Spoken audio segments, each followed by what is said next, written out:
Welcome, friends, to the Beaver Dam. We're going to have a damn great time doing some Grand Arena. It is the last week of 5v5, and that is very unfortunate. But for this last week of 5v5, I have decided to do a little upgrading of my rosters. And so we're going to hope that it's going to be a damn good time. So welcome each and every one of you. Good to see you, Agent Milton and Haratran over on Twitch. Good to see you, Lemurs, AstroDB, Swiggo Gameplay, Eric, Caleb, Colin Warlock, and all the other fellow lurkers out there. It's good to have you guys here. Love to see ya. Gonna start off with our free-to-play, our earliest free-to-play first, as always. And that looks like a bad batch. No Zetas, so it shouldn't be too bad, but hey, it's still a bad batch. And then we got, 501st. Ugh.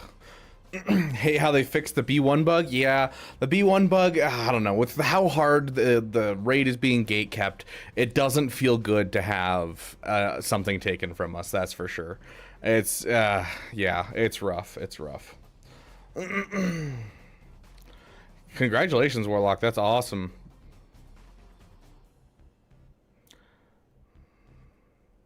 Hey, Caleb, sad that your green went away, I agree. Time for GAC.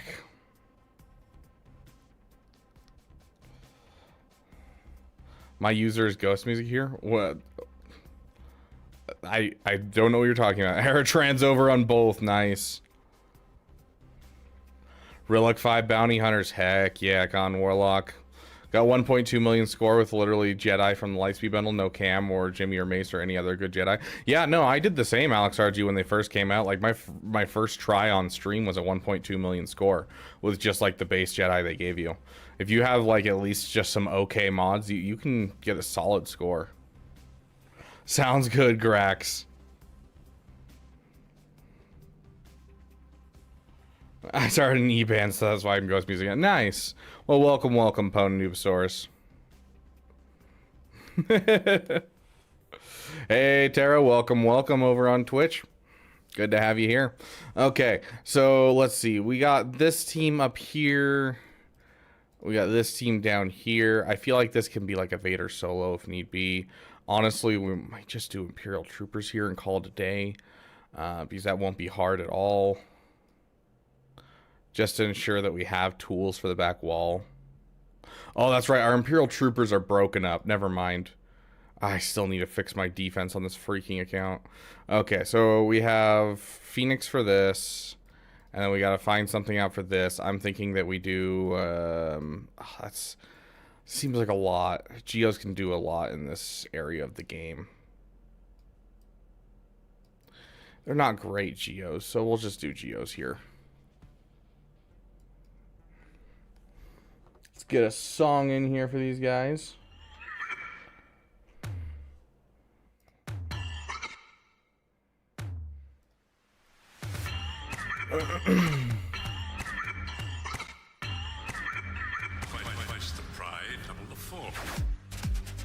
Let's get rid of you. Now let's kill off you, because if we kill off you, then 5s also dies off. Because people don't understand how this works.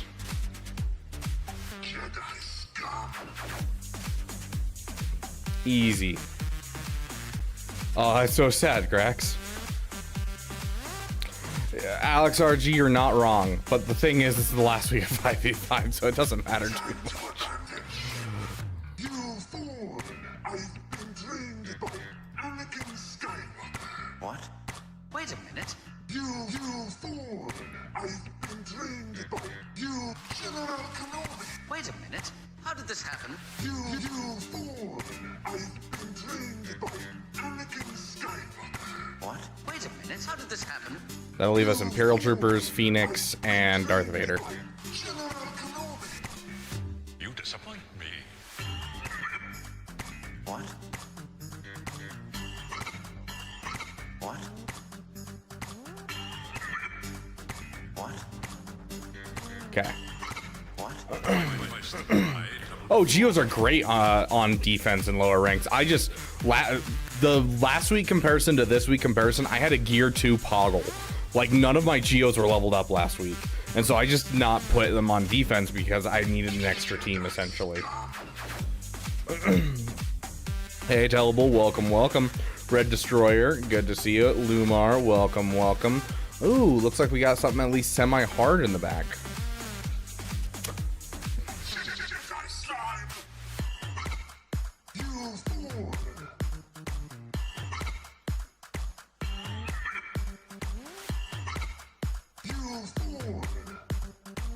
Yeah, I don't trust a Vader solo here just because it's gear 12 and we don't have the best mods or anything. So we're going to do a full team. Phoenix, I trust more against the other people. Let's we're using good old Emperor Palpatine for once. So Ironic. Do it. Do it. Do it. Do it. Do it. Do it. Do it now. Do it now. Do it now. Do it. Do it now. Ironic. Do it. Do it now. Do it now. Do it now. Do it. Do it now. Do it. Do it now. Do it now. can we get a? Of course not.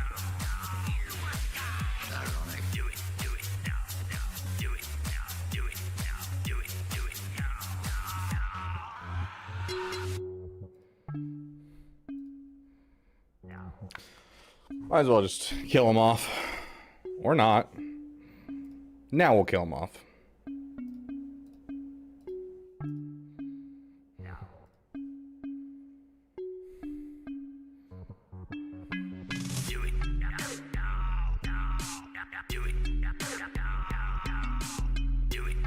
Oof, wavy tone. Hey, Apple E, welcome, welcome. Yeah, Nihilus is scary, and then he disappears.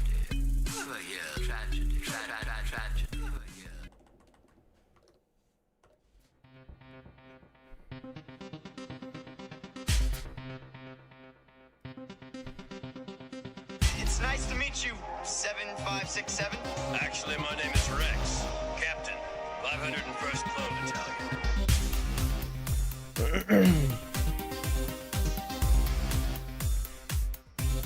I probably should have taken out tech, honestly. Why would you lower yourself to fight with traitors? Where is your loyalty? My loyalty was to the Republic, not your empire.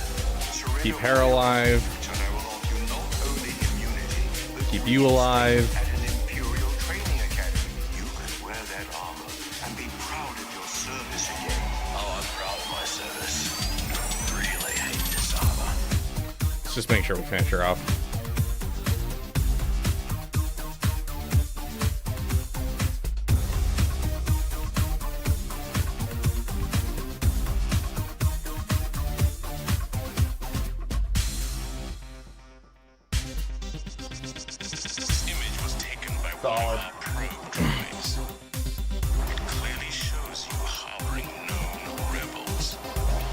Headphones are dying.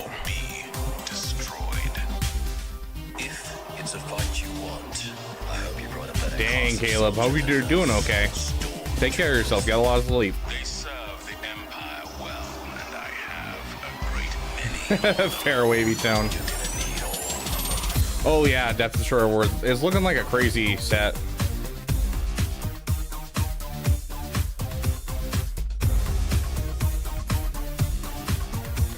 Brandon Briggs, the overall time it takes to get to level 85, we did it in a month and I think 9 days was how long we did it, and that's playing once per day and missing I think 1 day during that time. So overall you can get there pretty easily within a month. Also, welcome my friend to the stream.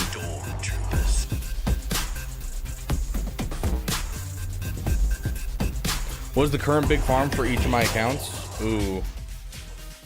This account is a Leia Rush, and so right now our current big project is just getting our teams up. So we need a Geo team for our guilds, we need Phoenix up, and then we need we're working on getting Vader Relic. We're almost there, but regardless, it's going to be CLS is kind of our next big project. So that's on our back burner right now. I'm just getting the last of the shards I need to unlock CLS, and then on after that we'll be going for Chewie, and we'll be going for C3PO. So we're going to try and build out a couple assault battle teams, and then we'll move into the Leia farm. For my other account, we are finishing up Afro. We're one character away, so I'm in the middle of building a Sana Staros team while I wait for the last couple pieces of gear that I need from raids to come in for Sana Staros to get to gear 13. And then at that point, after Afro, we're going for JKCK because, you know, I let you guys vote on that one. It's members get to vote where it goes, and you guys voted Afro and then JKCK, so that's what we're doing. And we're working on the Executor in the background. And then my main account is going for Ahsoka Tano, although I am taking a bit of a break from Ahsoka Tano because they announced that she won't be coming out for at least 3 months, which gives me time to slow farm the Night Trooper, the Death Trooper Peridia, and probably even Enoch, so I don't even have to spend money on them. And so I took my gear that I was going to spend on them, and I disseminated it into Captain Rex and Zori, so now both of those characters are relicked, and then I'm going to take time and relic my... my Nihilus, and then I will go right back into that farm and, you know, finish up the last couple of things I need, which right now is just the Night Trooper, Death Trooper, and Enoch. Things. And so it gives you the time to basically get the Hoda and the Wampa at your own pace, and then move into the Jabba.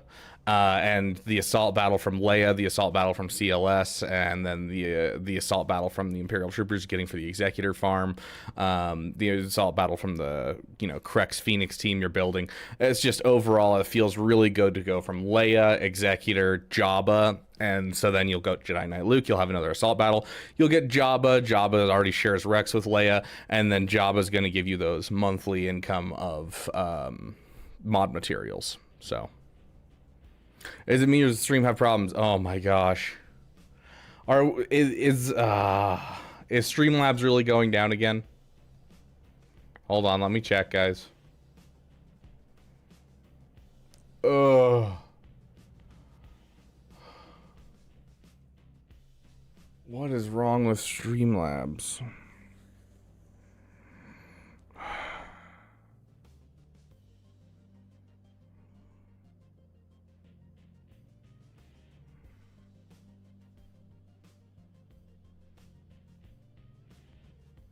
Okay, give me just a sec, guys. Oh, yep, no, Streamlabs is destroying itself and apparently doesn't want us to use their service, so give me a sec.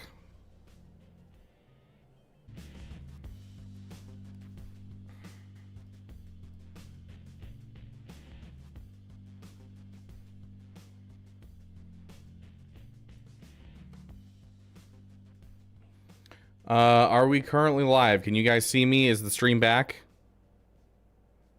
Are we good? I'm gonna have to edit my other settings, but yes, are we good? Okay, yeah, I had to go switch over to OBS instead of Streamlabs, which means I can't actually use like any of my stuff I have set up, which is really annoying. Streamlabs, get your crap together. Holy shiz.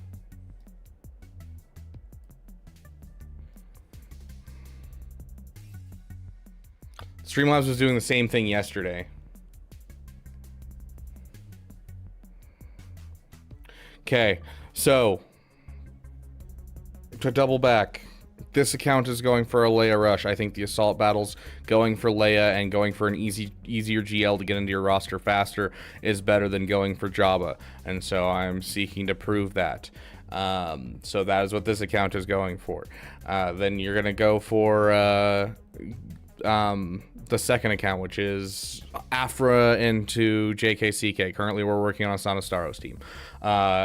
Then on my main account, we're taking a break from Ahsoka, and we're going for Nihilus getting relicked, and then we're gonna work back into Night Trooper Peridia, or Night Trooper, Death Trooper Peridia, and Enoch. We can slow farm them because they did confirm it'll be at least 3 months until Ahsoka comes out, which is super, super nice for me because I don't have to spend nearly as much money. Okay, back into the Grand Arena. I am just really upset at freaking Streamlabs right now, dude. They messed up my stream yesterday. They're messing up my stream today. Like, that literally using OBS, I barely have ever used OBS, so I have no idea how to use this thing. I don't have any presets. I don't have like a starting screen on here. Like, ugh. I don't even know if I don't have alerts on here. I don't, which is going to be problematic for me. Hold on. Let me get some alerts on here. Streamlabs, you suck. Gosh.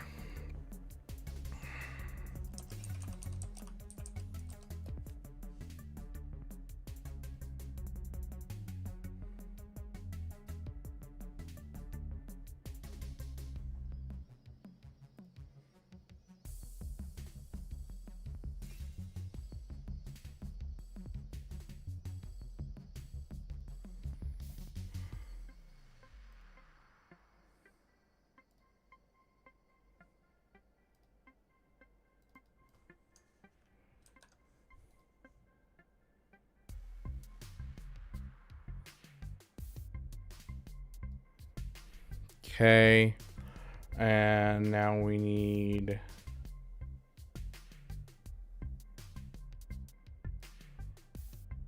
give me just 1 second, guys. Stream elements.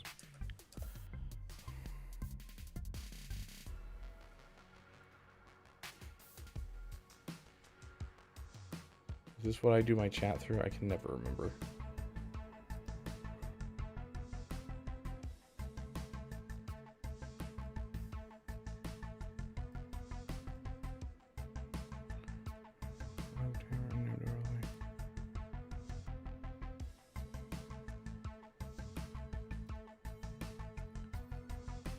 Okay, add widget.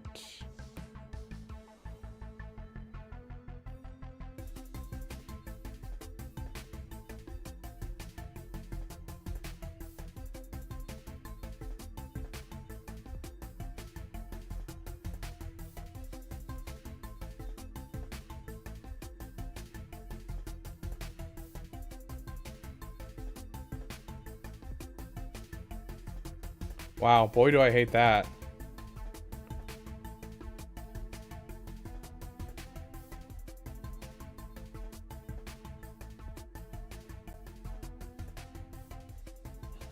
Okay, I guess we'll use it.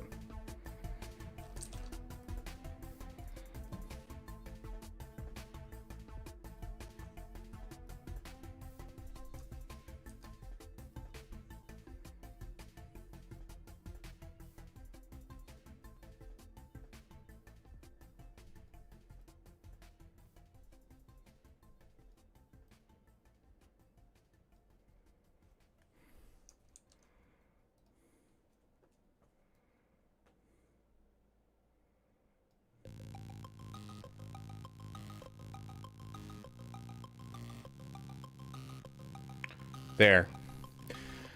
I think I fixed everything, guys. We are back. We are back. Goodness gracious.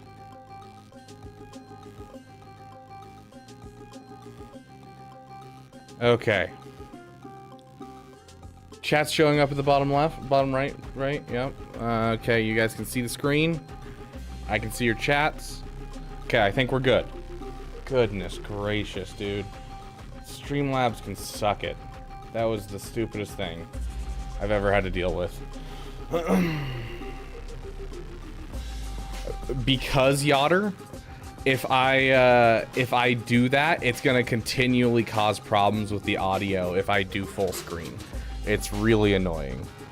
Like I'll keep having like jump things where it'll like cut out and all kinds of stuff because I have multiple screens that I'm clicking on, and so if you don't play in windowed modes, it causes a ton of problems with the stuff that's happening.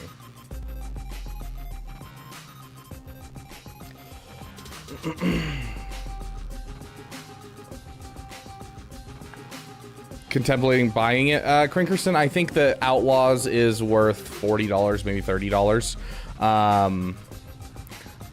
I don't think it's worth the $70 price point. I do enjoy the game, and if you're looking for an open world Star Wars game, I think it checks a lot of the boxes. You get to explore space, derelict ships, you get to go hang around with a female Mon Calamari who sounds like a smoker and is a woman. Like, it marks off the boxes of being able to explore a Star Wars universe, and I love that. And so I think it's going to be a game I play for many years once it goes on sale. The gameplay itself and everything about the story and that type of thing, 7.5 out of 10.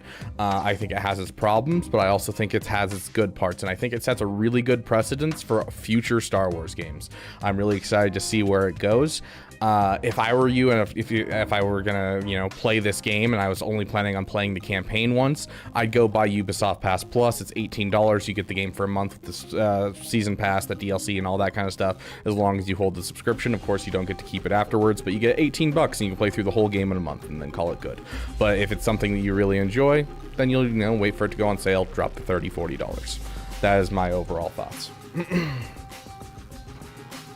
Does it have the Ubisoft special? If I were to give you an idea of what it feels like, it doesn't have a ton of glitches. There's been glitches for other people. Didn't run into a single one in 8 hours of gameplay.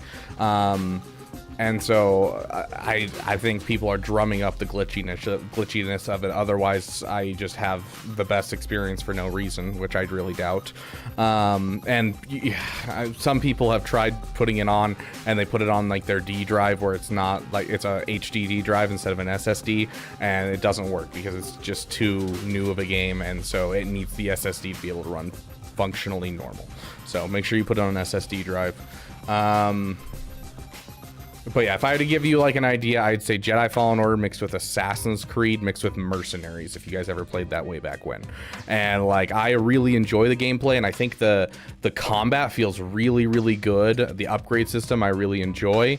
The blend between stealth and combat is really smooth and not jarring, and it doesn't feel like a Dishonored game where you sit there and you're like, oh, I messed up my stealth in this part, I gotta reload my save, because like the combat feels just as fluid, and like areas are self-contained, and so like if you're in this room and if they don't set off an alarm, no one else in the entire facility is going to know that you alerted the people in this room.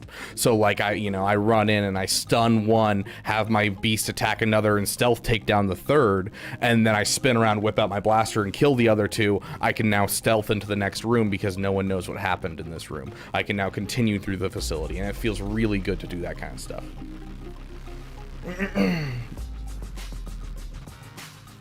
Like, I wouldn't say it's my favorite game. I don't think it's super, super innovative, and the story is a little lacking. But overall, solid game, 7.5 out of 10. No, Lucas Evans, it is not a Souls-like game at all. It feels much closer to a Dishonored, Deus Ex, Assassin's Creed type game where you kind of blend combat and stealth. It's very boxed in for the first like 3 hours, I'm telling you right now. I think they did that on purpose to make it feel more open once you get to the parts that are more open. I wouldn't say it's as sandboxy as a Metal Gear Solid game, but it has moments that are.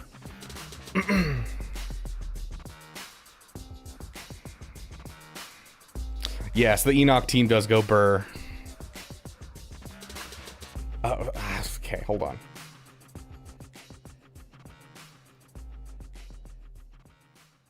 There you go.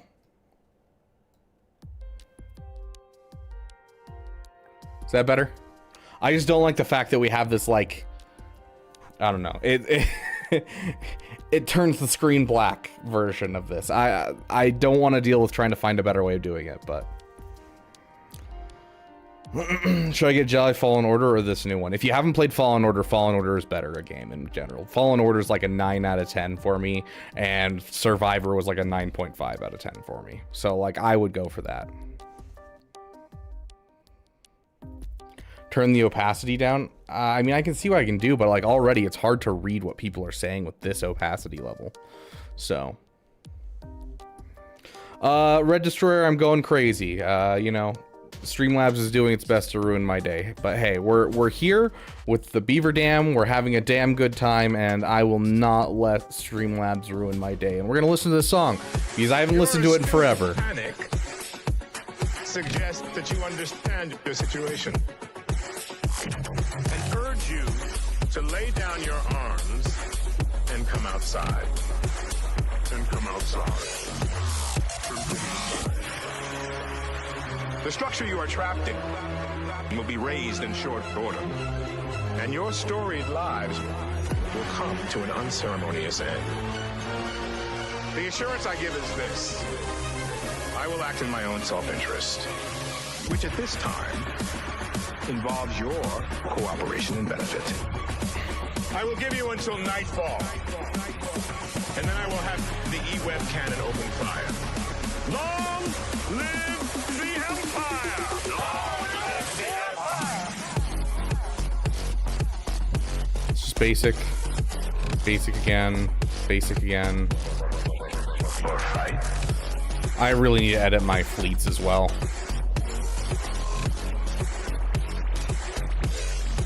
Stunned. Heck yeah.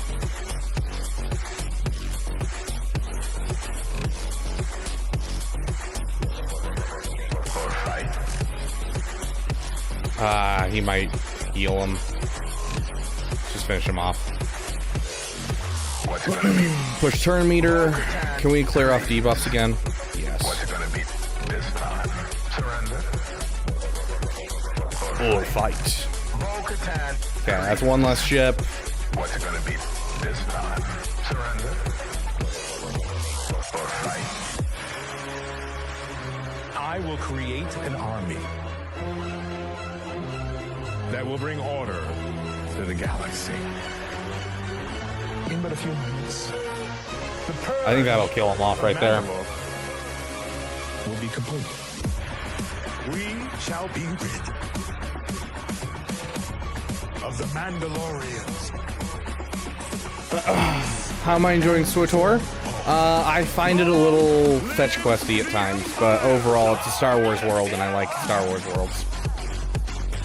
If I was an Imperial officer, how corrupt would I be? So corrupt. So corrupt. I could not stand by and let the Empire be what they are. I would be the Schindler of the Empire, bro. What's it gonna be?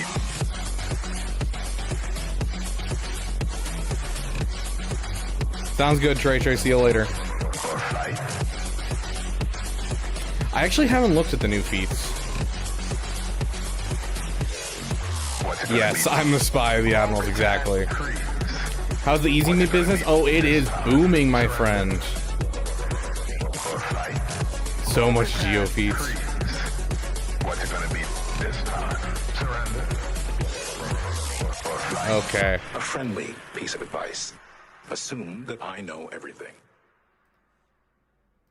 Time to sign into my main account and get this account booted up.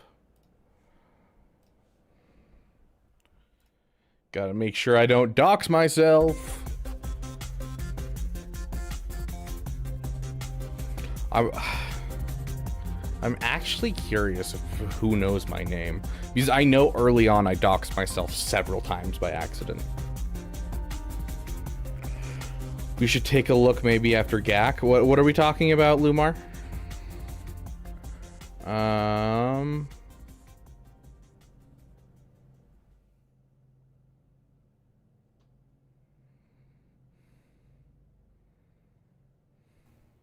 Oh, your kit reveal? Yeah, we can read it after Grand Arena. Can gas beat Malgus? Yes, Edu. I use it constantly. The only time that doesn't work is if they put Sith Assassin on it. Sith Assassin kind of shuts down the gas counter. Even then, with a good Datacron, you could probably still pull it off.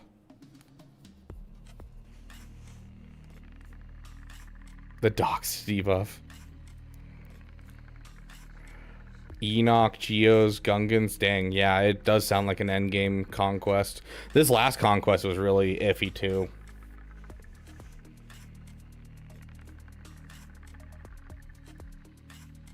Why do I ignore how's it going?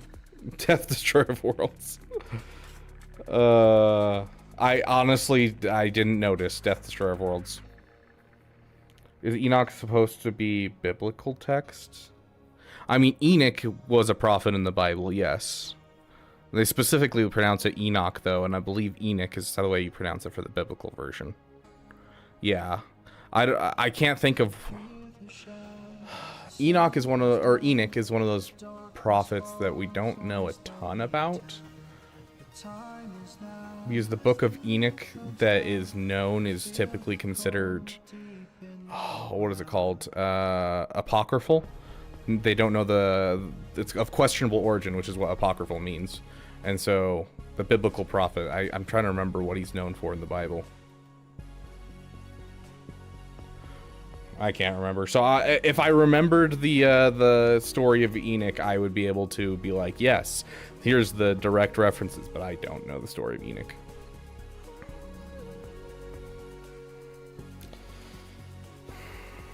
How'd you know, Breaking Lemurs?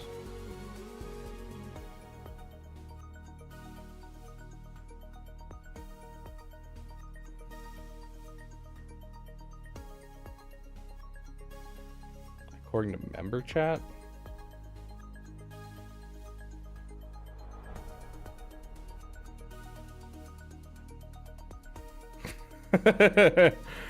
Whoa there, lemur man. It's all lies. Don't believe everything you read on the internet. Oh, the feats for conquest? Yeah, we'll read the feats for conquest during this stream.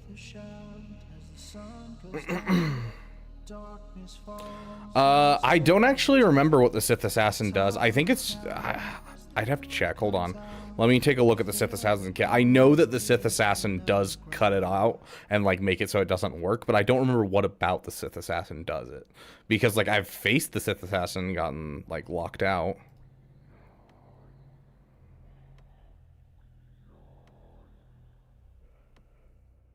Yeah, I think it's just, like, the extra damage, essentially.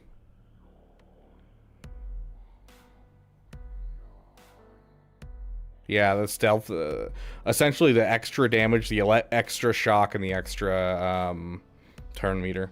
I don't know what it is specifically, but I know that it makes it so it's harder. I can pull up the data if you guys want.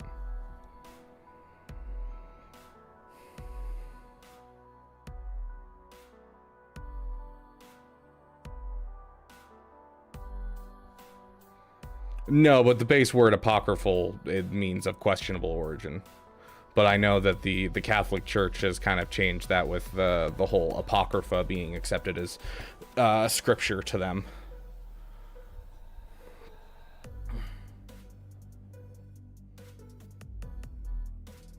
Yes, Death Destroyer of Worlds, but not in a row.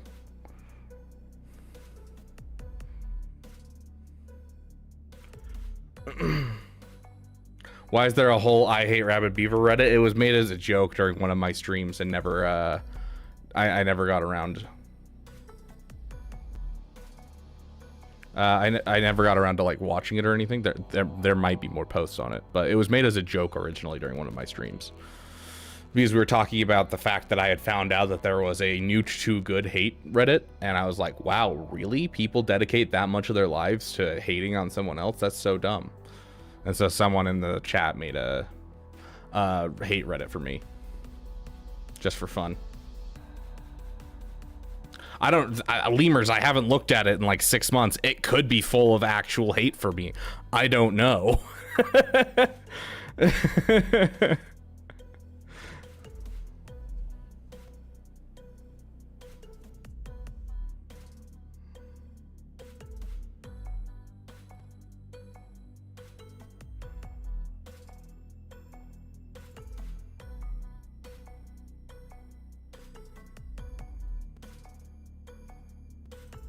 I am not Catholic, Caleb.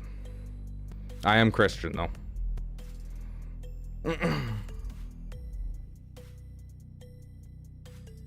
Bionically literate?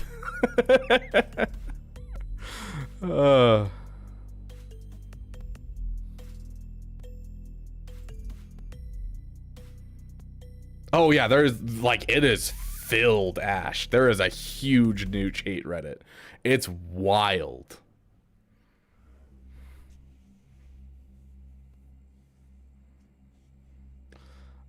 Yes, dude. For Sith Empire, Malgus is the best in Grand Arena, like, completely.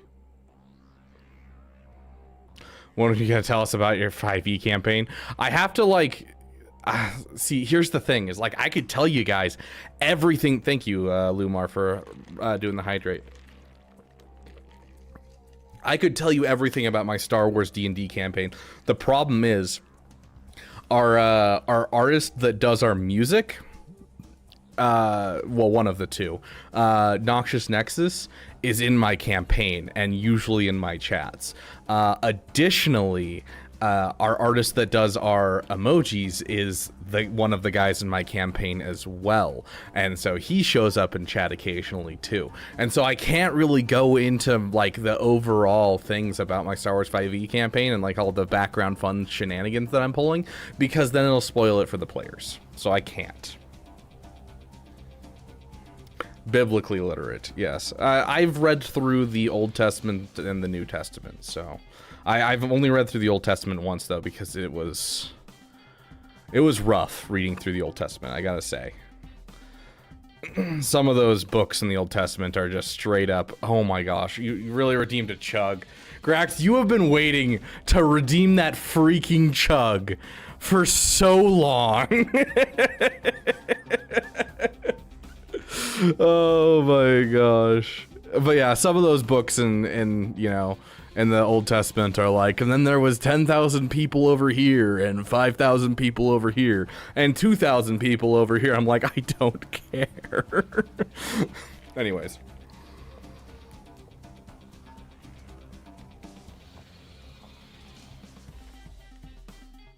Oh.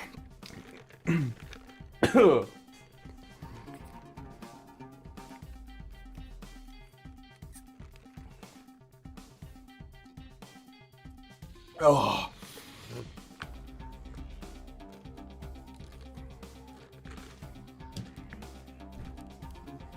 Oh, that's so painful.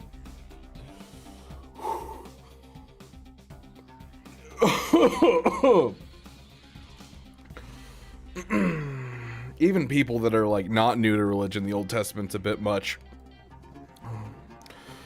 We've talked about the Bible and the origins of Enoch and his name, because Enoch is a prophet in the Old Testament, and that's about it.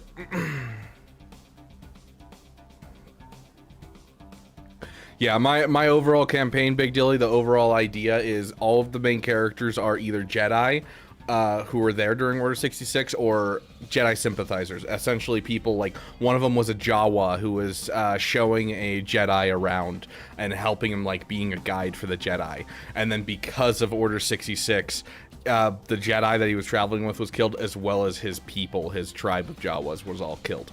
And so all of them are sympathetic to the Jedi cause, and then they're trying to help Quinlan Voss set up the Underground Railroad of Jedi, while the Inquisitorius is getting its start. And so they're like trying to figure out who this Inquisitorius is, and there's one person in the Inquisitorius specifically that's chasing them down, that they recognize from, you know, the Padawans that were in the temple recognize as being a Jedi, who is now an Inquisitor chasing them down. And so that's the overall idea behind the campaign.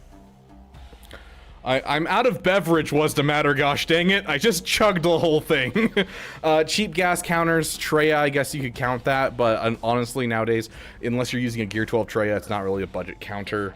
You probably don't have ISC and Gar Saxon. You already used Starkiller on it? Oh, okay, never mind.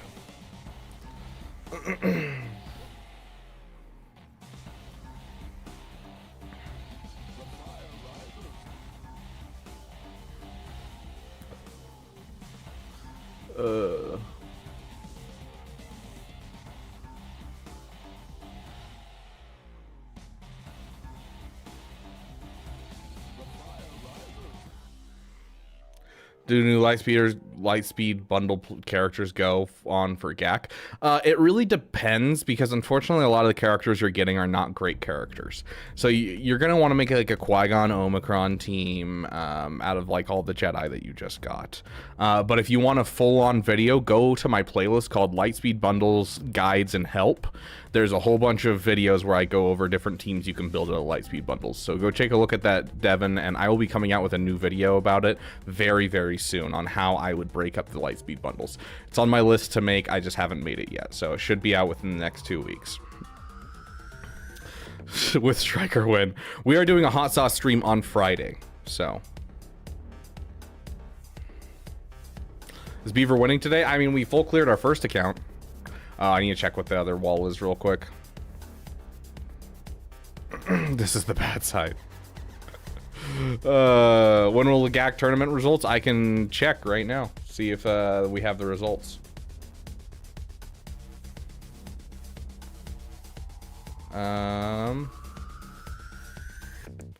Okay, here we go.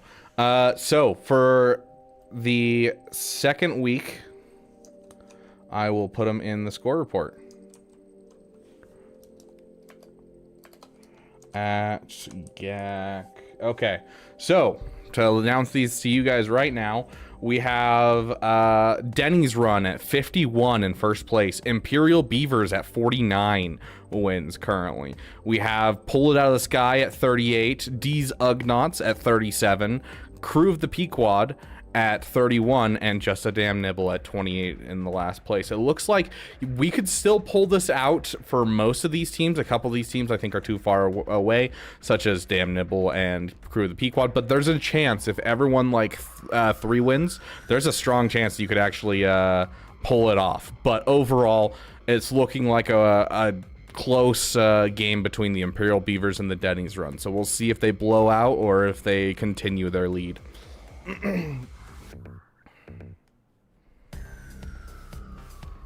Okay.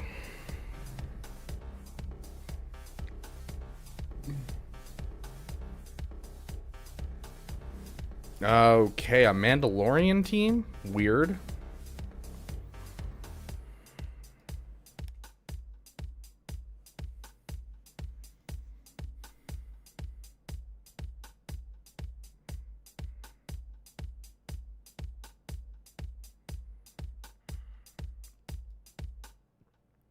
Yeah, I don't know what I'm doing against these.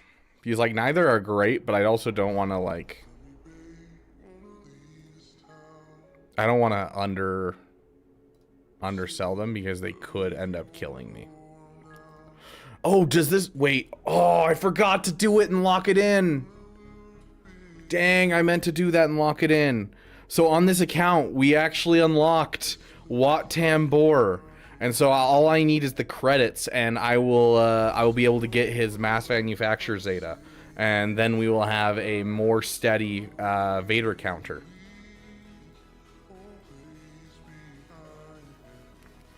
Regardless, I don't think this is going to require more than this.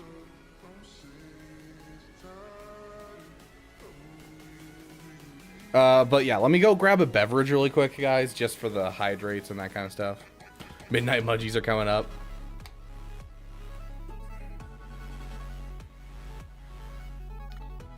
Yes, what's the matter? I see the hydrate. I'm gonna go grab a beverage.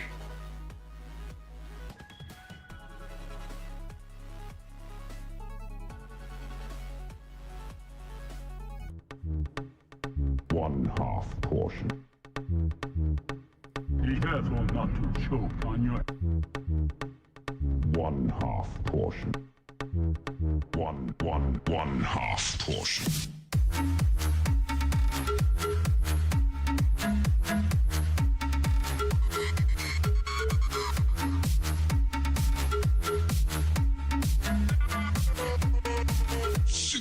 Portions.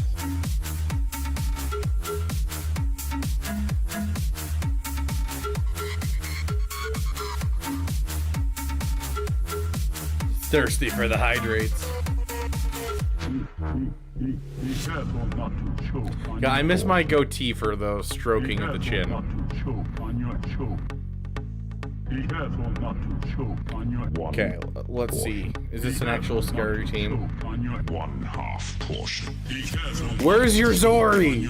This could hold me up if there was a Zori. You're killing me, my dude. Okay, let's be cheeky, guys. Be careful not to choke on your one half portion. One half portion. Choke on your portion. Be careful not to choke on your 60 portions. One half portion. Choke on your...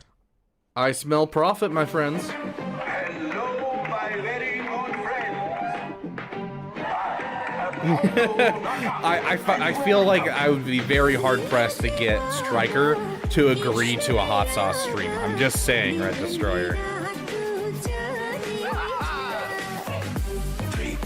Okay.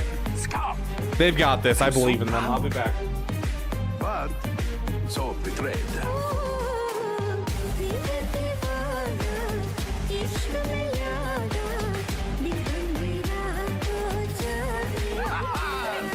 Nice, juicy, fat, wow, nice, juicy. I smell profit.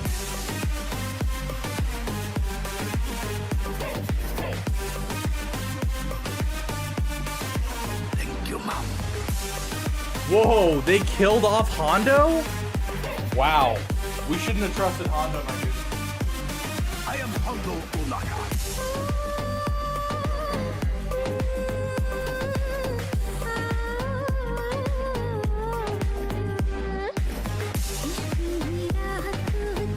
Yeah, I'm not smelling profit, my dudes. What happened there?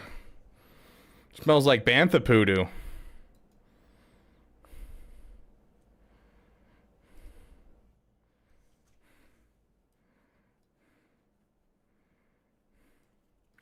Don't even have Zetas.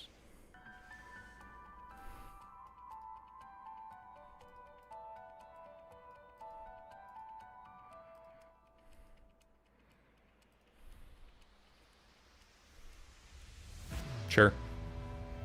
This is why we don't auto.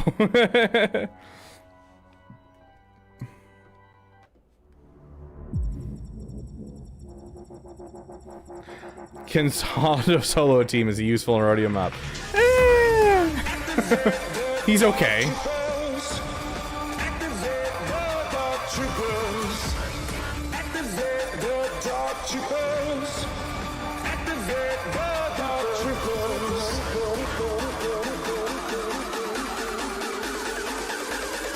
Oh, it's beautiful.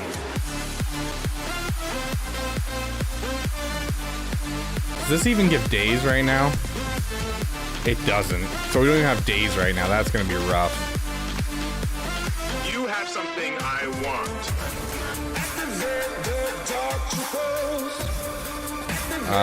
Let's just basic. Goodness gracious, we're not gonna get through them at all.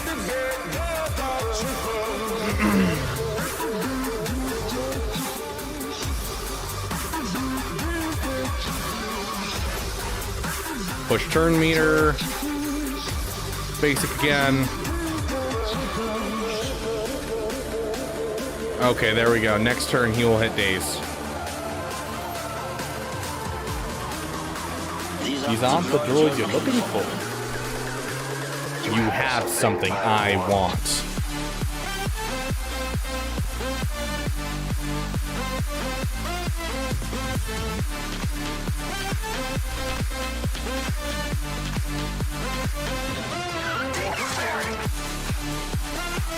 Not a bonus term. It's 100% turn meter, right?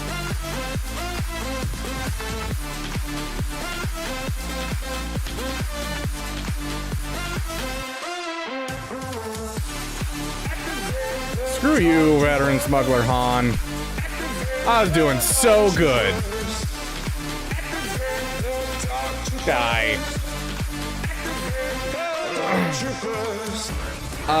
Dark Trooper does not work with Iden. Under Iden's lead, but vice versa, technically, yes. Like, Dark Trooper doesn't technically turn off anything of Iden's kit, it just doesn't help Iden at all. Hey, Stormtrooper, welcome, welcome. Yeah, so all of her important stuff that says as long as all allies are. Welcome to the damn community, as a matter. It's good to have you back in the membership, my friend. Welcome to being damn cool. So it doesn't actually like turn off anything. Like it says non-leader Imperial Trooper for all of her things that like are turned on or turned off, but then there's quite a bit of it says only non-leadership Imperial troopers that are non-droid. So like it turns things off that are synergizing with him, but it doesn't necessarily turn off Iden like putting, you know, Piet on an Iden team would do. Piet on an Iden team immediately disables her infinite revives and immediately disables her overall like making people revive as well. Like it disables so much of her kit, whereas Dark Trooper is just like Dark Trooper gains no benefit, and so it's better to have him on a different team.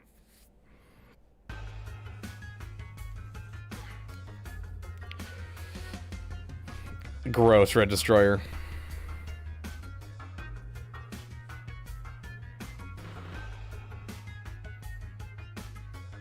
It's not just her Omi playing.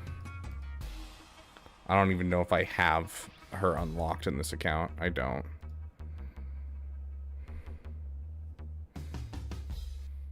If I lose this battle, send it to Asteroid Mech? Why?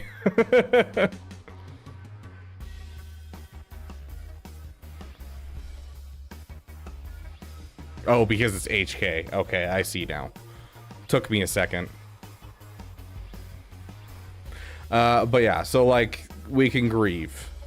If no other allies have the leader tag, all non-droid Imperial Trooper allies gain adapt or die for 3 turns.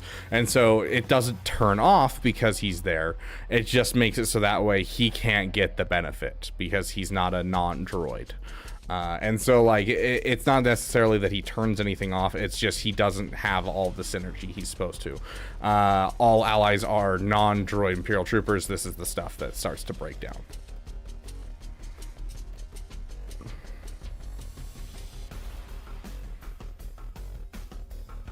Darth Bane with Iden lead, why?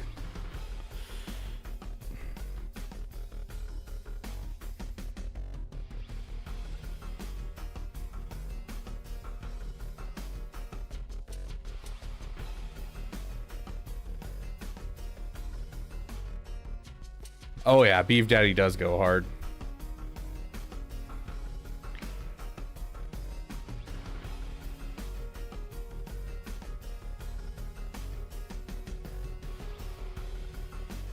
Yeah, sure, have some armor pen.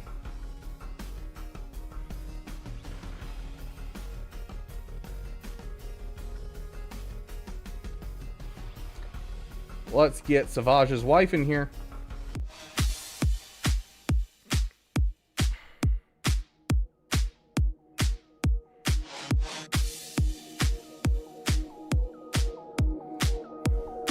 Let's get through B2 first, because B2 is going to be gaining lots of turn meter and just spamming stuff. Okay. My wife is yours. Perfect male specimen. You have done well, son. Oh no. I didn't know he marks other people even on other people's teams. I thought it was part of his leadership ability. That's my bad. I shall teach you the ways of the dark side. With the proper training, you could be a powerful warrior. You must strengthen your connection with the Force, my apprentice. Your anger is your strength. I am. Really? Does it really, Alex RG? That's good to know. Oh, speaking of the chug.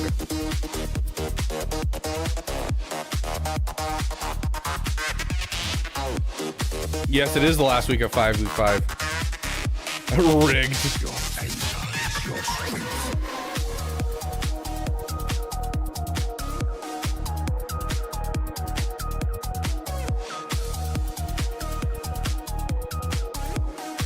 Dang, I don't know if we can take that on.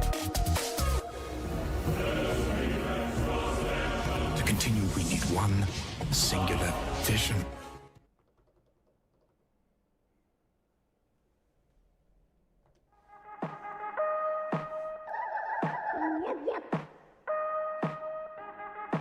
Yeah, look at that.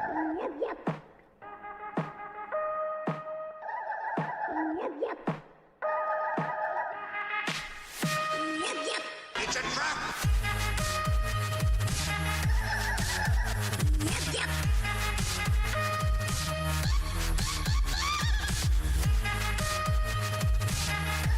Yeah, let's just kill off him just to make sure. It's a trap.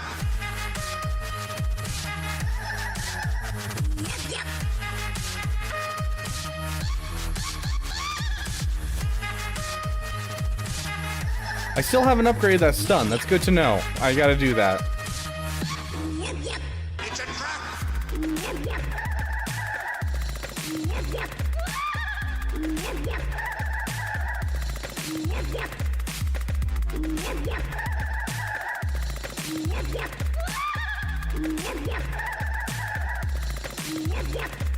Hey. Juno, good to see you, my friend.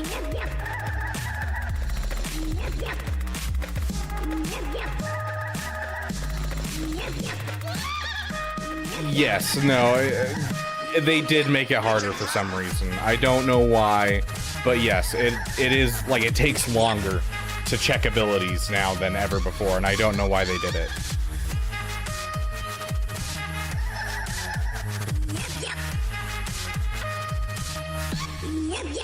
It's a trap.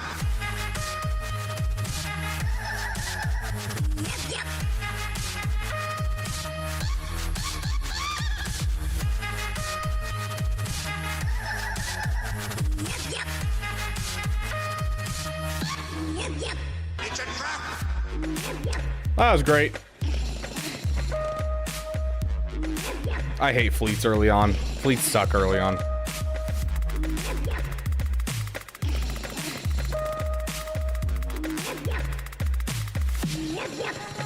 a trap.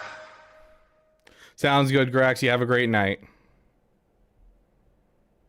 Why do I hear popcorn? I don't know.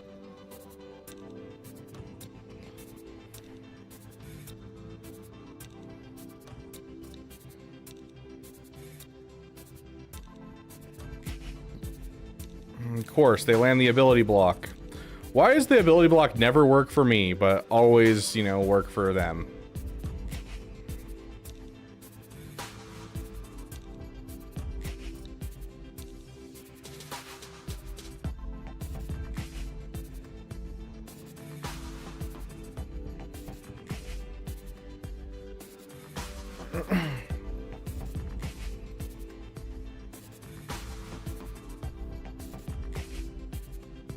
Don't crash on me. Bad.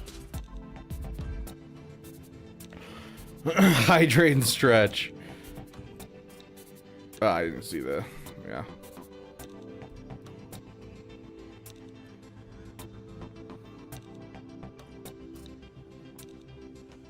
Ugh.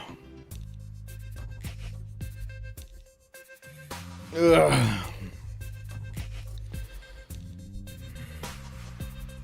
Sounds good, Juno. Are you only doing this to make... Hey, Beaver, are you only doing this to make to tempo of the battle?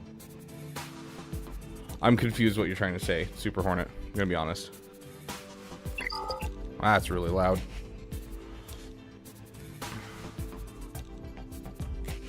I chug, then I do the Jar Jar mask, breaking lemurs.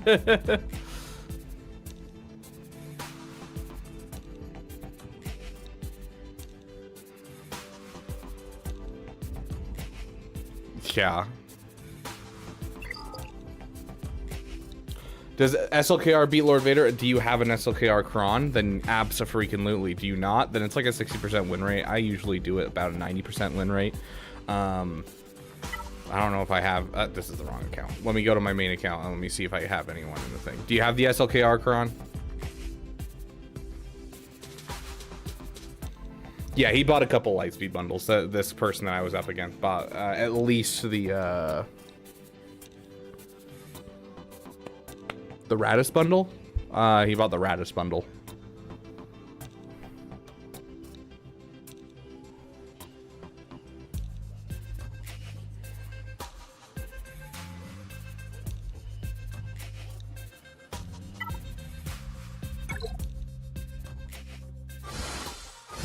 I'm way down in my arena. Oh, literally, if you have the SLKR Kron, yeah, it's the easiest thing in the world, my dude. you literally just hit the AoE and call it good. Instead of starting off with the ramping like you normally would, start off with the AoE from SLKR, and then from there just keep going. The order of operations when it comes to the normal counter though, is that you just want to have the classic SLKR lineup for Jabba or Lord Vader, which is this right here. This is the lineup, and you want First Order Officer faster than Hux, because then you can pull off the fun stuff of, you know, you hit this, and then you swap it back, and now you can hit this, and then you have Hux who can swap it back again, and so on and so forth. You can keep it going. But when you have the SLKR cron, you ramp based off of just how many critical hits you would do anyways, and all of them are full health, which means you can crit on all of them, according to Lord Vader's kit, because they're only immune to critical hits once they go below a certain threshold. So you just do this, and you'll kill off a couple people, most likely with the SLKR cron, and then you just pass it back, and then you'll stun whoever's the problem child, you know, and then you pass it back to Hux, and you do the AoE again.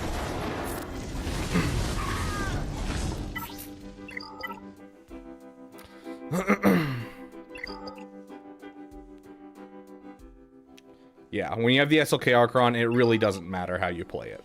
When you do, when you have a base level battle, it's rough. It's like you have to pay attention. But when it comes to the when it comes to what you're looking at, it's literally the easiest thing in the world. You have this week, Lucas. This is the last week of the SLKR cron.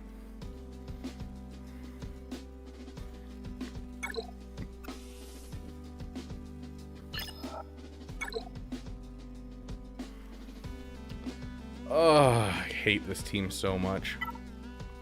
Seeing someone use Clone Sergeant is interesting.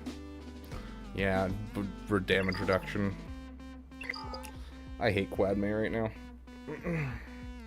Okay, so we got a base level Ray.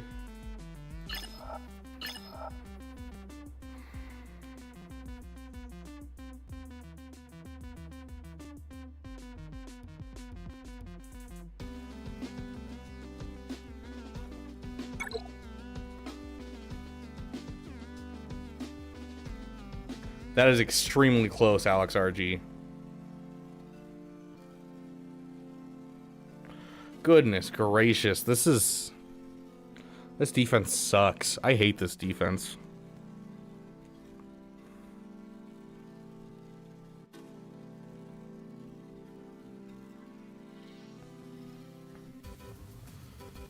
You learned about the Clone Sergeant strat recently? Okay, let's read his kit real quick. I honestly haven't looked at this guy's kit in forever.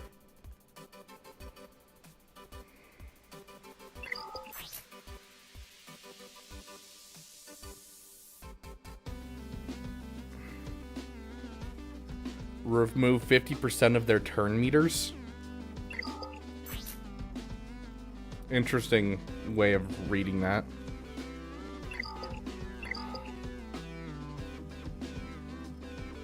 Yes, like, this is a really good defense. This is annoying in the sense of, like, this is a really solid defense for someone. Like, Gungan's being up here is going to be annoying, especially because it has 2 Omicrons, which means it'll probably be immune to stun, so we can't pull our Jedi nonsense that we've been pulling.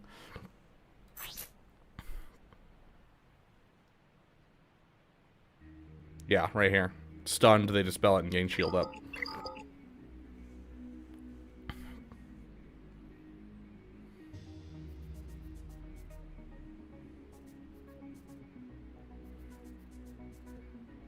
I mean, to be fair, Wavy Tone, when it comes to Inquisitors, all you need to do the Grand Inquisitor event is 2 Zetas, and then you'll need 1 more to do the event for Reva. Does Wampa work against Starkiller? Not really, no, E-Dude. Because the moment that they hit the first turn, it's a 50-50 roll of the dice. Because if... essentially, if Mara Jade opens up with her... put tenacity down, you're screwed. If he opens up, if she opens up with her shock, you're gonna be okay for a certain amount of time, and you have a chance at winning. It is a terrible battle. Don't do it. Does unit placement matter? Some of them apparently do, from what I have been hearing, but honestly, I know they patched the one on gas that actually matters. I can see why people say it about CLS, except that if you're doing your kits right, you don't actually have to worry about that anyways. It's just because the guard can land in weird places if you do it in a different order. But like overall, I don't think placement really matters in most teams. Like the few teams that it does is like Geonosians, and even then the argument for Geonosians doesn't make sense to me because tenacity down will land regardless, because they're like, oh, you want the buff dispel to hit first, then you want the tenacity down. Like, it doesn't matter because tenacity down will apply even if they have tenacity up. It only matters if you're going against a Padme team. If you're going against a Padme team, you've already lost because you're taking Geos against a Padme team.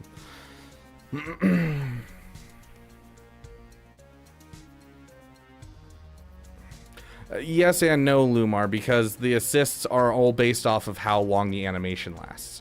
So like Poggle will always hit last unless it's his turn, because his animation is the longest. You know, the Geonosian Soldier and the Geonosian and Sun Fac are the two that are gonna hit at the same time and have that iffy moment. Same with going through. You're looking at, you know, Chewie and Chewie. It's the same kind of thing. They have the same animation time, and so they'll hit at the same time. And so one takes priority, which is whichever one's in the turn order. So.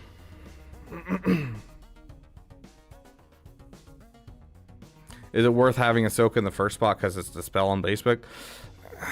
You could say that, but is there anyone who has the same speed of a thing as Ahsoka? Like,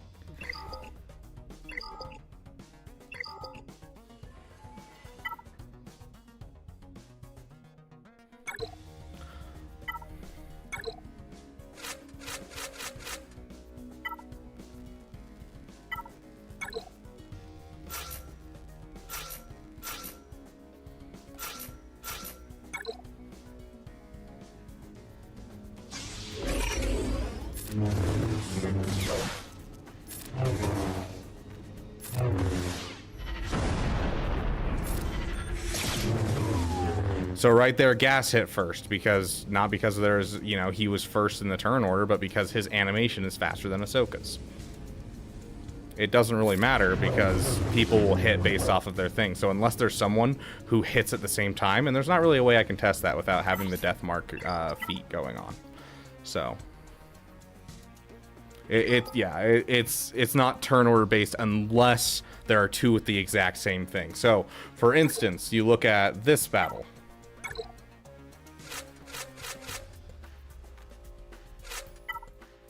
Where is it? Rebels.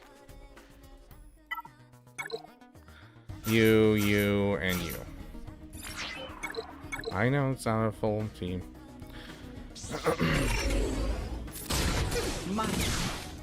Because these two have the exact same, like, speed of animation, it will matter with the turn order at times. Same with, the Geonosians. Where's the Geonosians?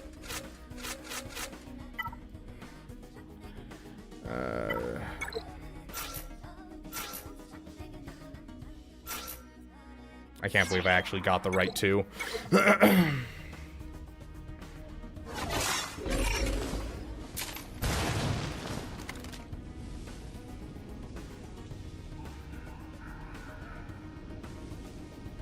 But yeah, these guys, they have the exact same animation, so they attack at the exact same time.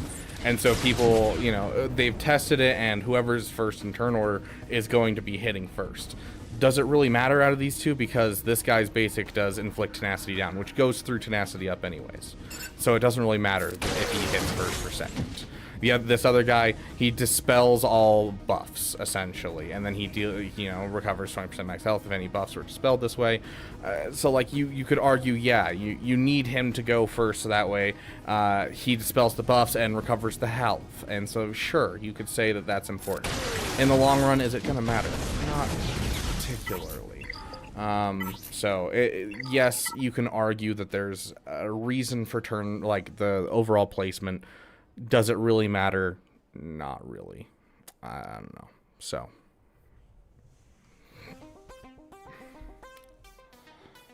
kicks people over geo placement. Yeah, like it literally makes your geos a little bit tankier if you have that one set up right. That's it. That's all it does. Because the rest of the geo placement doesn't matter. It's just those two. So if you have Sunfac first and then Soldier second, that's the technical best way to do it. After that, it doesn't matter because none of the other animations are the exact same. And so there's an argument to be said about, you know, people talk about this where they're like, oh yeah, the passive abilities on the characters activate in the order that they are in. Meaning that, you know, if you have 3PO and Chewies before Chewies, then, you know, 3PO and Chewies will activate, giving all the health bonuses and all the bonuses to his team, and then Chewbacca's guard will go on the people. And so if you have it in the wrong order, and you have, you know, Commander Luke and C-3PO too close to each other, they could end up with the guard on the wrong person. I've seen stuff about that. I haven't ever seen it happen in my roster ever once. Doesn't matter what order I put it in, because there's as much of a difference from C-3PO and Commander Luke Skywalker and 3PO and Chewie that I'm never going to run into that. I don't think it really matters that much. You could argue it. The problem is CG doesn't tell us anything, and I don't feel like they don't know half the things anyways. And so a lot of this comes down to how do you get the ray gun in Call of Duty? Well, you run up to the random weapons box and you try, and it's a randomly numbered generated thing. Or you can sit there and crouch 7 times, jump up and down 3 times, and then spin around 4 times, and then knife the random weapons box as you open it, and hopefully you'll get the ray gun. Because I've tried this many times, and I'm a YouTuber, you can trust me. Like, it feels like a lot of this game kind of has that feeling of, trust me, this is how you get the ray gun kind of stuff. So, are there any cheap Star Killer counters? I mean, if you have an attacker cron, I've been enjoying CLS against it. CLS isn't like a crazy good squad right now for the higher end, and so throwing a CLS against Star Killer does feel good.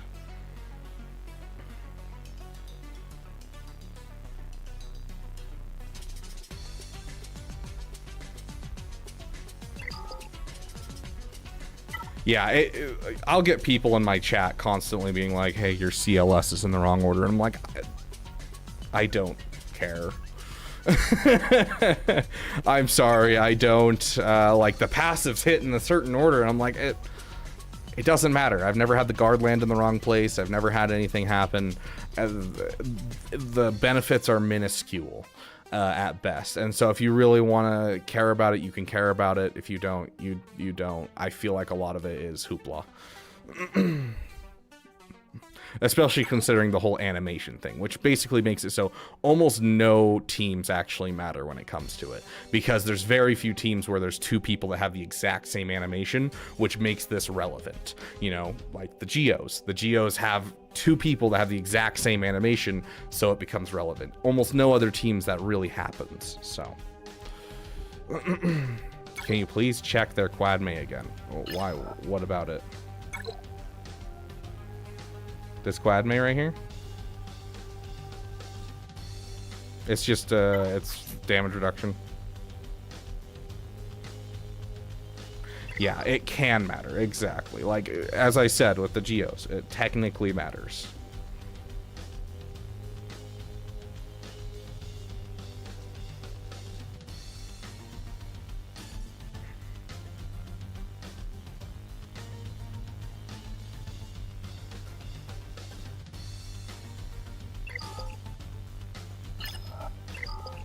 Let's read IG-11 and Queels.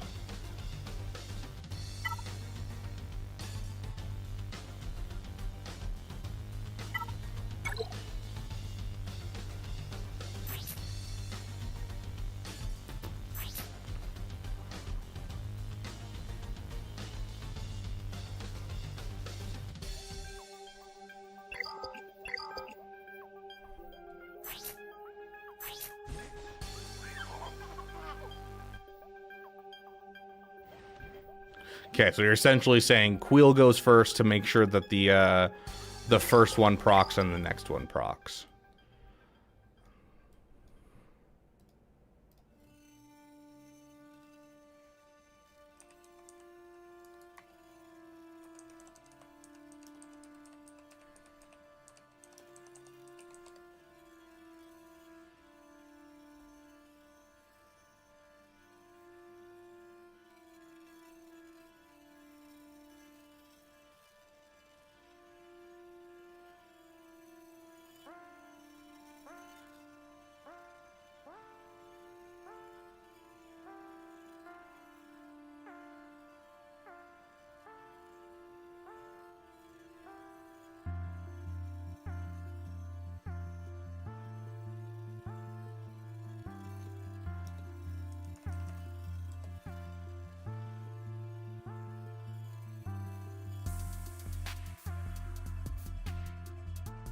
Yeah.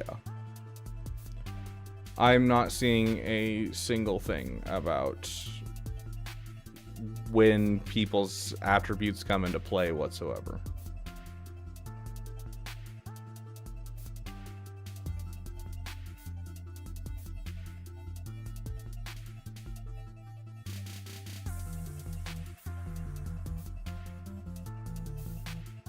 Like, there's nothing from CG, there's nothing from anything except Reddit posts. So. Like, Gear 2 Hondo? I don't know. Is there? Yeah, it is a Gear 2 Hondo.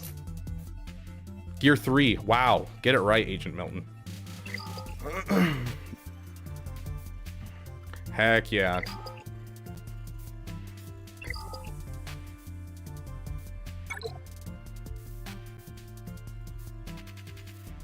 Beaver Jack said to stop being live at the same time as him. Dude, this has always been my time. Yeah, the Clone Sergeant Quad May is essentially he drops turn meter from the enemy with his AoE, and he gains turn meter on his basic, and there's something that works together with Qui-Gon, apparently. I don't know personally. I don't have Quad May, so. I don't have Sonastaros up, Death Destroyer of Worlds.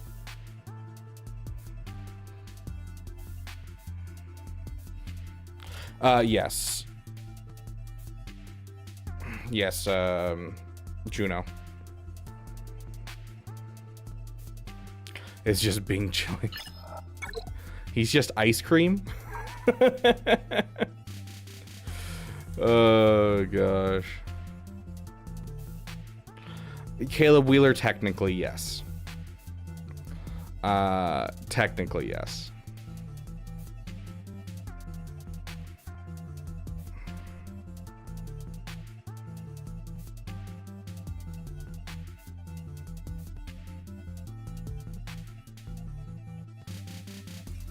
I don't know.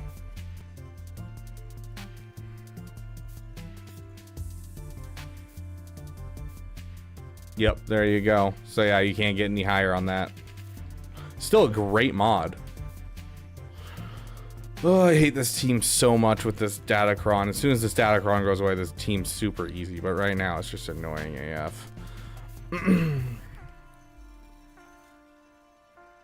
Sounds good, Appley. Good luck on your Polynesia quiz. Okay, so I kind of just want to do this.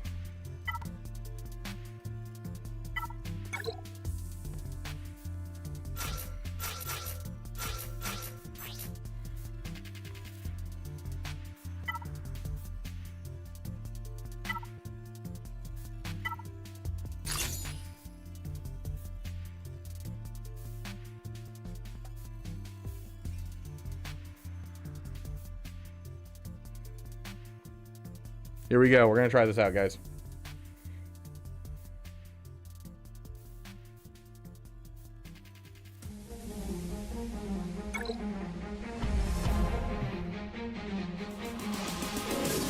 It's been that one for so long, so long. For you.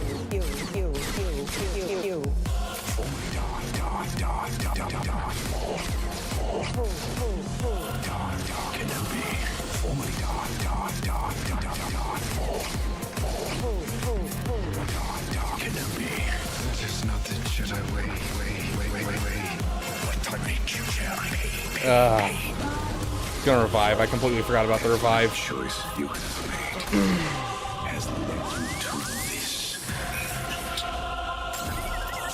I see the path leads one last lesson of revenge. I must have revenge. Well, there goes him. Of course. Oh my gosh, are you freaking kidding me?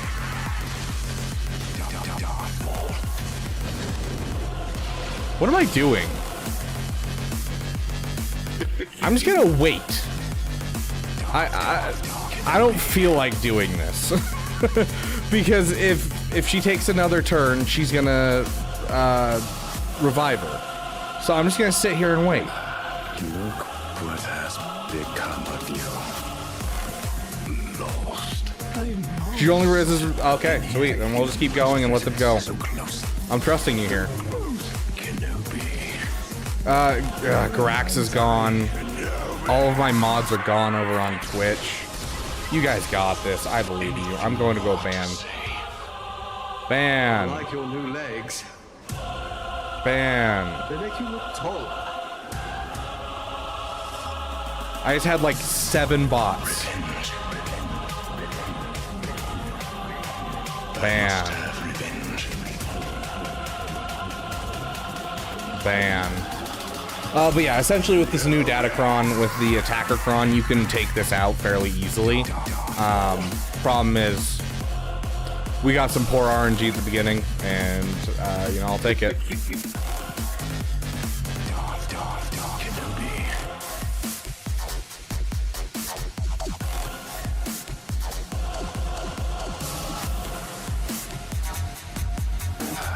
Look what has become of you. Lost. Can Mon Mothma revive if you have time? Yeah, apparently she can't revive anyone but Rebel Fighters. Shows you how often I've used Mon Mothma. I literally just got her leveled up and like working as of this Grand Arena right now.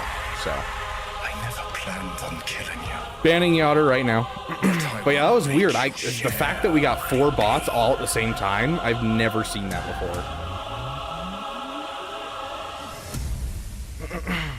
Okay.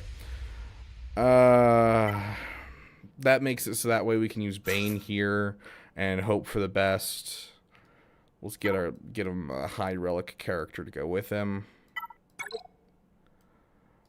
City of Solos. Let's see.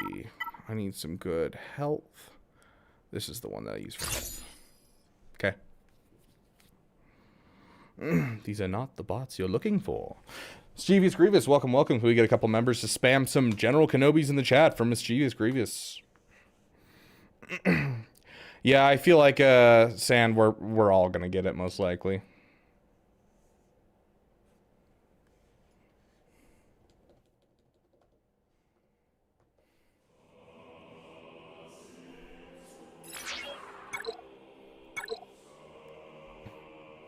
Can Yoder ban himself? I actually don't know. This is a butt clencher battle? Oh, I'm sure. Let's hit this first and jack up everyone's cooldowns. Oh, they can't get their cooldowns jacked up while they have the shield generator. That's right, that was my bad. I should have done that in the opposite direction. Whoops.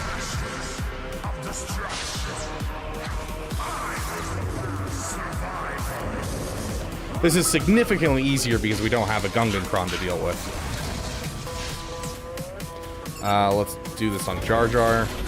Reduce his health a bit.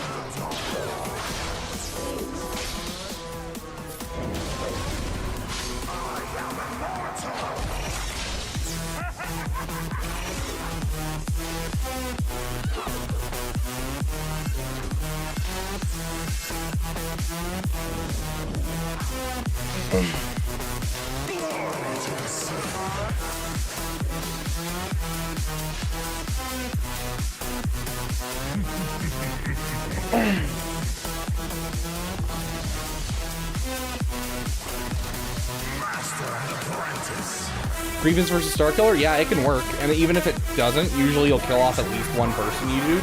And once you kill off one person, it's super easy from there, because then at that point, all you gotta do is take in another team. Because Starkiller turns off everything as soon as he loses one person. So it'll be a good 2-shot in the fair minute. Only a few have tried to follow. Usurpers, pretenders, failures. Yeah, literally almost no one is going for Dark Side Hop. Like, we went and did it once just because we were like, we want the achievements, but that's about it.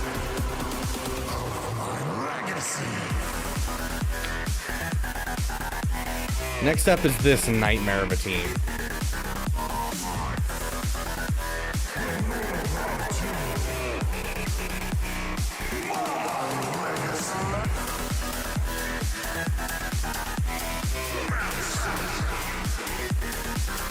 We might be screwed if this doesn't work, honestly.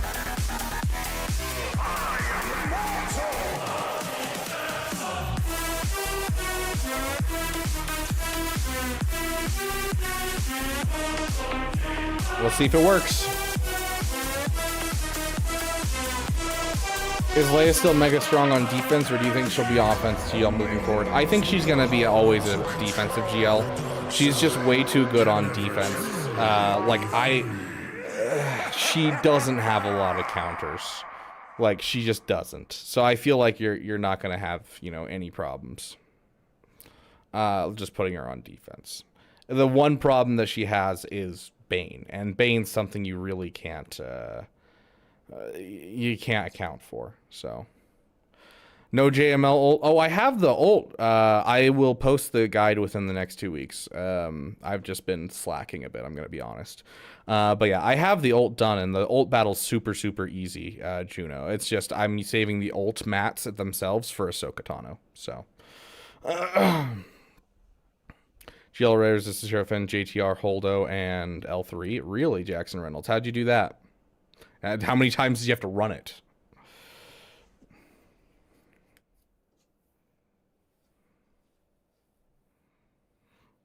That's with the other Kron, though. She does good with, she's, like, not invincible.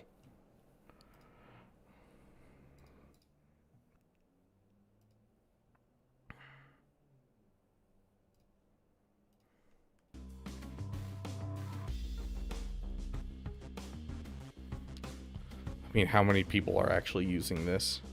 Yeah, 46.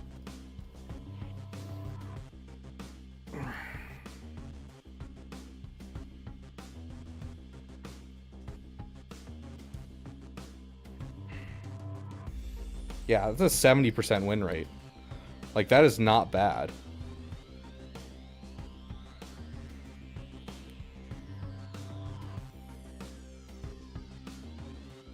Like, I'm pretty sure if we do the other, hold on.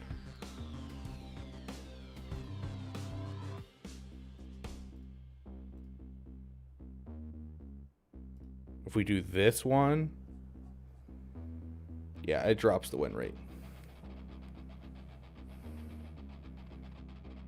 $25 for a wheel, Caleb Weaver. $25 for a meal, my dude. That is like 10 meals if you do it right.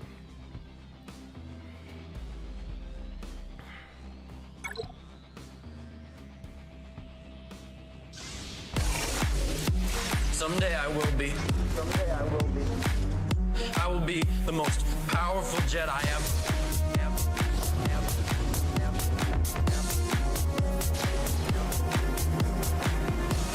I killed them all. Come on, Gas. I need you to get the 50% turn meter. Every single one of them. I killed them all. And not just Basic. the men, but the women and the children too. You just cannot get above the threshold. Dark side of the Force is a pathway to many abilities some consider to be unnatural.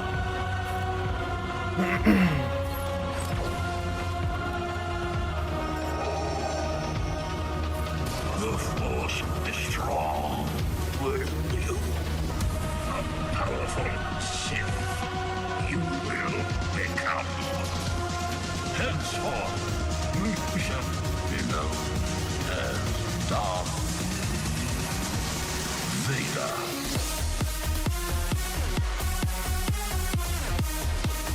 Yeah, see, the problem is they get way too many buffs, and so it just constantly ends up with them just buffing us, and so we're dealing insane damage.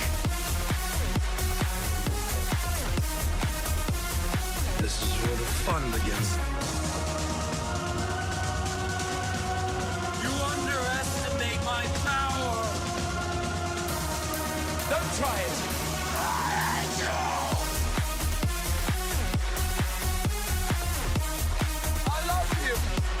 Would Wampa work against Starkiller after Grievous took out Thesis in a 2-shot? You're gambling, my friend. You're gambling. Freedom. the problem with that you do is, like, yes, Starkiller's kit's gonna be turned off, but the tenacity down from Mara Jade is really the thing that shuts down Wampa, and so I wouldn't trust it. To democracy! If you're not with me, It's not teams with stuns, Brandon Briggs. It's teams with tenacity down and stuns. Because with stuns, it doesn't really matter. It's the tenacity down that shuts it down. then you're my enemy. And especially against that team, you end up with tenacity down and then shock, and shock makes it so you can't get the protection up from the Kron, and so the Kron's not even going to help. So I brought security to my new empire. What have I done?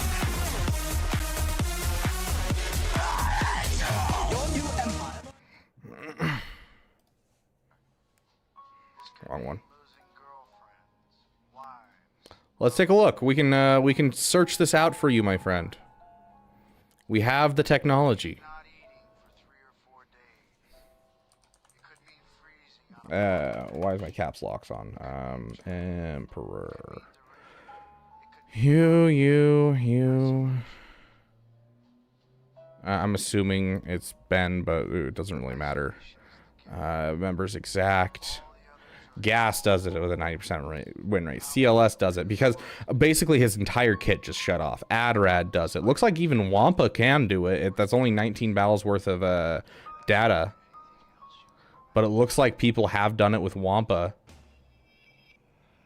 Let's not show latest season. Let's do overall. Yeah, 82% win rate with Wampa. Let's get rid of Wampa. No exact numbers. And yeah, so it looks like, you know, any kind of majorly good team is basically going to get through it.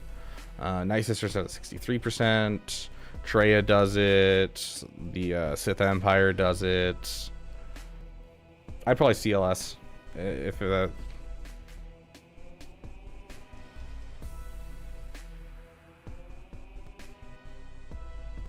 Makes stuns more likely. A 99.9% chance is a little bit more than more likely, I'd say.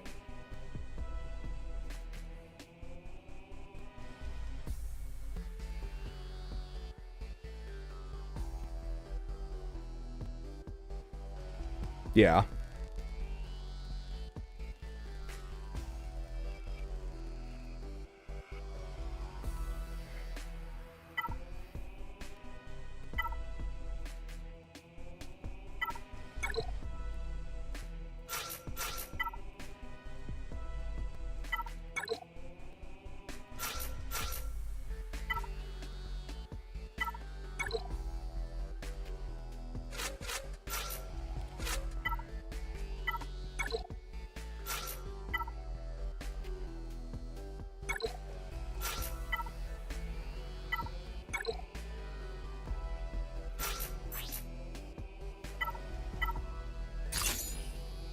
Okay, let's jump into this battle.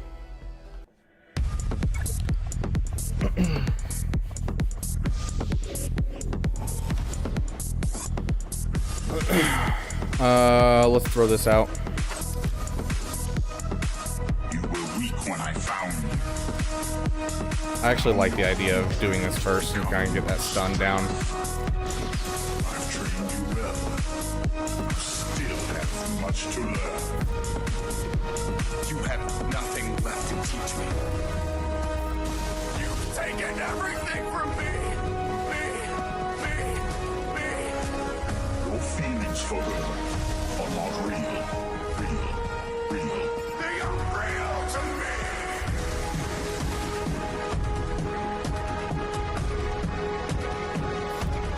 Get some debuffs on her. It's close.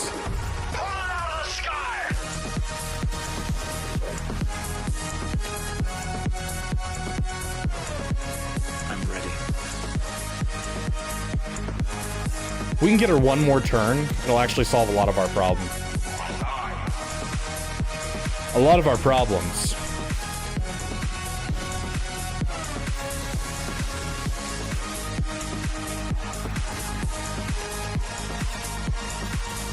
You're insane, it's massive. That was real easy. Okay.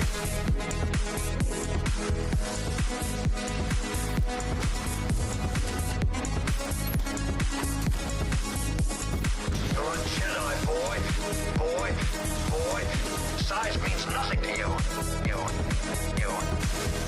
Pull out of the sky!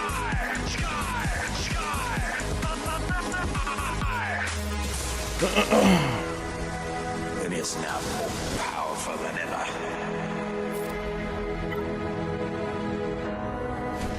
It was meant to root out the rebels.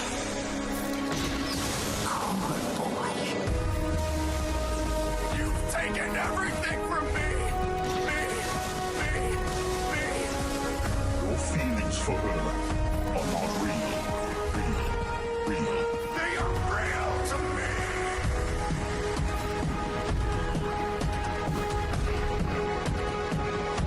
Yeah, CLS is probably the easiest gas counter.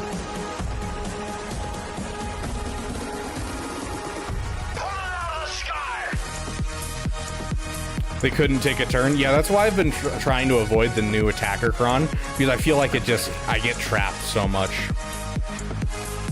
The inner machinations of my mind are an enigma. You're insane. It's massive. You're a Jedi, boy.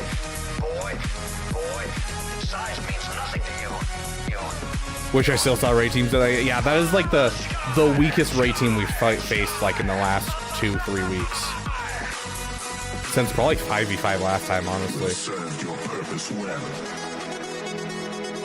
Goodbye, my... For the lay event, I don't know, Caleb. I'm not anywhere close to the lay event, so I don't know offhand. Sorry. No problem, Lumar. Good to have you back, my friend. Okay. Now we got to figure out this team. This team's easy. What is this team going to be? It's either like this team is very hard, or this team is very hard. Like we don't really have an option here where it's like, this is an easy way to take down this team. Because like either we're gonna have to take SLKR in right here, or we take SLKR in right here, and then we have to two-shot this if that's the case. And so like we'd have to do something like this, which I don't like doing, considering we only have a Gear 12 Nihilist right now. He will be relicked by 3v3, but my Phoenix is on defense, and also with the Kron, it requires that I use Geonosian Brood Alpha as well.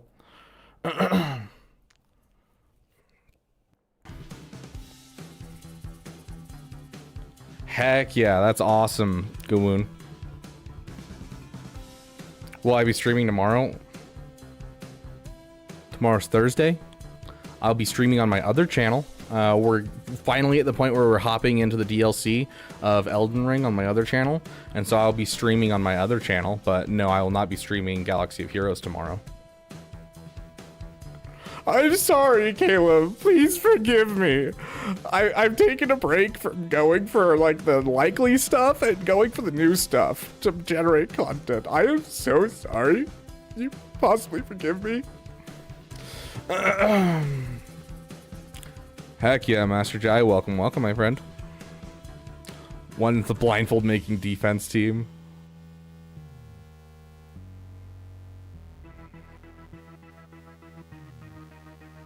I'll be there when you stream your dailies. Yeah. I need to start getting back into that again. Time for the Easy Meat DLC. Exactly, Lumar. Blindfolded Elden Ring win. I'll do strip Elden Ring. I don't know about strip poker. I'm not any good at poker is the problem. So I'll do strip Elden Ring instead.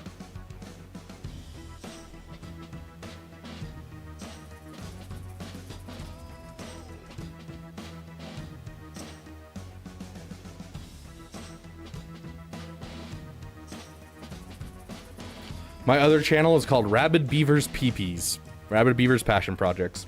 So you can go check that out. It's just I stream my games I play on the side for fun, essentially. Right now I'm playing through Elden Ring and playing through SWTOR with people like Lumar and Asteroid Mech. Elden Ring I'm going through with Nexus, our artist for our music. So...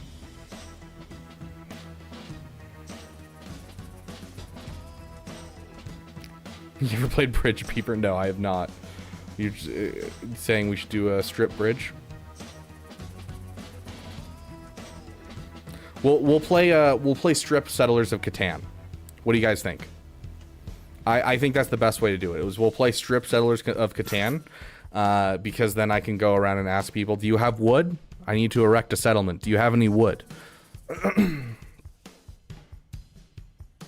Can't seem to find the other channel. You go over here in the Discord. There is a section in the Discord called Rabbit Beaver's Peepees, and this is me going live on my other channel. Look at that beautiful asteroid mech face. And if you go to channels and roles, you can actually be notified whenever I go live on my Peepee channel if you so choose.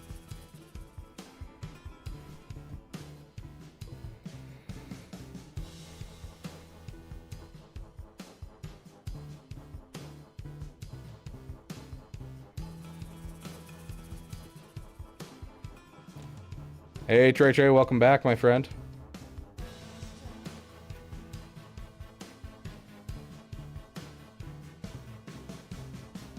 Okay, I will be right back. I gotta run to the bathroom, guys, so I'm gonna grab Mara, and you guys are gonna have some Mara time.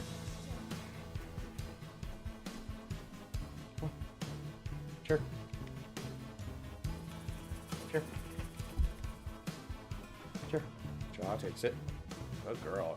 Stay.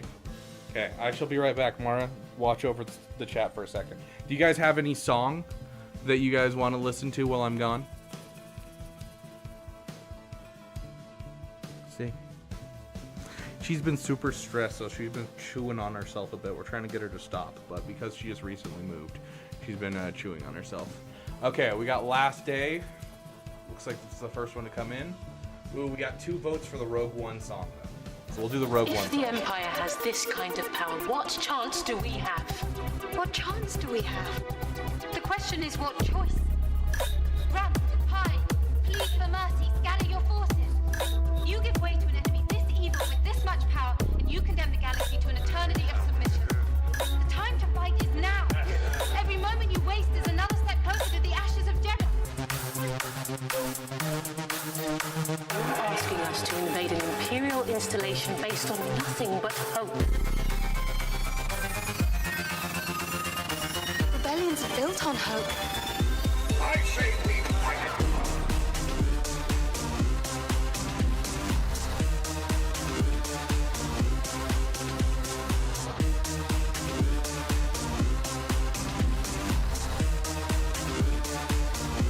I say we fight.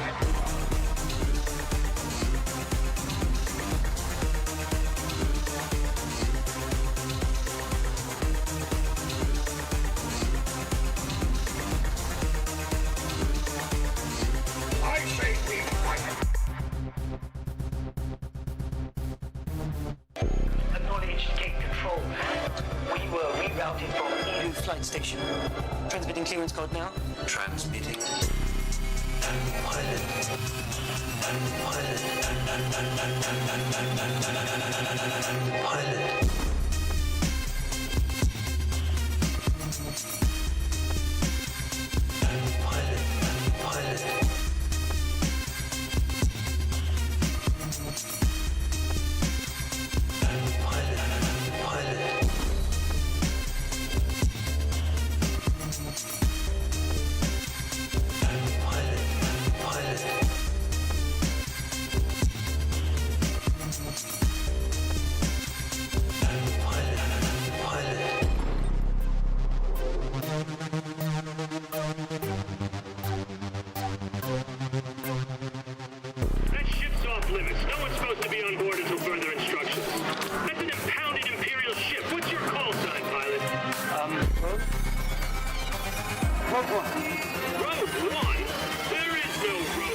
Well,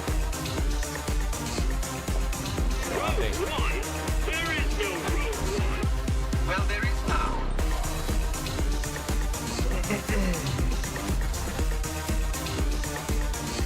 I say we fight him.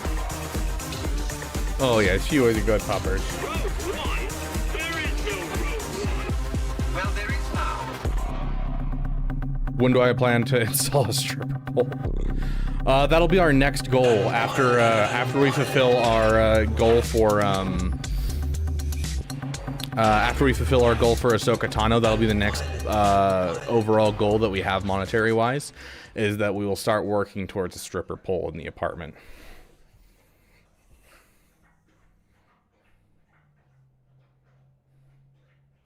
There actually is crons for AdRad during this next season. We'll go over them after GAC. I don't know Tellable. He's pretty stingy with his resume. It's been hard to find out what he's done previously. Can't tell you if that's serious or a joke. It's a joke. I'm not getting a stripper pole.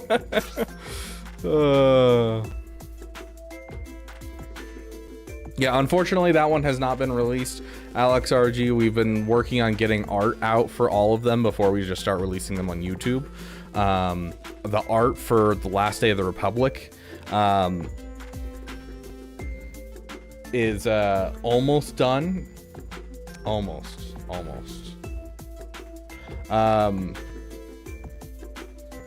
I'll put it this way: if we can get 3 gifted memberships or $10 in donations, I will show you guys the first half of it that's out so far, and then we just need the second half to overlay it. Dude, if my dad cared, I would be very, very happy. My dad doesn't care one bit. I could be having OnlyFans and he'd have no idea. Yeah, Last Day of the Republic can be found on YouTube. Unfortunately, it's not the full version, though. If this works, then this would solve a lot of our problems. I'm kind of worried about the Relicate Boba, though. No, LDAD. Absent parent versus being supportive parent.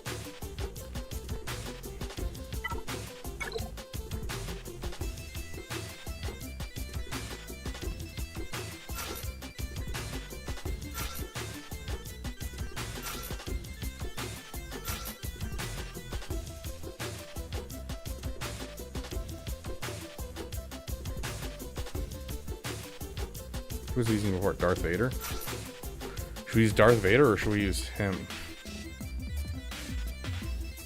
Yeah, I mean, we play the full version on our stream, so we just don't have it on YouTube, unfortunately.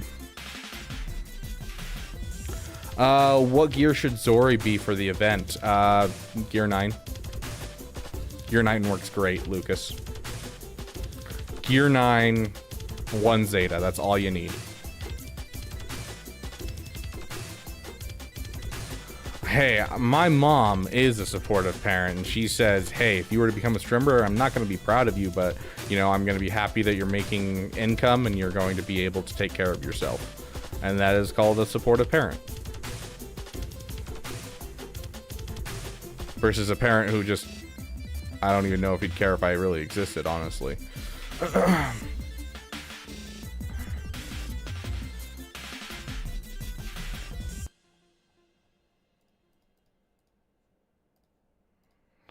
Okay, we're gonna go with Jabba. We're looking at you. Gift card Lando's in there, right? Let's suppose that you were There's no gift card Lando. Dream any dream you wanted to dream. And that you could, for example, have the power within one night to dream 75 years of time. Or any length of time you wanted to have. And you would, naturally, as you began on this adventure of dreams, you would fulfill all your wishes. That's the wrong person. Hold on. You would have every kind of pleasure you could conceive. And after several nights of 75 years of total pleasure each, you would say, wow, that was pretty great.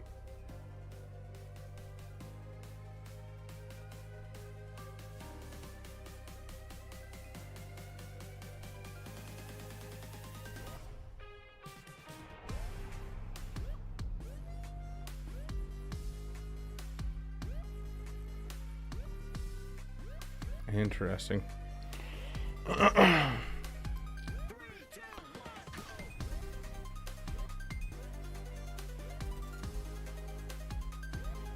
Can't see us clean up a solo job. Yes, I'm not looking to win right here. This is not for a win. This is just to kill off Leia and hopefully Kersantin. If I can kill off Leia and Kersantin, this is a dub, because at that point I can clean it up with like 4 different teams and we're good. That's what we're trying to get to with this team, because if we can 2-shot this team, much better. What were people using in this? They're using, okay, that's no, bad. Vader or another tank. We want him to hit Savage as much as possible.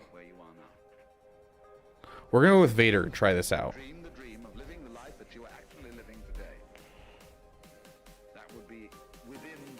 Tellable, it might be possible now that Krex is fixed. I've never done it myself because I've always had a Gear 12 Krex. I just relic Krex this, like, literally 3 days ago, so. Ooh, very cool, Alex RG. I'll have to take a look at that.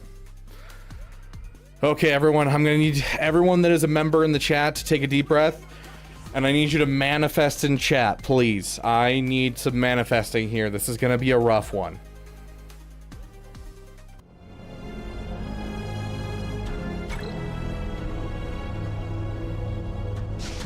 She will break you, your mind, your body.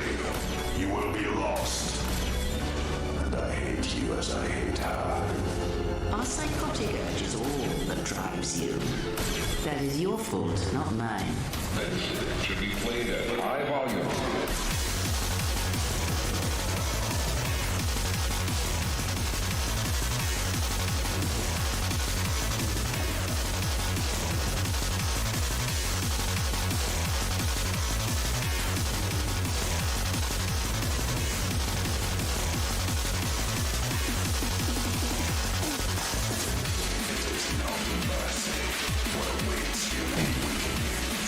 Okay, we got Leia out. That's a good first step.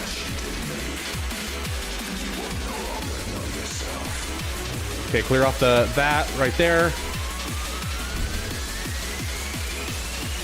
Ooh, locked on buff immunity. That's rough. Okay, all in on you. We need to get you out of here. Finish him off. Okay. We're good. Get a ability block over here if possible. Jack up cooldowns. Cooldowns increased on Jabba. I'll take it. Okay, at this point, they've got like no extra stuff going into their team when it comes to, oh my gosh. I'm guessing that was a blind that I didn't notice. No, because they just spelled blind. I don't know what happened. We're just getting a lot of dodges. Your strength is as meaningless as the strength of my hand.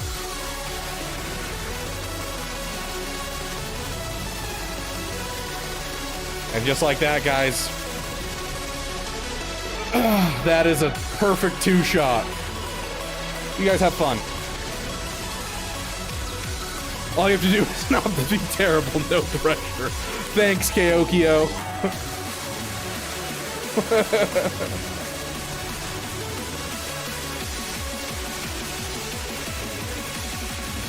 And the battle continues.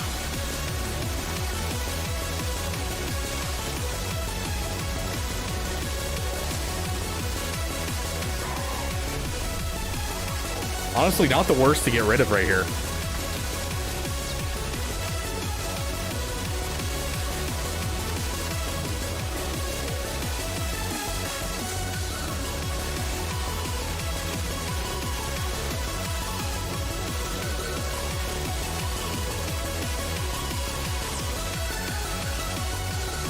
I'm just gonna keep it on auto. Yeah, Nihilus got eaten, ironic.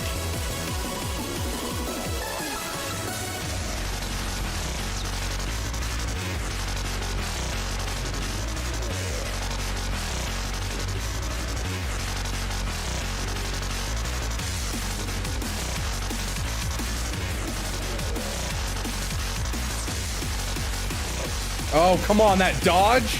How can he dodge?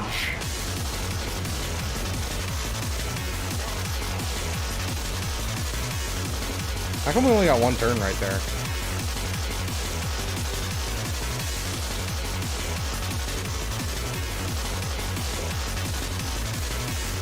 How is the slug dodging?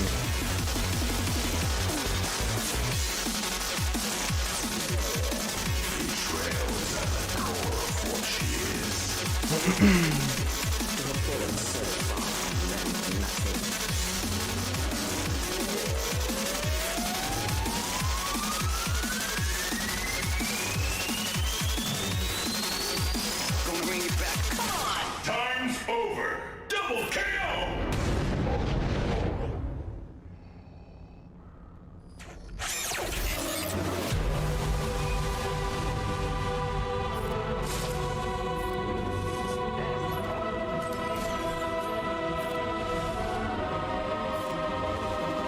Peace is a lie.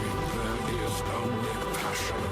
Through passion I gain strength. Dang. Through strength, power. Through power, victory. Yeah. That's interesting. He doesn't get 2 turns out of it. It was worth a try to see if we could get that killed.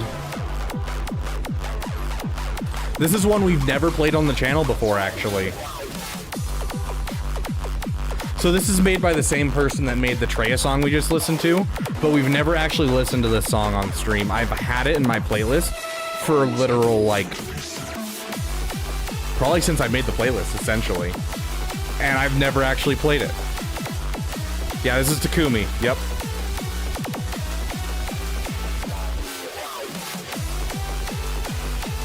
Don't, Caleb Wheeler, I swear I will. Yeah, if we had a Relic Nihilist, that's all we'd need, so go gameplay.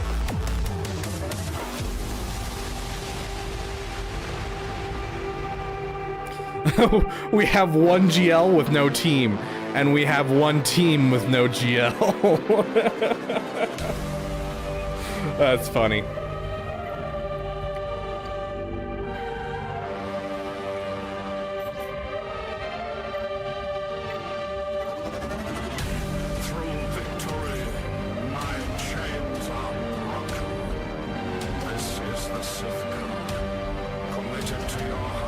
Gaba turns into Leia Eternal.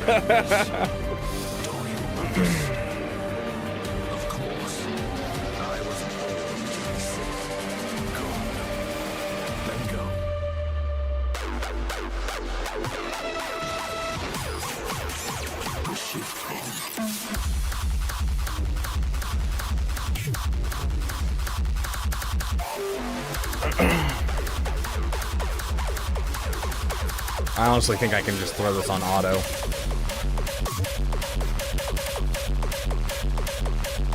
Let's get him 3 stacks.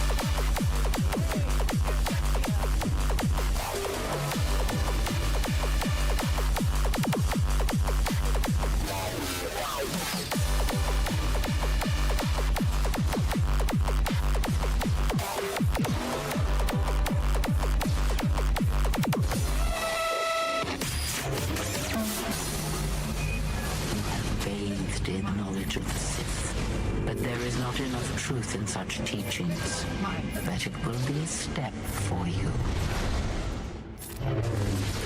Come on, you are right there. Just die. Oh my god. Holy crap. Oh my gosh.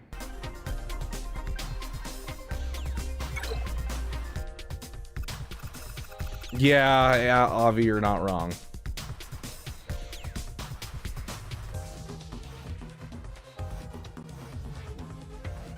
Dang, madness, that's rough. Okay, now I have to take out this leaderless team, but I can't like throw something weenie at it because it's still a solid team.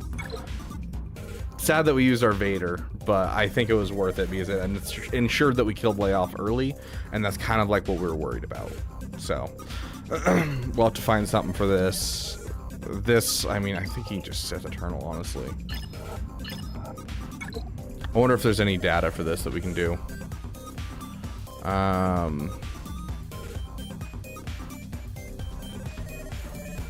We're looking at Drogon.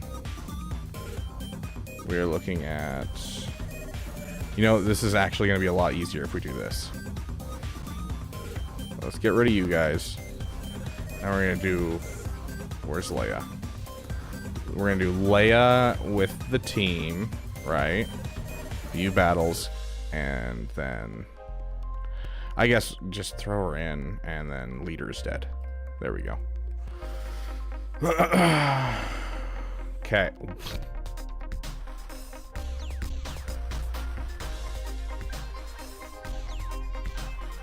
Go for it, a Juno.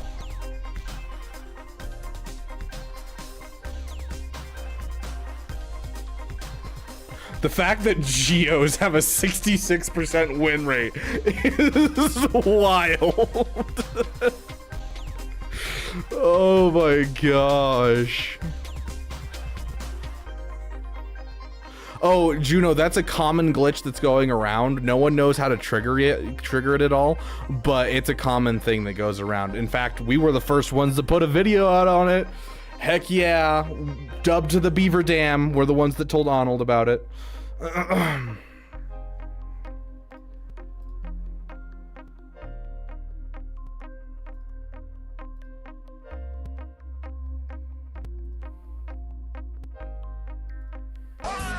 Finish her off. Thank you.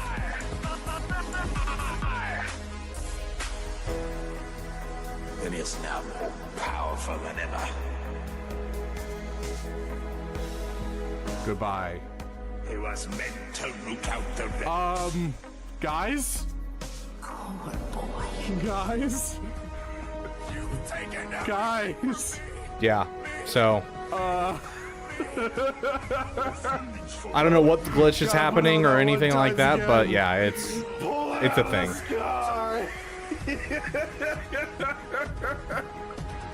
Yeah. Look at the happy beaver. Okay, anyways. Yeah, I saw that, Avi. I was so happy for him.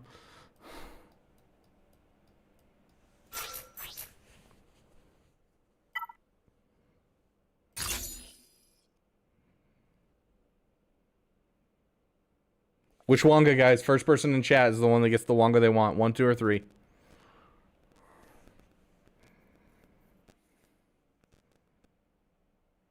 Ooh, I think Gawoon came in first on that one for Wonga 1. And then Death Destroyer Worlds came in 3. I would certainly like to. Hopefully the battle doesn't go long enough that we need both. Oh, I don't think so. Did you say? He's yelling, he's holding me back.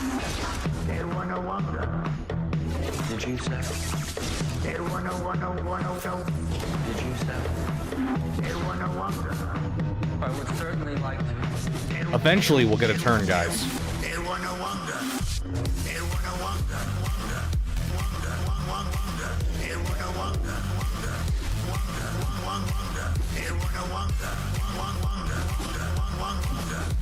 Wow, dang. Yeah, without that Leia lead, they lose a lot of their viability. Holy shiz.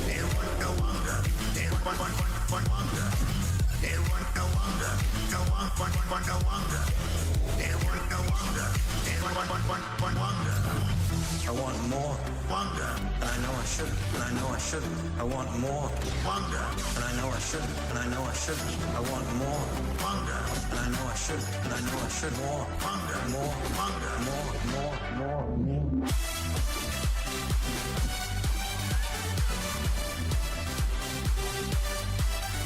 Yeah, looks like I'm facing an R2-D2 lead. Essentially. Yes, Thomas Peacock. Thomas Peacock? Peacock?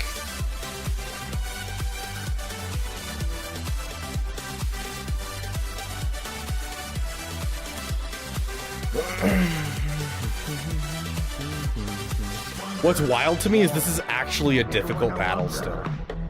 Did you say? Like this isn't like a walk in the park. I would certainly like to. They wanna wonder. Oh, I don't think so. Did you say? Thank you for your service, my Wampa friend. But yeah, who was it that was mentioning, we were talking, I think it was Alex RG. We were talking about the final version of The Last Day of the Republic. This is the final version, and so it adds in a little section in the middle, essentially. What if I told you that the Republic was now under the control of the Dark Lord of the Sith? Hundreds of senators are now under I think so, Juno. I'm not sure. I'm gonna be honest.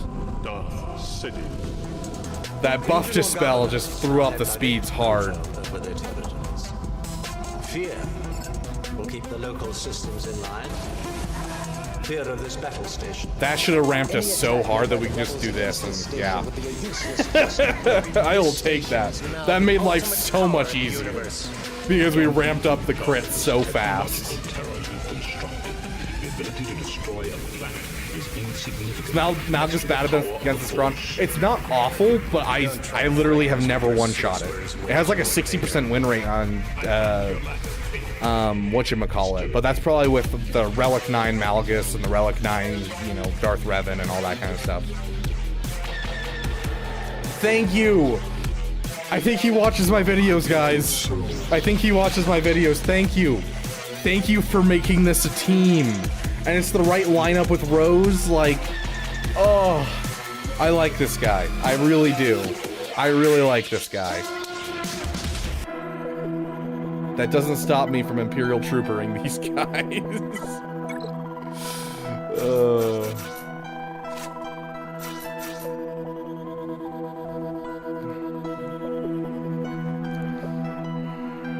Rose Omi win. That's the problem, is I struggle to put the Rose Omi because it's 5v5 and 3v3 and vice versa, and like it just goes by month by month. If it was still like the whole 3 months on 5v5, 1 month on 3v3, I'd be more okay throwing Rose's Omi on, because it's a worthless Omi to me half the time, and I hate that, so. You mean Zori in the last lot? No, I keep seeing like Resistance teams without Zori, or not, you know, they have the Lightspeed bundles and they never bother to get Zori on their team. A Gear 9 Zori is much scarier than like half the teams I see on defense. So that's what I mean, obvious. I don't see Finn Zori on defense like ever, and she needs to be on defense. It's one of the best hold rates in the game. So.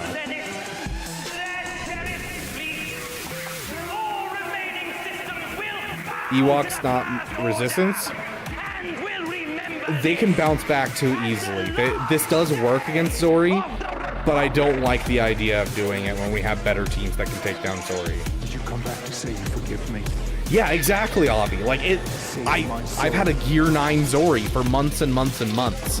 I just relicked her, took her from Gear 9 to Relic like 4 days ago, 3 days ago. Same time as I did Rex. And like, at Gear 9, I still get, on average, at least a hold like every GAC. Like, it's insane. And yet these people just don't use her. And I'm like, guys, please, go get Zori, Gear 9, drop the Zetas. You're going to have a fantastic team. Do it, please. So, yeah, it hurts my soul. Yeah, my Zori is now Relic 3 as well.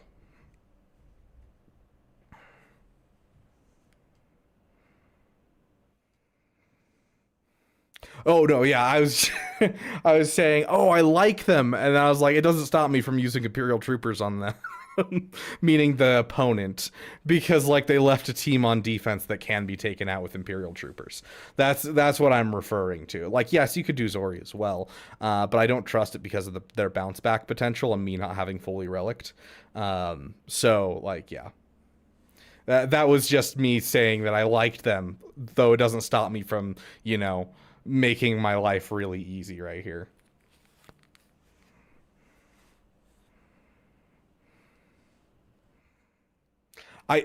Jackson Reynolds, I think what they're doing is I think they're watching my videos right now. I'm pretty sure I'm a prophet. I've been telling everyone for months. Okay, you're going to get your Lightspeed bundles done. I want to see a Rey. I want to see a Kylo in your roster. Then I want to see an Executor in your roster. They gave you most of the stuff to get there already. You just got to do a couple more ships. That'll get you a Millennium Falcon. The Millennium Falcon's going to be nice, and you're going to be able to start heading with that Y-Wing over to Jedi Master Luke. The Shadows of the Empire bundle helps you along that route. So Jedi Master Luke's your next thing, and then you're going to break into the Rebel Trinity. And then all of a sudden they're like, hey, here's a Lightspeed bundle that perfectly fits in this farming plan that Rabid Beaver suggests to everyone. So I think they're watching my content, even though Meathead won't talk to me. Gosh. A game theory.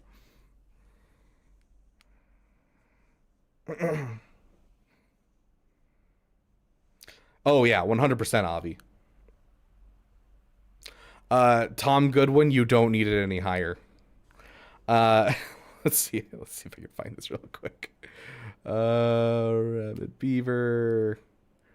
The new stuff always confuses the shiz out of me.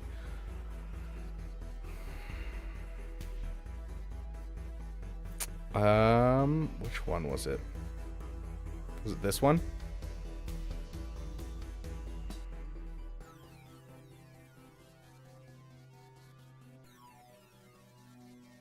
It wasn't this one.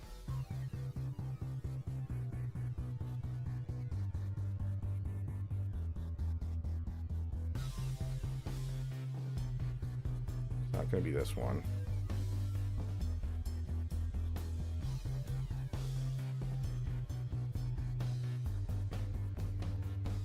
I don't remember where it was, but like literally the more often than not I get more Raddus holds than I do Executor holds.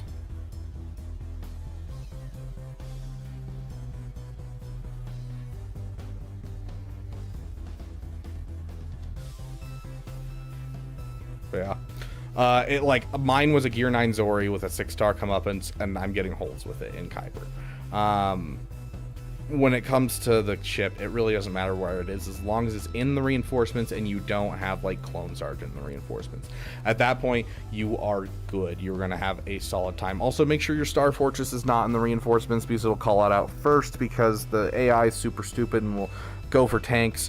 But overall, even in Kyber, a Gear 9 Zori with a 6-star comeuppance is getting me holds. So don't worry about the fact that your comeuppance is low gear.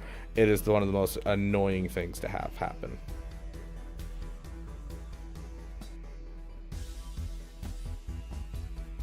If you stick TIE Bomber on Raddus, it's actually a very reliable front 2 shot. If you stick TIE Bomber on basically any fleet, it makes the profundity fall apart, which is always entertaining. Hello there. Darth Plagueis the Wise, welcome to the damn community, my friend. Thank you for following over on Twitch. I have heard your story, actually. It's surprising, but I have. I don't remember how this battle is supposed to go, but I'm just going to hop in and call it good. We've already played Activate Dark Troopers today, so we're going to play Deploy the Garrison. Let's see. There it is.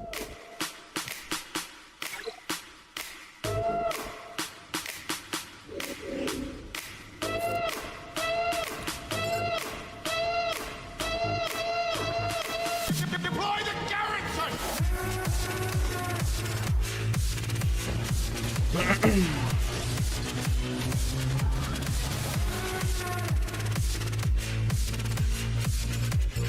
No Ewok Elder. Interesting.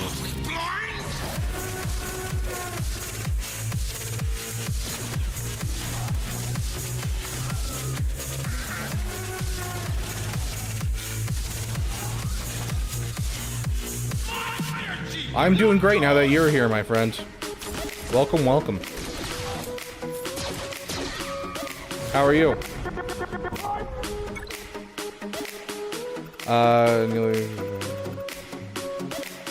My buddy was like, I do really have to get Zori, and my response is yes. Yeah, if he's doing Rey, you have to get Zori. You can't sleep on this team. This is such an annoying team. We have a lot that we can break into for these teams. Is there anything scary on the north?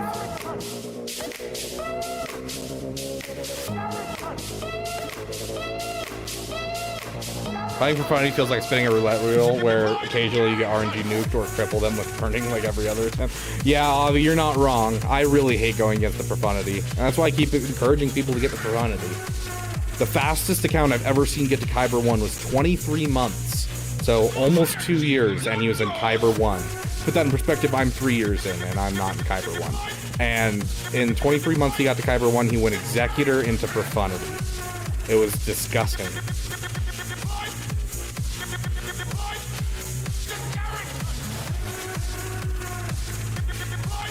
Sounds like you need a higher relic BAM. My BAM survives most times at relic 7. It's like it's more of a, if they have a relic 8, Han and Chewie, that's when I lose. That's the only time I really lose. Oh yeah, 100% Avi. Oh, are you talking about, oh, what is his name? Sombrero Bro. Why am I spacing on his name? Embo. Are you talking about Embo, Agent Milton? Okay, so we can Sith Eternal that. That'll make that really easily. That'll make that really easy. Do we trust this? It's not an awful comp. It's not a great comp either. I'll just take the full banners and call it a day. I'll take the 65 banners. I don't want to risk it.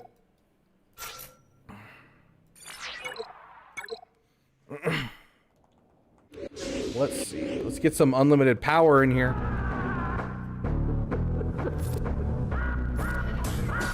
Watch a few of your YouTube videos. Great content. Keep up the good work. Thanks, Darth Plagueis. I appreciate it, my friend. I wish you luck in your plans between Acolyte and, you know, and episode 1. I hope it all goes well. I'm sorry that, like, the, you know, the series in which you explain how you do it is getting canceled, but hey. It was cool at least to see you pop up.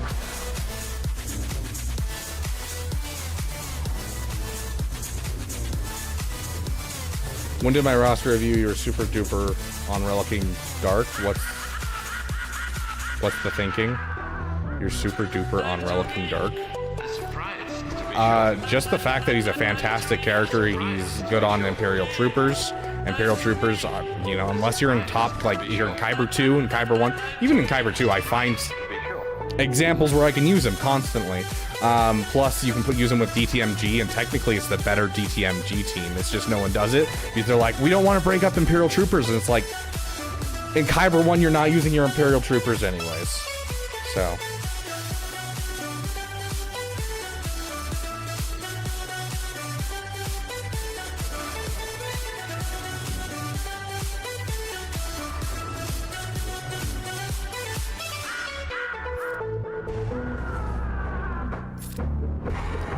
I don't know where your roster is currently tellable. Like, I don't know where, like, I don't remember a roster from yesterday. I go through a lot of rosters. So, like, when it comes to your roster, I don't know. Like, if it was, like, a high-up roster, then it was probably you had, like, DTMG or something I saw. If you're a lower roster, then it's like you have the Imperial Troopers. You have Piet sitting in your roster and nothing to do with them. Get yourself some Troopers, because all you need is Dark Trooper to be able to... push it over the edge to be able to beat every team you could possibly want to. So it really just depends on the roster. But overall, it's one of the most slept on characters that I see. They already beat a lot of the stuff, but they what they won't beat is when you run into Darth Revan on defense and things like that. You want to be able to guarantee that you can kill people in time. Because, like, if you can't kill them off at the beginning when it comes to Darth Revan, your whole team just gets screwed. You have to be able to kill off Malak quickly. And just having that Relic Dark Trooper does so much for the team to be able to take down Lord Vader. If you get into a Lord Vader two-shot scenario where you kill off Lord Vader's team, but he's alone, which I get into that situation quite often, actually. You have the Imperial Troopers. The Imperial Troopers with a Relic Dark Trooper can take down a Lord Vader. Without a Relic Dark Trooper, you're dead in the water. He's great for cleaning up teams. He's great for, you know, taking down teams. He can clean up a solo SLKR. You want to relic your Dark Trooper. And unless you were like you're Kyber 1 and you still don't have a Dark Trooper, then it's like, sure, don't go for the Dark Trooper. But like if you have a Piet sitting in your roster and you don't have a relic Dark Trooper, finish the relic Dark Trooper, especially if you have a 7-star already done.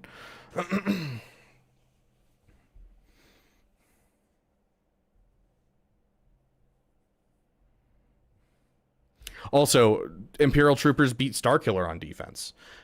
All you have to do is throw Wat Tambor as your 5th member, and they beat Starkiller, but you need a Relic Dark Trooper for it. Like, to really pull off the stupid things where you take down teams you have no right of beating, you need that Relic Dark Trooper. Relic 5 Mon Mothma with Gear 12 Phoenix. Krex is basically cheating.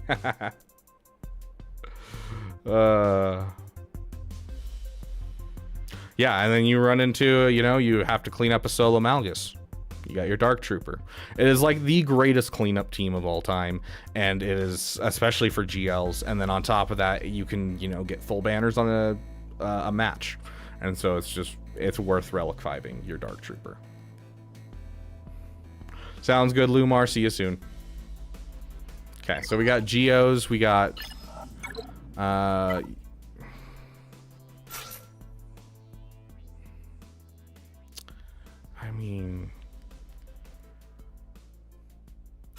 might as well use the whole team. I kind of want to just use Jedi Knight Revan lead. Just get that extra speed. How fast is the team? Is he modding right? I mean, not crazy good. Yeah, if you have a solo Malgus, they can beat the Malgus. Because Malgus, the way that he works... Here, we can actually read his kit right now. If I can find my Malgus. Because I'm still missing a Zeta. I need it. This is a really good Zeta that I haven't had the time to put it on. Because I thought Ahsoka was coming out soon, and so I was like frantically saving Zetas. Anyways, yeah, so a lot of his stuff is based off of having allies. Gaining, where is it?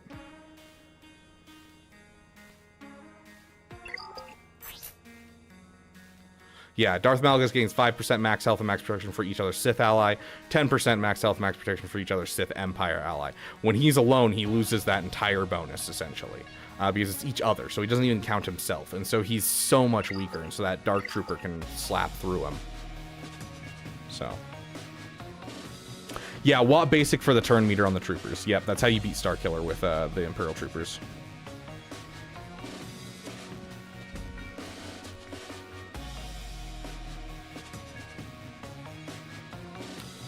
I don't know. I don't think it really matters whose leadership ability we go with. I'm gonna be honest. This is gonna be a dub regardless. Because my Jedi Knight Revan... no, he's not faster. So it'll basically ensure that we take first turn if we use his lead. 5 speed. So wait, 5, 10, 15, 20, 25, 30 speed. So he's actually not going to take a turn before him. It's going to be a dice roll because he's at 215, isn't he? Yeah, it's going to be a dice roll. I don't know. Attacking out of turn deals more damage versus... yeah, we'll just do this. Let's see. We have one of these, right? There it is. This seems overkill, but Zori is scary. Yeah, but that's the thing is, like, we have 2 teams left. And we still have our Bo-Katan Mandalore and our Malchus team. And so why not overkill? Because instead we just throw in Jedi Knight Revan team without the Jedi Master Luke, and then we just wouldn't use Jedi Master Luke today. So...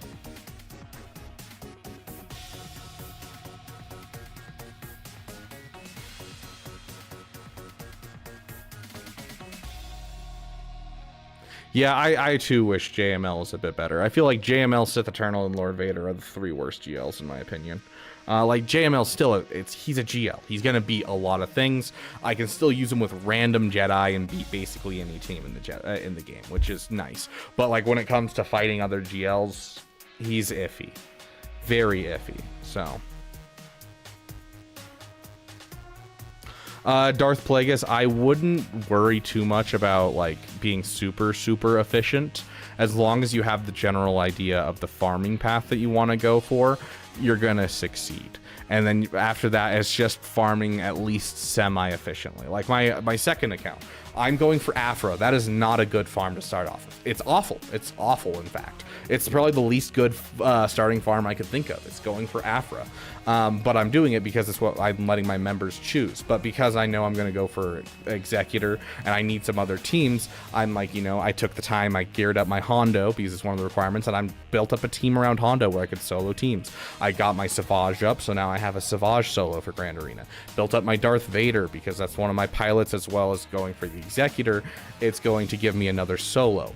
And then, you know, going into Afra, I'm building a Sana Staros team. Instead of just getting Sana in my roster and then not touching her again, I'm building a Sana Staros team, so that way she has a team. And then I have the Afra team that I'm building out of it. And so you could, as long as you like make sure you finish your farms and don't just like go for the basic stuff, you'll be fine whichever direction you go. So just pick a direction and go. Don't worry about being efficient. It used to be super important that you were efficient because, you know, the matchmaking was based off of your overall GP, and so it made for players that were like casual at the beginning and then started wanting to be competitive, they were completely screwed out of the game. But nowadays they don't do it based off of that. It's just based off of how often you win or lose. Therefore you can just go wherever you want and start wherever you want. So don't feel like stressed about being the most efficient roster possible. My roster is definitely not efficient. In fact, Arnold's has more GLs than me, and his is free to play, and mine is, you know, I pay for things. I don't spend a lot, but I do spend money. And so like no matter what, you can do a good job. You just need to be at least semi-knowledgeable of being like, oh, I got Darth Revan as my first farm. Make sure that I get Sith Empire Trooper. Make sure I finish Malak. Make sure you finish the farms that you set out to do, and you'll be fine. So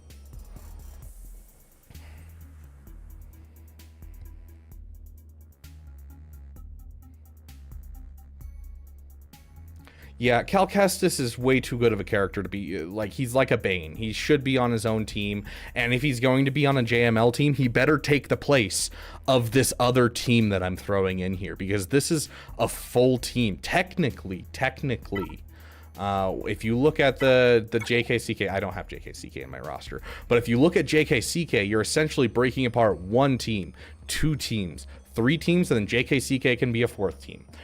The fact that I need 4 teams to build JML is insane.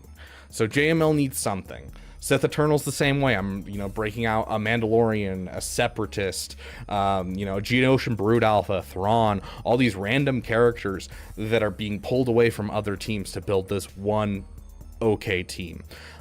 Same with Lord Vader. I have to pull out, you know, I faced a Lord Vader that had Reva, it had Maul on it, it had like it had all of the lifters for Lord Vader, and I still beat it with a regular SLKR. I'm like, this should not happen, A, and B, why are they having to break up 5 teams to make one okay team? Like that, it's so bad. I hate that so much that I have to break up teams to do this kind of stuff.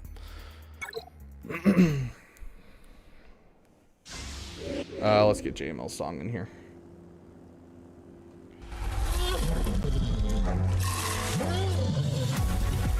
I'm overspending on so many teams. The beginning's gonna be really rough. Here, we'll explain in just a sec, Darth Plagueis. Let me finish this level. I gotta finish this team. This is why a Gear 9 Zori doesn't work too well. Then again, not everyone's bringing a JML, and if they are bringing a JML, then they're kind of wasting their JML, honestly. Like, this is a really overpowered squad for this.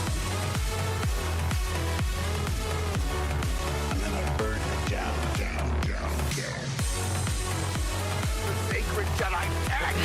I will not be the last Jedi.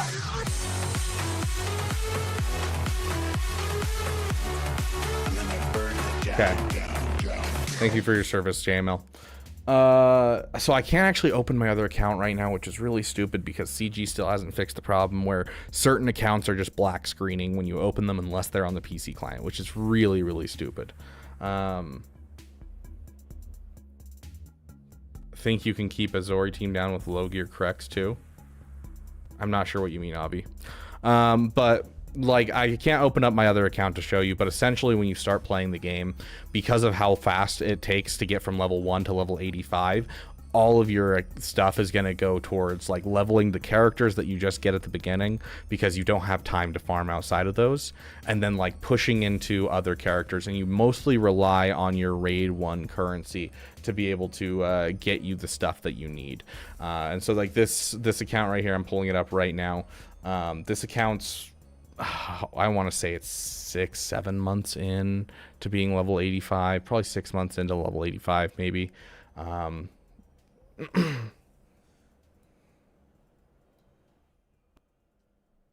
yeah, that's if you outrun them. The problem is, like my Gear 9 Zori, I have a let me show you why mine gets so many holds.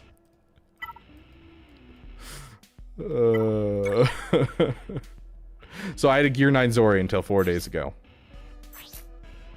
I have a 349 speed resistance hero Finn, which means that he's 384 speed. So there's not really a way that Krex can do anything. Oh gosh, love it. Absolutely love it.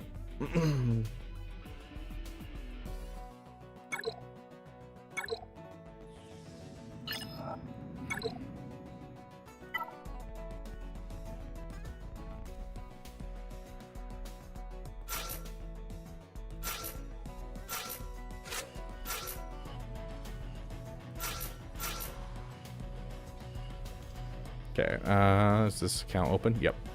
So yeah, even 6 months into being level 85, I'm still like working on teams and stuff. And so like I have 1, 2, 3, 4, 5, 6 energy farms going just for hard node farms, and then everything else kind of goes to my characters. But 90% of your leveling up doesn't come from you actually farming gear. It's you going in here and you're using this currency right here that you get from the raids. And so you don't actually have to focus on gearing a ton. Just whatever leftover energy you happen to have, you can throw into gear farming. But overall, most of your gear should, or most of your energy should go into getting new characters, like at all times, Darth Plagueis. Like before this, I was working on Imperial Troopers, and like you're always going to be working on a lot of hard node farms. Sometimes you'll take breaks and you'll go some time where you're trying to focus down some gear. But because of the raid changes and the gear changes, we are at a really good spot where you can kind of just focus down the characters that you need to farm, and then the gearing just comes straight from you spend your raid materials on it. So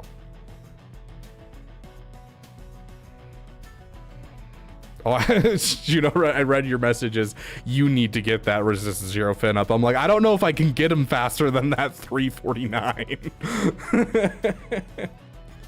But yeah, so like, all these characters right here, like I've got like a Gear 12 Phoenix team, I've got a Gear 12 Brood Alpha, I have a Gear 13 Savage. I spent almost no energy getting this Savage up to Gear 13. It was all just from my raid currency leading up to level 85. Same with most of these characters. The only thing I really farm when it comes to gear is this stuff right here, which is Chirotex. Besides that, everything else can really come from your gear farms, like from your raid farm stuff. So don't worry about working on too many things. As long as you have like a little bit of energy left at the end of the day to farm what little you actually need, great. Overall, when you're using crystals, try always to use your crystals on energy refreshes. Yes, I'm in the 200s right now. Don't ask. I was trying to get something done before lock-in. But regardless, this should be like what you're focusing on is doing 3 refreshes of energy every day. And so this is what I spend my crystals on. Even my free-to-play account that's like brand new, it still has enough crystals to get me 3 a day essentially. And so that is what you spend all your crystals on, trying to get 3 a day of those. And as time goes on, you'll get in more and more events, and it'll give you more crystals left over. This is with doing 3 a day. I saved up 4,000 crystals. So that regular energy comes in real handy. So.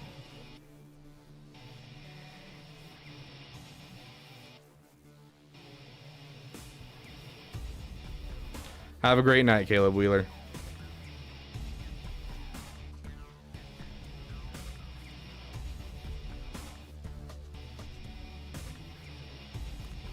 Oh yeah, Agent Milton. Kairos will always be the spot that like messes everyone up. I actually almost want to throw Darth Revan as the lead here.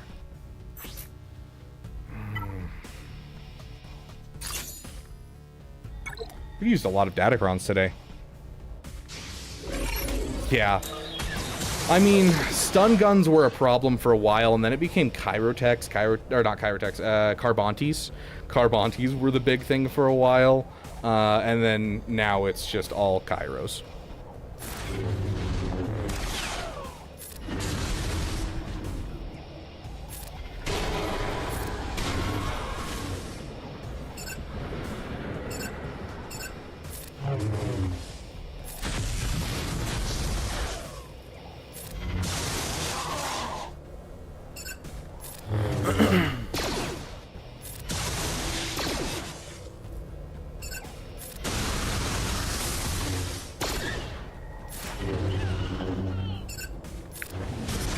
Easy battle. Like the one I struggled with most when I was, you know, when I was playing the game originally, when I was starting up, it was always Carbontes. I was always out of Carbontes. Stun guns I had enough of, because like the stun gun crunch is very prevalent on like the later characters right before Chirotex came out. But in the earlier characters, it's much more Carbonte based. And so, yeah. It was always Carbontes for me, and then the gear changes kind of took that over, and then I've never struggled on Carbontes or stun guns ever again. I'm gonna laugh when this team gets beaten by Geos. One of the top 10 teams in the game.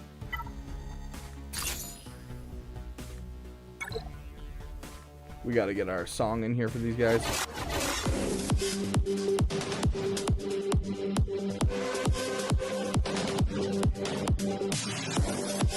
I need your help. They took the child. We will help you. Mandalorians. Goodness gracious. Oh, 200% defense. I'm like, we didn't do anything to that Geonosian brute on those first couple hits. Holy shit.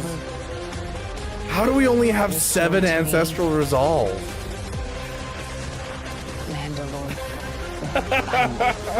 Be within reach. Oh my god.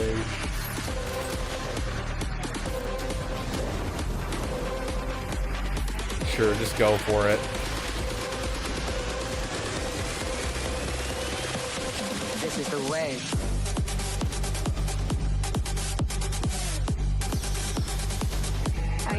Really didn't kill. Oh my gosh. Well, there goes Bo. We got the revive at least. This is the way. Goodness gracious. Yeah, now that we're dealing true damage, we'll be fine. This is the way. Gosh, I freaking hate the defense crons. Yeah, no problem, Darth Plagueis.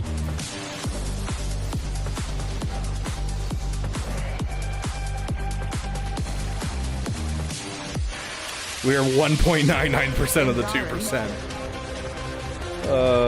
You are redeemed. This is the way. This is the way. And Bo-Katan Kryze. Bo-Ka-Trash. I mean, she still killed it. By Kryze. Fairly easily, too. You too are redeemed. Like, in a perfect world, I wouldn't have done what I did. What are you waiting for? Get out Oh. What is that lineup? I am Bo-Katan. I've never seen this lineup. This is the way. Yeah, no problem, Darth Plagueis. I am Bo-Katan. I couldn't tell you, Agent Milton. This is the way.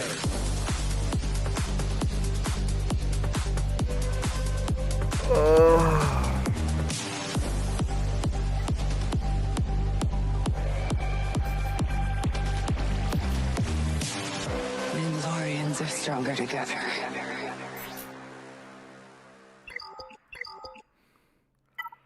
I wonder if I can take this out with Negotiator. Because if I can take this out with Negotiator, then I can take out this with Thrawn, and then this with whatever I have left. Which would be Malevolence.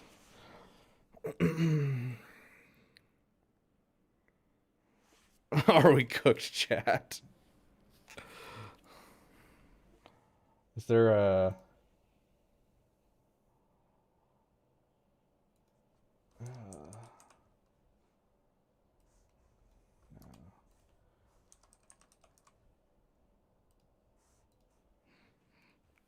Jar Jar mask? Agent Milton, you're trying to kill me. Okay. What are we gonna do here?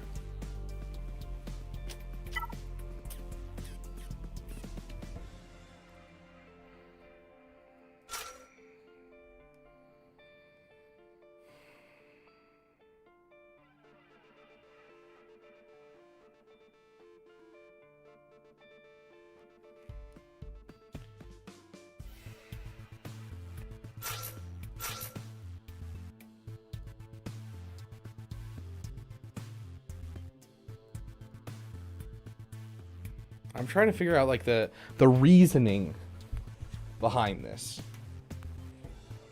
Because Agent Milton is looking at things like he can redeem Jar Jar masks, which means I have to do this with a Jar Jar mask.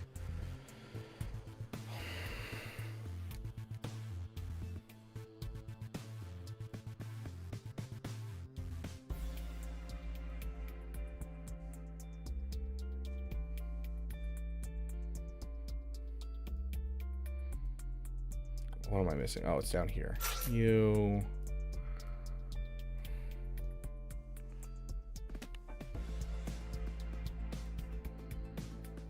Beaver's cooked.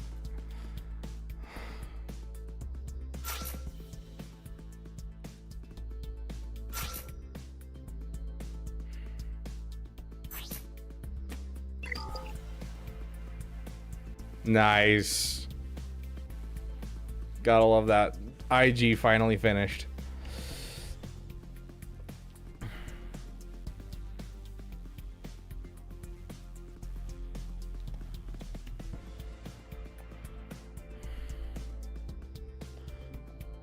I'm trying to figure out what's the point of this lineup.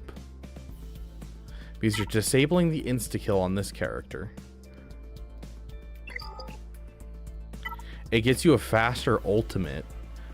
But like I can go all in on Fury class Interceptor or any of these guys and like just kill them off.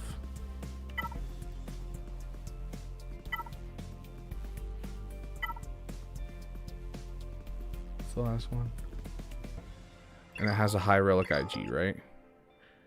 Yeah, it's a high relic IG. So I can't take this out with First Order.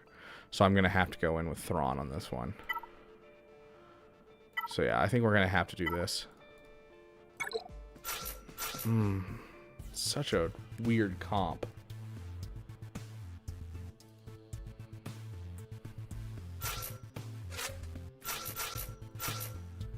Okay. Ugh.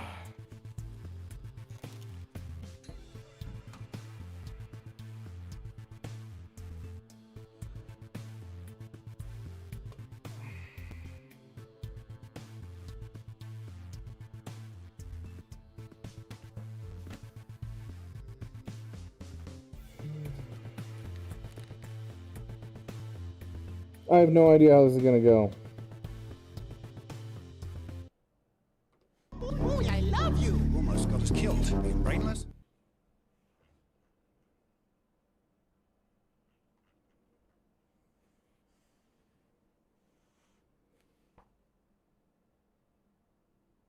Did our music stop?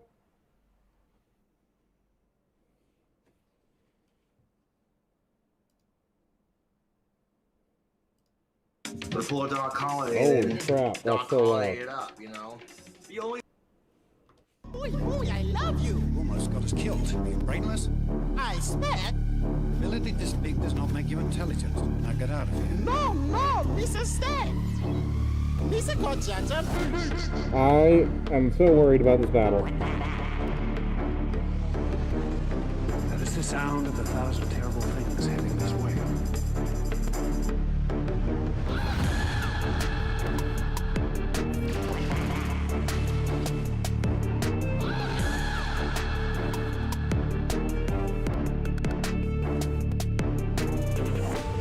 Your God's demand. His life belongs to me. Be gone with him!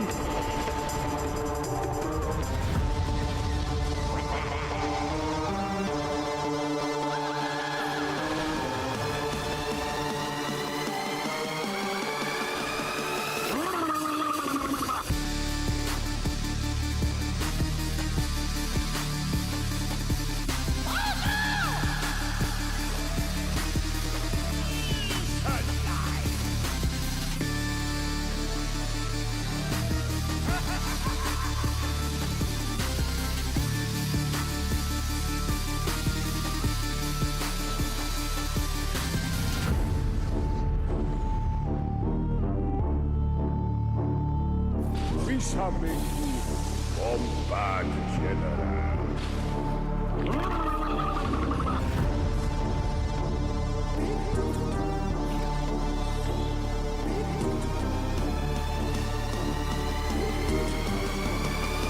You are in big doo-doo this time.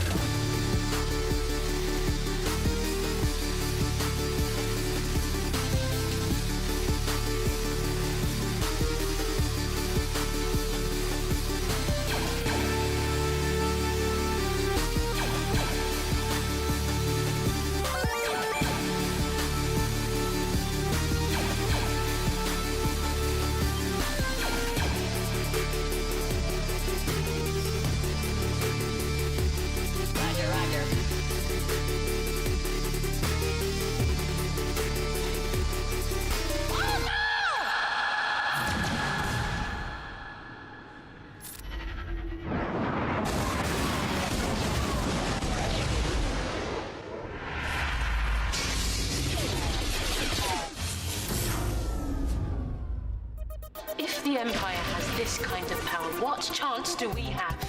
What chance do we have? The question is what choice? Run, hide, plead for mercy, scatter your forces. You give way to an enemy this evil with this much power, and you condemn the galaxy to an eternity of submission. The time to fight is now. Every moment you waste is another step closer to the ashes of Jeddah. Asking us to invade an Imperial installation based on nothing but hope. Rebellions are built on hope. I say we Oh gosh, it's so hot in there. Ugh. Ugh.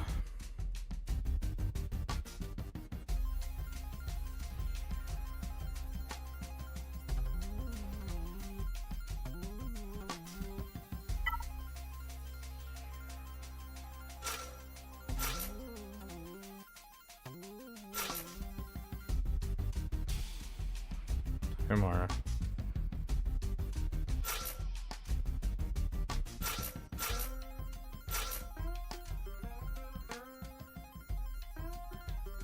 Look at my last message. I'll chat during Ross reviews, but I will be here. Okay, got it.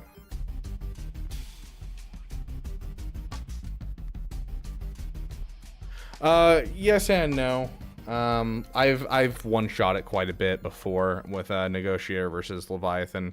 The problem is we didn't hit our AoE early, and we hit it really late, and it was either we use it early and then we have it ready later, or we have it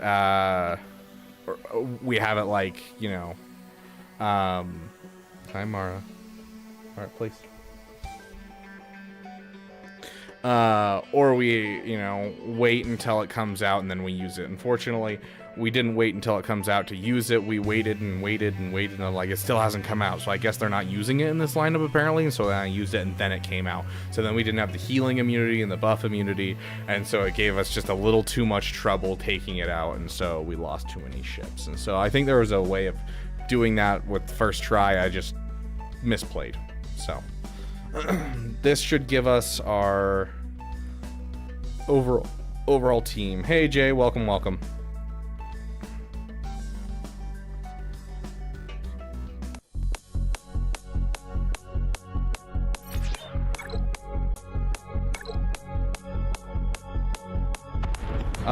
Cam mods are typically offense health, I believe. I actually have never done this battle, or I have, but it's probably been 6 months. I'm gonna assume it's going after IG 2000, just like it is in the other version of this. I will start my operations here and pull the rebels apart. Nice double dodge. They'll be the architects of their own destruction. There is no escape. There is no escape. So dumb that they still haven't patched that. There is no escape. It's so annoying. I should have done that on the other guy. That's my bad.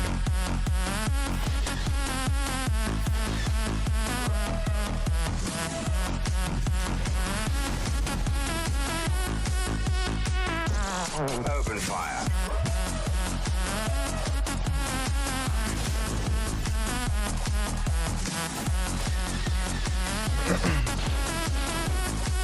I should demonstrate my powers.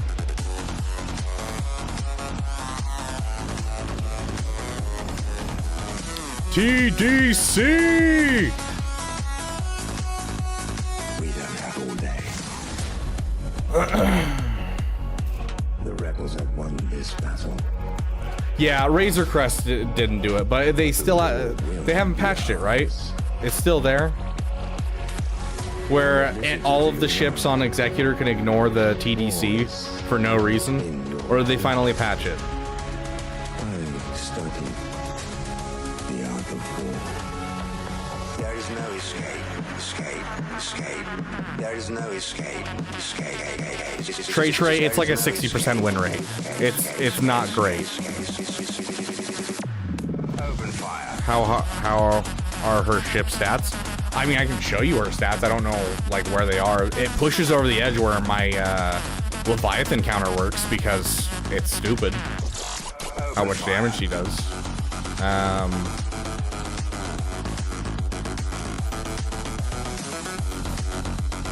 She's 203 speed, 1300 or 130,000, 13,000 damage.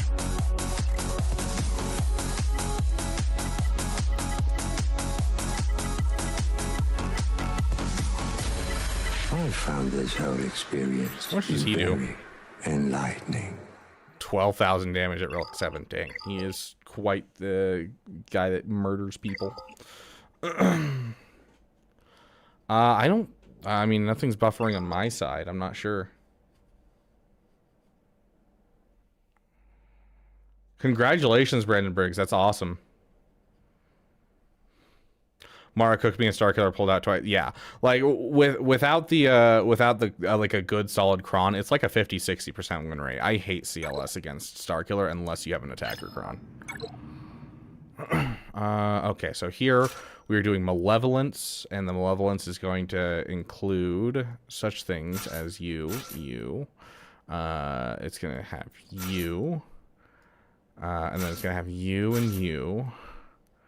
And then it'll have the TIE Bomber. Okay. Here's to hoping, guys.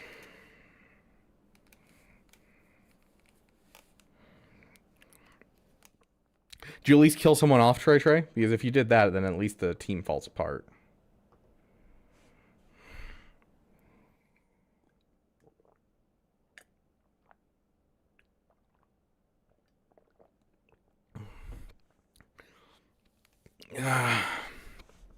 Time to spin the wheel. I need to up my relic levels on my Sunfac, honestly. It'll help a lot with this. Ben wasn't damaging me, couldn't kill anyone. Yeah.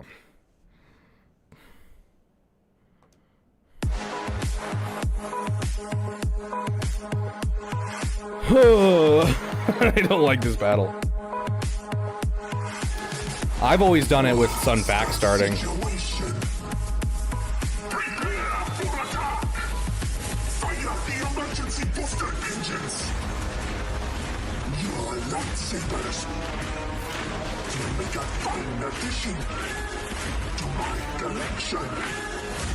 You're welcome.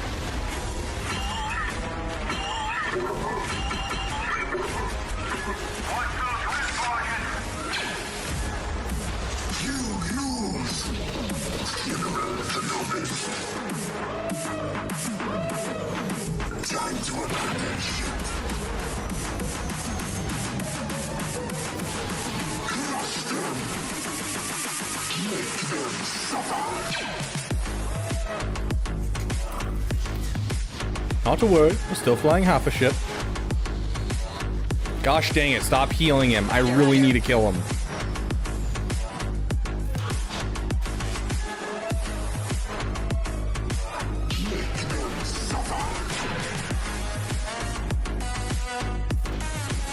Gosh dang it, we're not getting anywhere.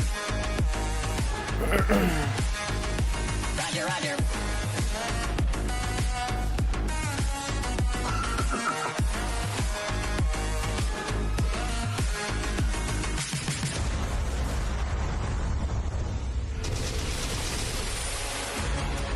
General Kenobi. Kill him. Knock away. I will deal with this Jedi slime. Please just let me get the freaking kill. Oh my gosh. General Kenobi. Time to abandon ship.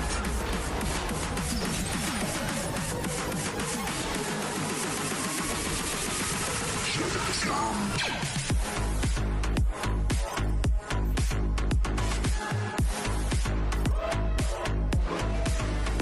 Roger, roger.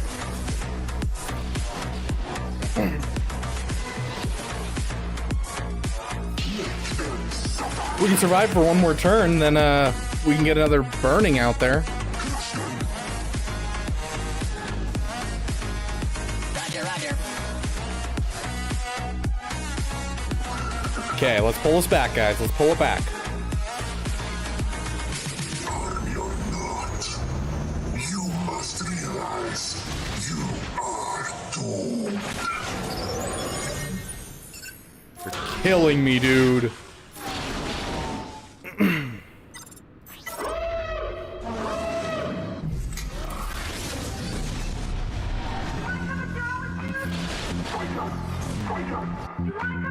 Doesn't matter at this point. I think we're good. Oh yes. Oh yes. Oh yes.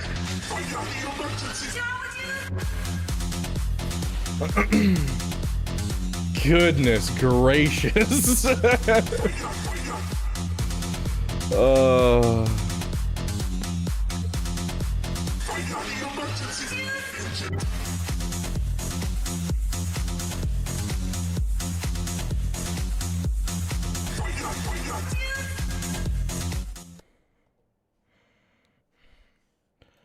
Okay, this should work. It worked last time we did this.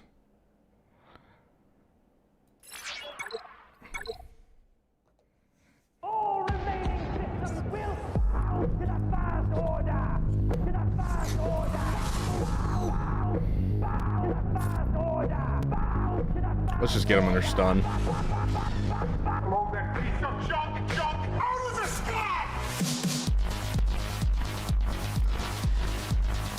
I'll take a double stun. I mean, it's just these two, Jack.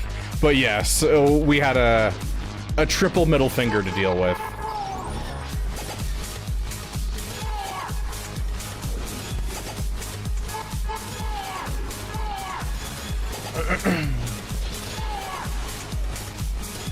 How dare you, Shock?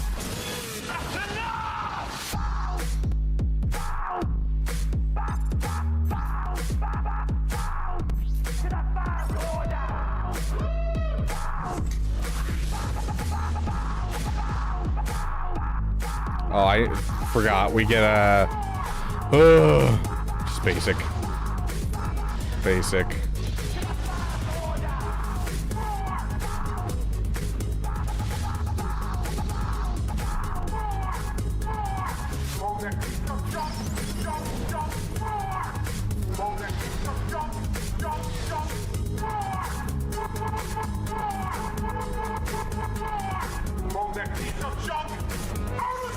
Just in case, make sure it doesn't gain turn meter. I don't remember the kit of these ships, so we're just gonna hit it with punted. Stun. No stun? Fine.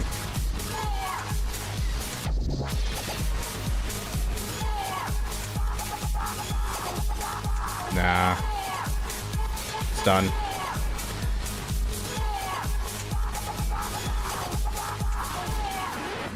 There we go. Yeah, that ship is super obnoxious to clean up.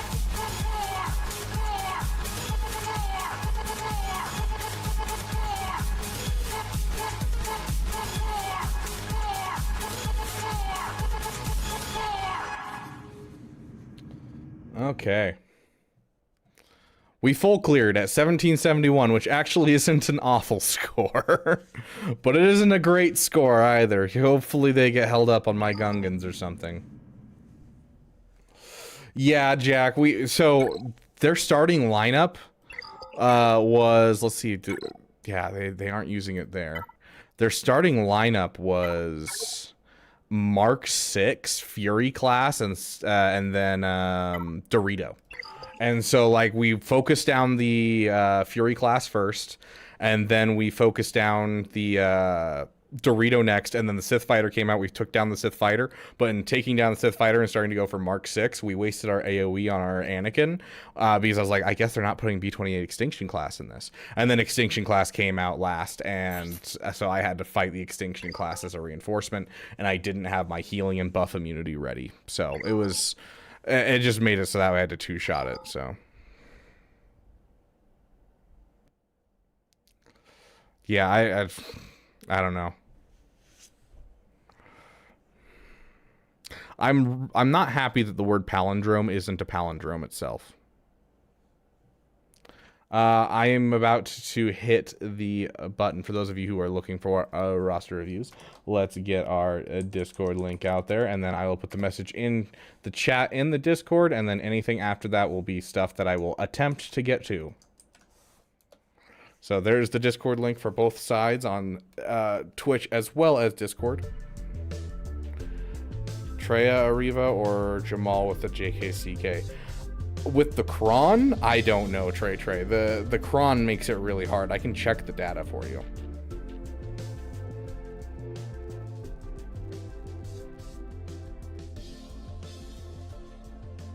No, I have not, Jackson Reynolds. No Reva cron. Treya or Jamal with JKCK. I'm gonna say probably the Treya is the safer bet. Okay, where's the roster review section?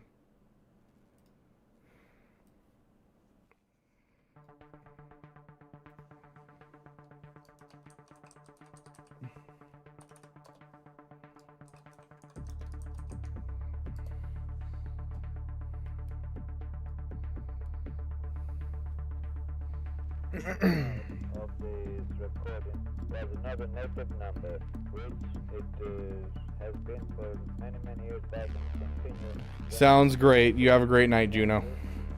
Which is very popular of all native numbers. Oh, you're asking should you use Trey against Reva or Jamal JKCK? Okay, I always thought you were asking if you're using Jamal or JKCK, Jamal and JKCK or Trey against the Reva. What would be the safer bet? I actually don't know what the win rates look like with Treya versus a JKCK. So let me check the data real quick for you.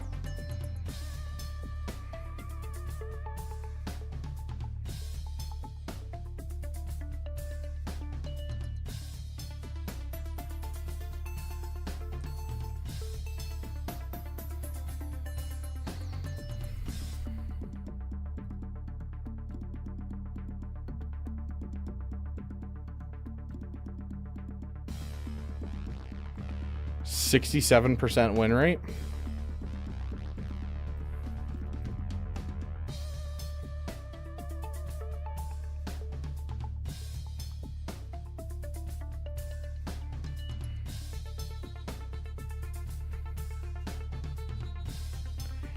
%. So Reva's the better bet. I go Reva. My other team is C. Oh, yeah. Use C against Jedi Master Luke, and then use Traya against Reva. 100%. If I buy gear from the guild store just to scrap it, what should I buy? Let's see if there's any of the stuff that you should buy in there right now. Honestly, just anything that's on this bottom row is usually what you're looking for. This is the one that you want. This is the best one for you. So look for this one, just the 2-dot circle at the bottom of the gear for the guilds. Because that one, whoops.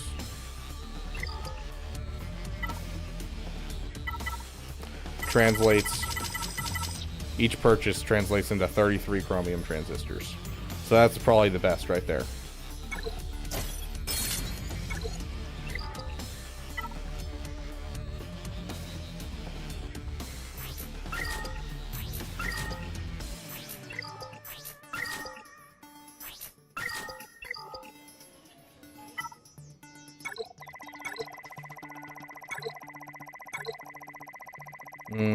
Raid rewards. What a glorious day.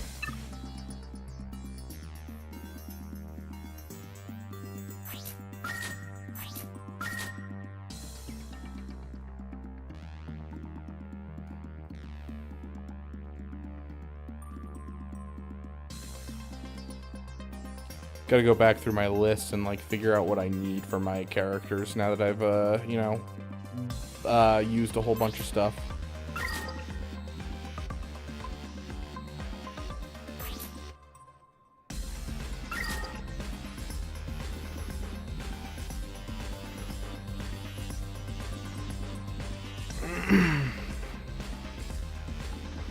Raid shop, I mean, you can spend here for things. I typically don't, just because it seems like a waste to me. If I were you, if you're using Raid 1, I would 100% just start purchasing stuff you know you'll need. The only thing in here that I purchase for overall things when it comes to like materials for relics is the Mark III Signer Hollow Projectors, and I don't even know if I have any in here right now. But yeah, like Carbontes, you're always going to need more, so I pick up more Carbontes. If you're running low on credits, pick up credits. Let's see if we can't get some... Yeah, these ones right here. Buy Mark III Signer Hollow Projectors, because those are the best item when it comes to these guys right here. Because if you were to put in 20 of these guys, 20 is 2 of them. Now, if you're to clear that and instead take the crafted piece... And so if you go into here, it's just crafting with 20 of these and 6,000 credits. We craft one of those, and so before it was 2. Now with one of these, it's 5. And so these are the best things for Rhodium heatsinks.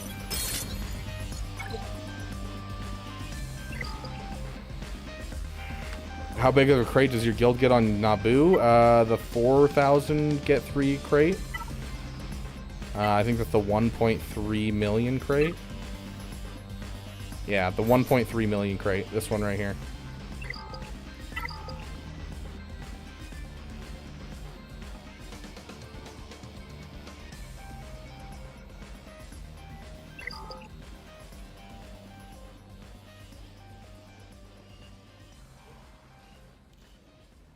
I'm gonna get Leia even sooner now since I have 0 progress to Rolo and Han, and they were the last Rex. Hey, there you go. Heck yeah, Pyomai.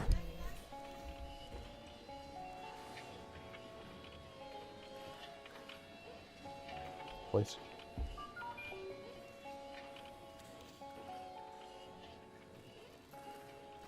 Hold on one sec.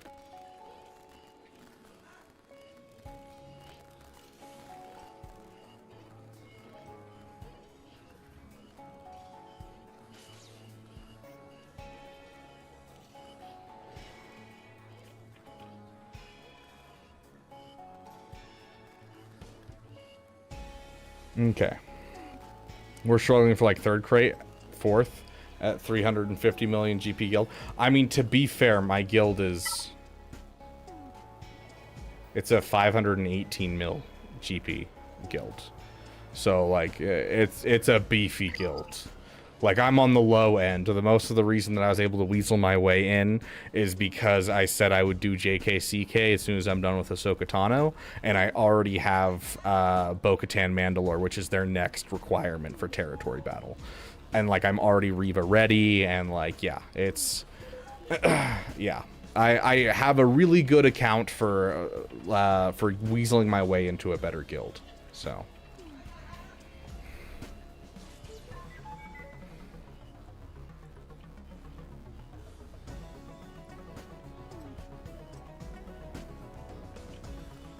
YouTuber privileges.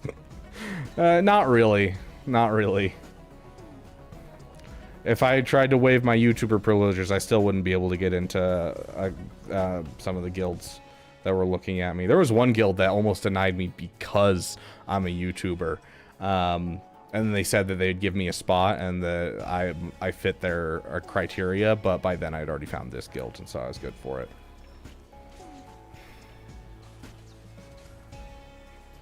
Yeah, almost a 9 mil. You have 500 million GP by yourself. Oof, River, oof. Cap, it's not a matter of... Hold on, let me pull this up.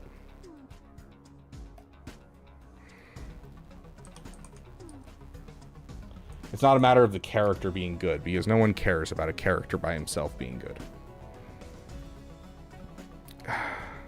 It's the fact that this right here gives you 50 get 2 per completion, and so that's 50 get 2 times 50 people is 2,500 get 2 currency, which is super, super nice.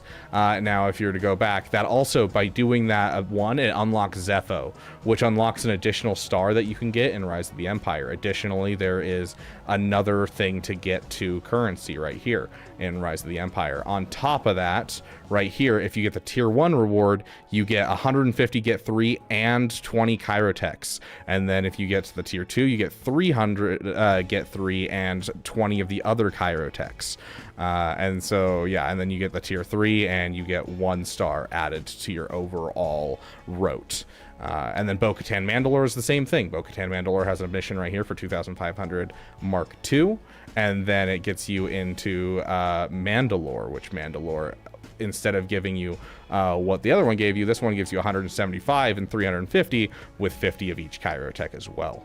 So that is why Bo-Katan Mandalore and JKCK are really big for guilds right now. And if you're trying to weasel your way into a good guild, the first thing you do is you get yourself Reva-ready Inquisitors, because then you can get people Reva shards. And then after that, you go for JKCK, which I don't like the idea of going for JKCK because most people can't fit a JKCK in their roster.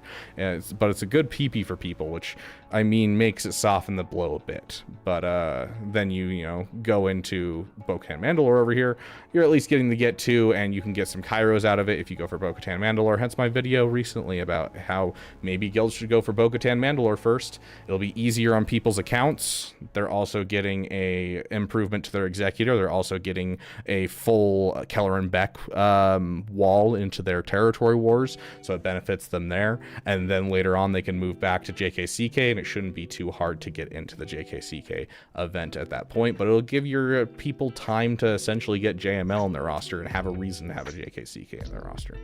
But regardless, that is why JKCK is a thing.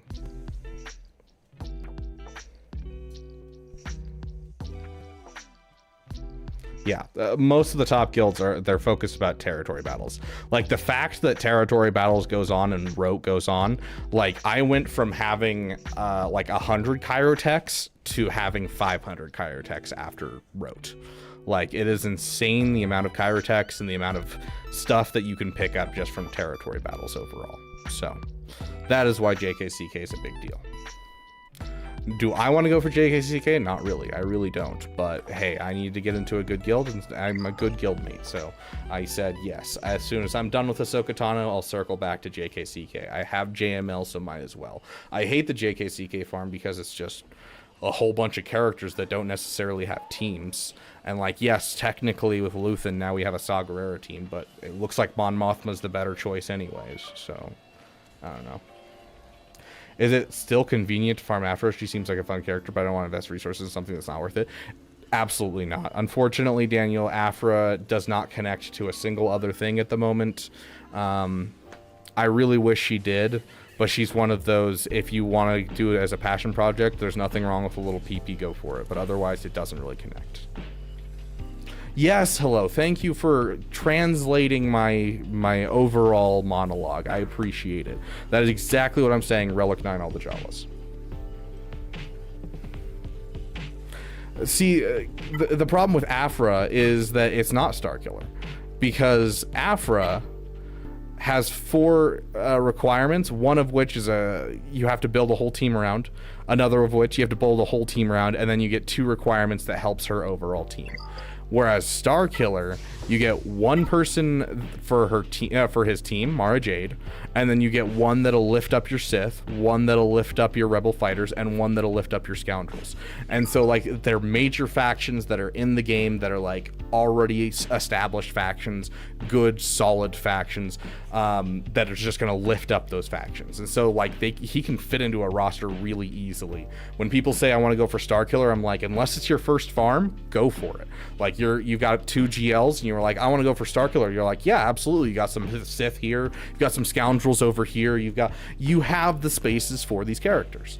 But Afra, there's never really a reason. There's never a reason to have a Hondo. He's cool and interesting, but he's not meta. Sanastaro, same thing. She has a place, she can do some good stuff, but she's not super meta. She doesn't really lift up a single faction. She makes a faction, but it's not a great faction. She can do the thing where she kills Leia right now, but like that's being looked at and is probably gonna get patched.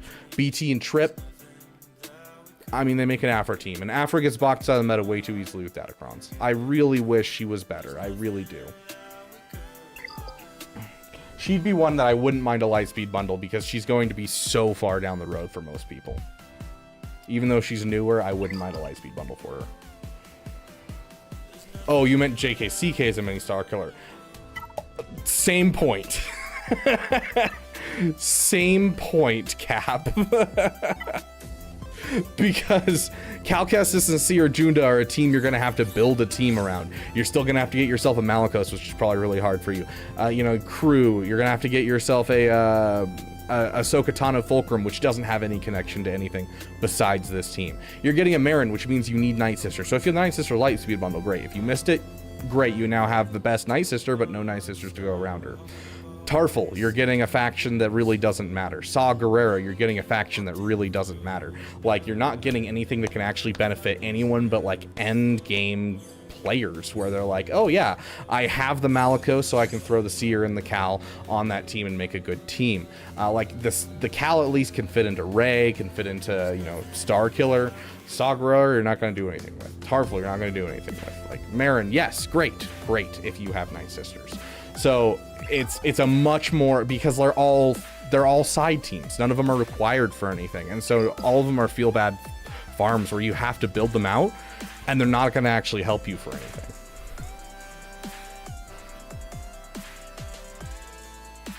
You think GM marquee event coming soon? Oh, Great Mothers. We don't know what it is. It hasn't been confirmed yet. I'm guessing it'll just be a marquee though. It could be a legendary event. That'd be interesting. Having a legendary event on the way to an epic confrontation, that'd be a little interesting. Yeah, no problem, Daniel. Until Relic 9 Fulcrum Ahsoka. Yeah, we'll see what happens, Jack One Best, this Friday.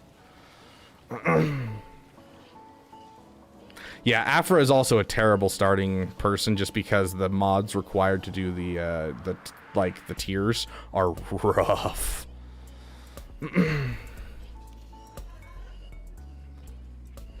Yeah. I'm saying Friday because Friday is when we'll get the puzzle. We'll get the puzzle for whatever's coming next on Friday. So we'll get more information on Friday, whether it be Great Mother related or it'll be related to the Ahsoka Rex. Which, if I'm understanding the cadence, the next one is going to be the Great Mothers, and so I think Friday we'll get Great Mother, and then the following Friday we'll get the next Ahsoka requirement. No, they just said that they're going to do, like, every Friday there'll be a new puzzle, was what they said when they first started. But, I don't know, they didn't do one, I don't think, last week, because they replaced it with the whole, oh, you kill Imperial troopers and you get stuff. So. Yeah, I agree, we should have the Mantis since we go. I 100% agree. Are you saying Hondo doesn't lift up the scoundrels? No, he really doesn't, Agent Milton. Unfortunately, Hondo doesn't actually lift the scoundrels that much.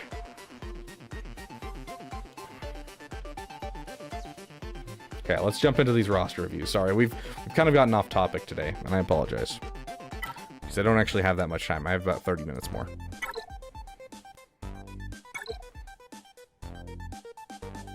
Yes, it was really important that we knew the names of his abilities and that he's coming. Because it's not like we, you know, knew he was coming or anything already. Relic 7 Cam Rec for GL Ahsoka? I actually don't think so. I don't think Cam's going to be required for GL Ahsoka. He has no connection. I think what's more likely we'll get like a Relic 7 Plo Koon or a Relic 8 Plo Koon.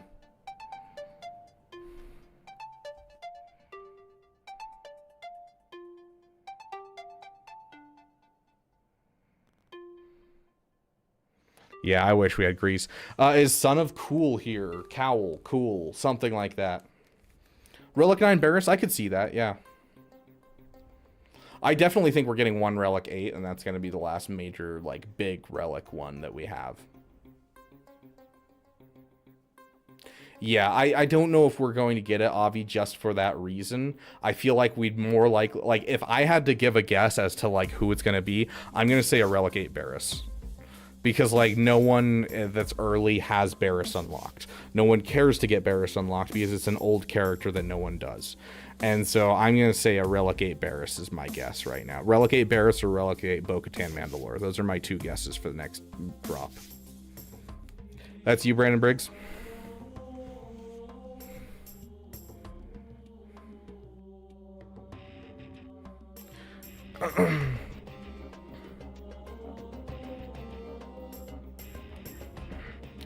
Completed C tier 5 the other day. Okay, sick. Where's your Sith Eternal right now?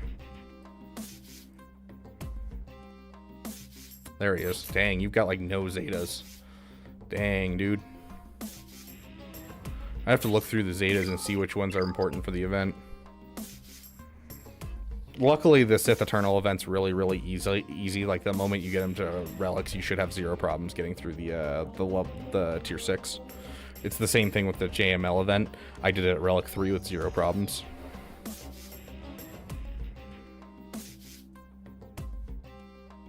No BKM? I'm thinking BKM. The reason I'm thinking BKM is because A, Bo-Katan was a big part of Ahsoka's journey in general. She's the one that summons her to the area in like the Tales of the Empire, Morgan Elsbeth things. You know, shows up multiple times, has these connections pre-Empire and post-Empire. So I feel like really fitting to be in there. But then on top of that, there's an epic confrontation for Bo-Katan Mandalore, and then we're getting a epic confrontation for what is his name? Why am I spacing on his name? Who's the new character? It's Shin and Balin. Balin Skull. We're getting Balin Skull as an epic confrontation, and so Balin Skull will be a requirement for Thrawn. And so it just makes sense if they do two epic confrontations like this. And by the time that we get to a Thrawn GL, it'll be about the same amount of time that we've had Bo-Katan Mandalore in the game. So to me, it just makes sense.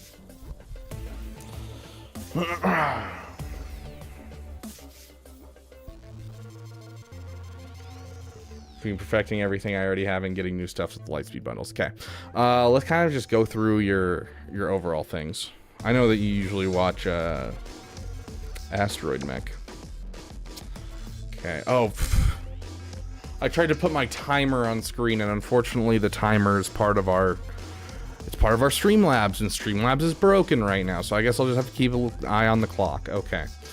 Okay. Let's take a look.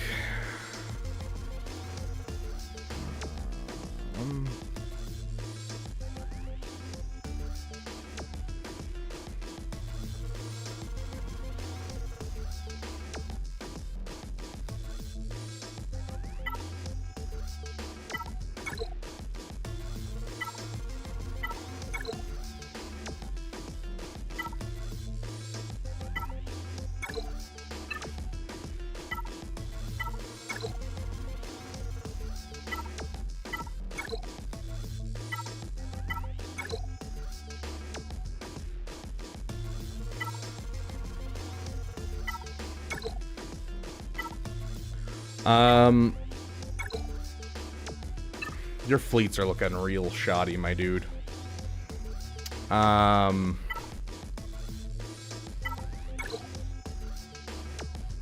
Yeah. So, 5 minutes is up. False. So, looking at this account, you have a lot of like half-finished projects that I really think you should finish. Darth Bane needs to be Relic 7. Obviously, you need to finish Sith Eternal. That means all his Zetas, all his Relic levels, get him up to at least Relic 7. So that way you can at least use him.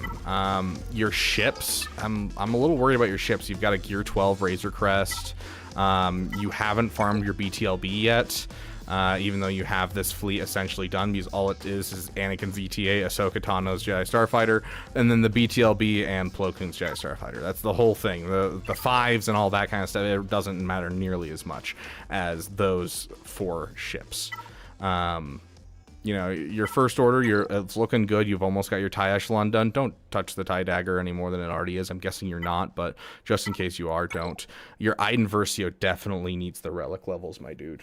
And so, honestly, you're 10 shards away from malevolence. Yeah, and so that's another fleet that you don't really have done. You have the 5-star Vulture Droid probably from the Hyperdrive bundle, but you don't have, you know, the Hyena Bomber. I'd rather you focus on the ones that you have closer to being done, aka the BTLB and the Empire fleet. Like, this is a fleet where if you were to relic you this and get this up to 6 stars even maybe even 5 stars, you could be taking out Executors. You know, you get them to relic, you push it a little farther, you can get this fleet to be taking out Profundity. As you get your Inquisitors done, you'll get it to take out Leviathan. This is a team you don't want to sleep on. This is the best off-meta fleet in the game. So now that you have the TIE Interceptor, you should be dropping everything and trying to get that Iden Versio up. So Darth Bane, Iden Versio, bam. There are 3 ones that are like non-negotiable where like you need to finish them. Another one that I'd really like to see you finish is Dark Trooper before you move on. The rest are kind of like just farming ships, honestly, like farming your Palpmobile, farming your BTLB, which isn't really going to take out of other farms that you're going for. If I'm going to give you an overall, like, where you should go next, especially with the new set of Lightspeed bundles coming, it just makes sense to go for the whole Jedi Master Luke area, go Jedi Master Luke, Profundity, and then from there into Jabba, and then from there into Leia. It just makes sense. You're so incredibly close already. But I do think taking the time to at least get Iden, Bane, Dark Trooper, and bam, up to relic level is very important for your account. So, sounds good, Trey. You have a great night. Yeah, ships is very much key, especially as you start getting in towards Kyber. You're gonna need as many ships as possible. So, leaving your ships as they are is not great.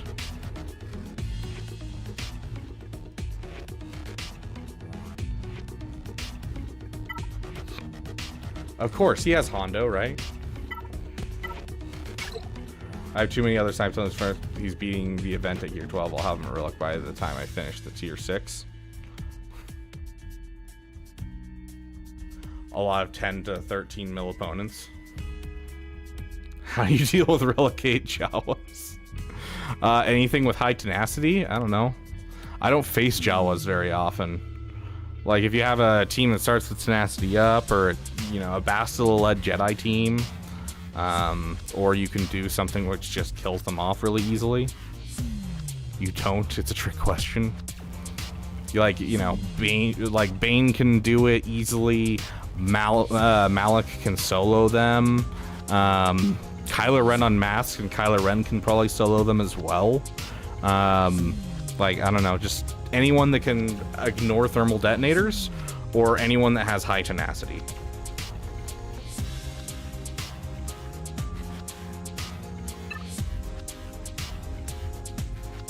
Yeah, if you have a Grit Cron, that also works. A Grit Cron will basically immediately do it. But yeah, anyways, going back to it, Brandon Briggs, what do you mean by you have a whole lot of farms going on? What are your farms?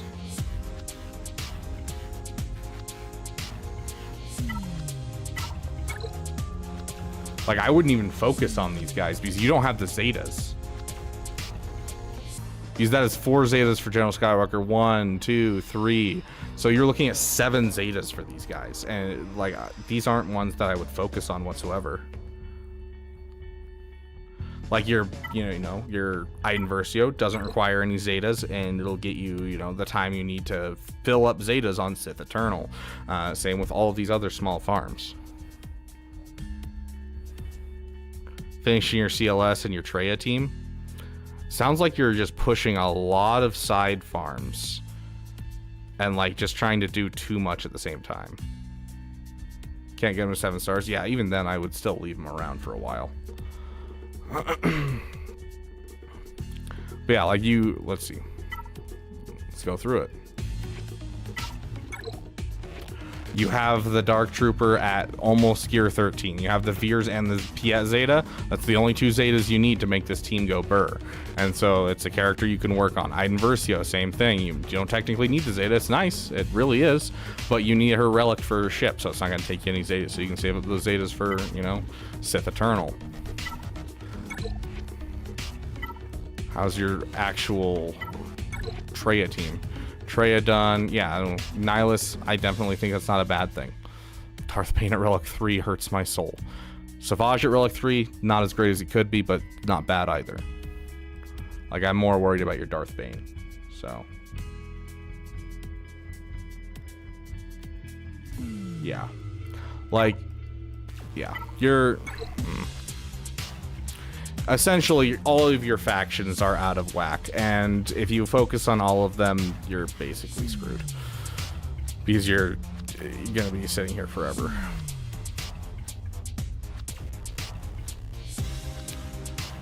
Overall, focus down your ships, focus down your Sith Eternal, and then work on the characters that are not going to require Zetas that you need for their teams. That is the overall advice I'm giving you. Hence the reason I'm saying, you know, Relic the Dark Trooper, Relic the Bam, Relic the Iden, Relic the Bane. It's not going to require extra materials from you, so you can funnel everything into the farms that need to finish, like Sith Eternal. So. Yes, use the forks. Go through your factions, your overinvested, underinvested, recently acquired, and killer characters. Which this is... Yeah.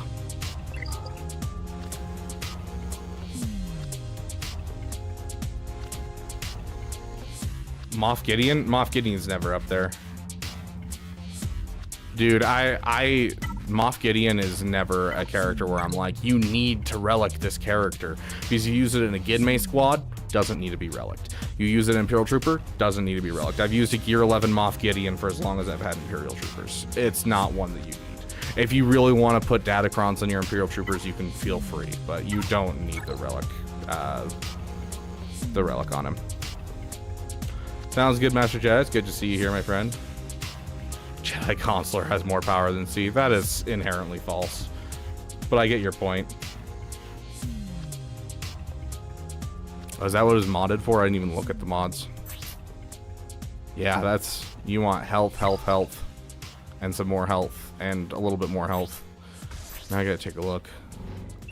Okay, you at least have fast. Tenacity? I'm guessing you're just going for speed there. Over the 500, but you're not hitting the 10,000 damage threshold. I would highly suggest switching out this for an offense triangle, or this for an offense triangle, but I mean, overall protection is not helpful to this team. So I'd switch out this one for an offense triangle, at least.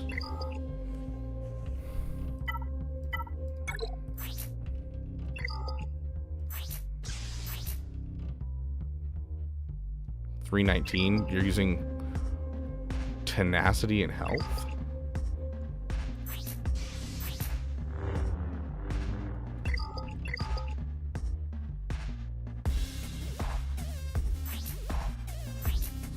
Yeah, your Admiral PS looking pretty slow. Also, no 6-stop mods all the way around, which makes the Executor worse. It looks like you have a good idea on who should be fast in your roster, but you need to start making sure you're taking a look at swago.gg for the overall, like, what you should have as mods.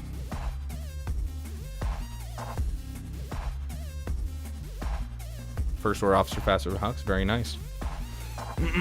But yeah, overall, like, trying to break out into new teams is going to be rough. Trying to, you know, push out to these new stuff like a CLS team, I don't suggest it. You can work on the CLS team once you finish some of these other things. You need to finish your Sith Eternal all the way.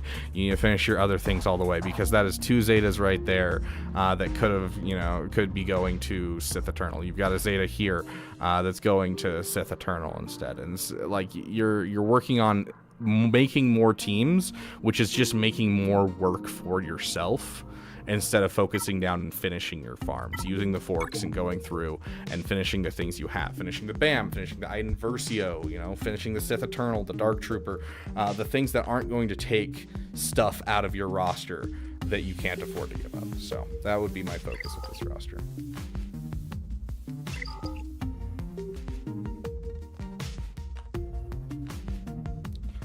Florenister? Didn't we just do you like the other day?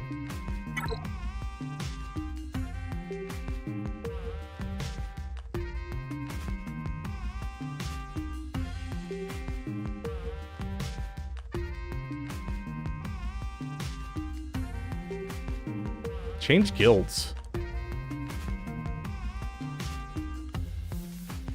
Change guilds. That's really stupid. Mandating a 100k power team for territory war. That's not a territory war team. And they're basing it off of power and not actual viability. Change guilds, my friend. Change guilds. Go find a new guild.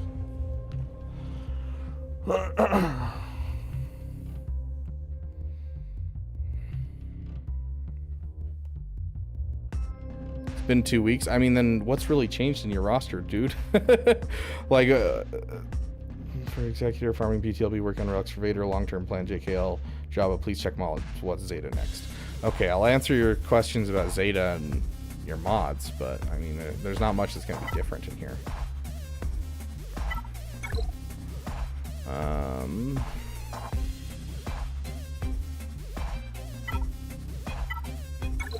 If you're struggling on amount of teams, I would start putting Zetas on your Imperial Troopers. It just takes 2 to get them to really start exploding, but you're going to have to mod them well, obviously. If this was a higher relic, I'd say Inspiring Through Fear, because it really does help with the solos. And if you had like a Relic 7 Vader, I'd say put it on as lead, but you don't, and so it's a lot less important.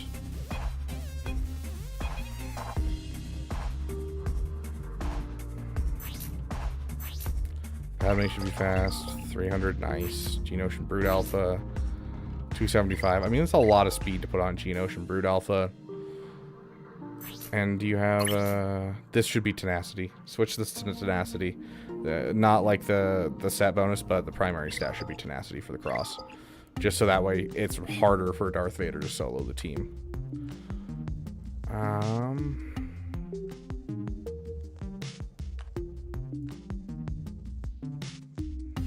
But yeah, it just kind of depends on what you're going with this roster. Because you said you're farming bounty hunter ships, you're slowly working on gas. If you're working on gas, your Zetas might as well go to like the gas team.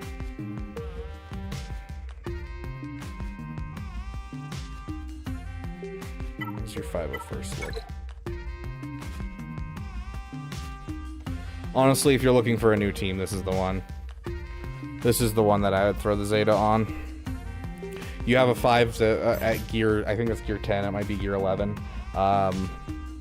if you can get this 5s up to year 12, drop the Zeta on him, and then just throw him with that Shock T that I saw in there. And because you have to get Shock T up for gas anyways, you know, throw him with the Shock T. That's gonna do the best thing. And so it's whichever one. I think it's Domino Squad. It's whenever he dies. It's this one, Tactical Awareness. Whenever he dies, he shares the stats. That's the Zeta I would go with. It would immediately give you a good squad. Because, like, looking at Imperial Trooper, you don't really have, like, you have a, 3-star Dark Trooper. You have a 2-star PS. So it's not really going to matter to really get them up. But the 501st can pull off some nutty things with that one Zeta. Hey, Nodman, welcome. So that would be where I put my next Zeta. As for mods, it looks like some solid mods overall. Just make sure you're using swago.gg to get your like mod sets and that kind of thing down. But otherwise, I mean, fast Darth Vader, let's check for it. A little on the slow side, but still over the 236 speed that you need for him to solo deep geos in most cases. You are using speed mods instead of offense, which does limit him, but you're still over the speed threshold at least. But yeah, overall, looks like some solid mods, but you definitely need to start pushing towards a big project. And I guess gas is your big project. Go for it. It's not my favorite start. Nikolai.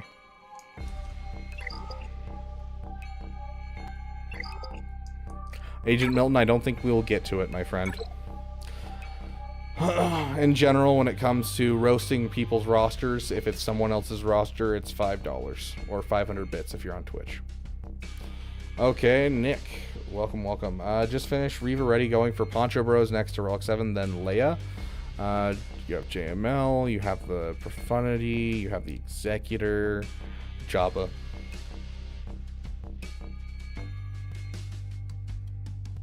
Okay, so here's the thing. How is your Leia requirements? If they're high enough, I might just say go for it. There's one. Where's your Drogon? Drogon's at 5 stars. Let's check your Ewoks. Misa's at 7 stars at least. 7-star Scout Trooper.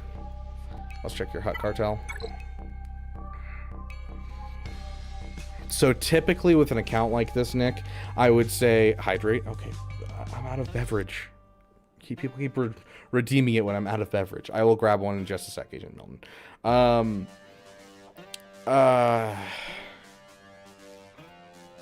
Yeah, like you don't have the shards. Are you planning on buying this next get that mother 7-star? I mean, it's worthless without like an actual Hut Cartel team, Storm. He's just a so-so bounty hunter outside of Jabba. So Nick, you are you buying this new Lightspeed bundle?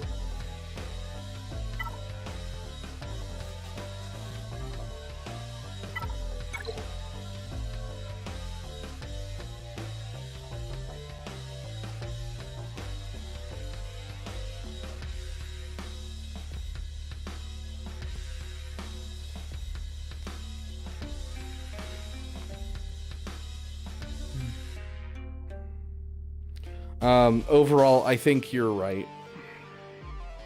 Yeah, I would get you Rolo and Captain Honda Relic 5, exactly. Plus, it would also get you your, your Imperial Probe Droid, which I'm sure you don't have. So I think it might be worth it for this account, just because it'll speed up your Leia farm a bit, as well as get you Imperial Probe Droid. But overall, I think you're correct. I think you should start working on Leia. She's the closer of the two. As much as I'd like to say go for Jabba first, because obviously, yeah, I saw they were Relic 3. Obviously, Jabba is going to be the better GL for you overall. Yeah, true. The Wampa going up is nice as well. Do you not have a Relic 5 Wampa? Yeah. Everyone should have a Relic 5 Wampa. It's much better than the Relic 3. Relic 3 does not do enough. It cannot take down, like, the solo JMK and that kind of stuff. So, I definitely think this roster would be worth getting the Lightspeed bundle. And I think going for Leia is great, and then going for Jabba. And, like, those will kind of filter into each other, obviously. But Jabba should be on your roster very soon. So finish up that Leia and go for Jabba. And then from there, you can really go wherever you want. You're kind of built your roster up to the point where you finish the Rebels, you finish your Lightspeed bundles, you can kind of go where you want. You know, the kind of the natural next step would probably be JMK if you have a cat in here. I don't see a cat right now. We'll just look up because I don't want to go searching. You have a cat, yeah. So the natural next step would probably be JMK, honestly, because you already have like the Qui-Gon done. You already have the Wat Tambor, I'm sure. Like it's just kind of like a natural next step when it comes to a lot of the Lightspeed bundles. Thoughts on JKCK?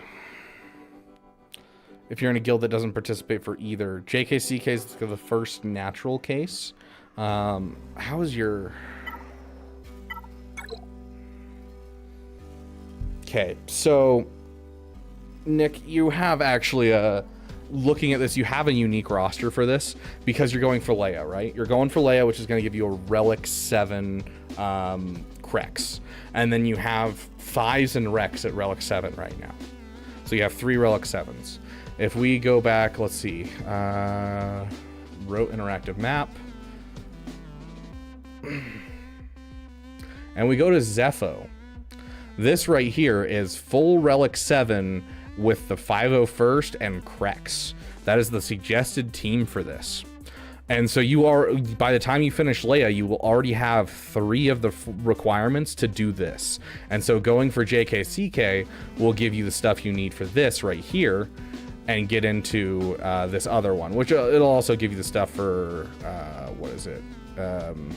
This one or this one, whatever you want to do here. But overall, you're very close to having both the Mark II or the Get 2 currency on Zepho as well as the one that's on the planet beforehand, Baraka.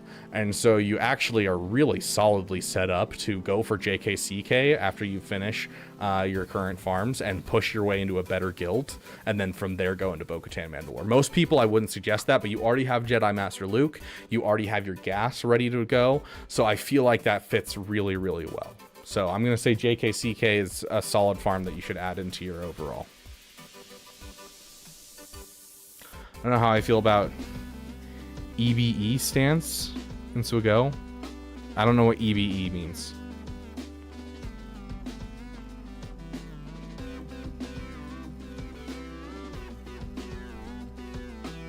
There's not even anything here on the Death Star. Like, there's no way to get Mark II or, you know, or get 2 or get 3. What is the point of these last planets? There's like nothing here. It's dumb. Anyways.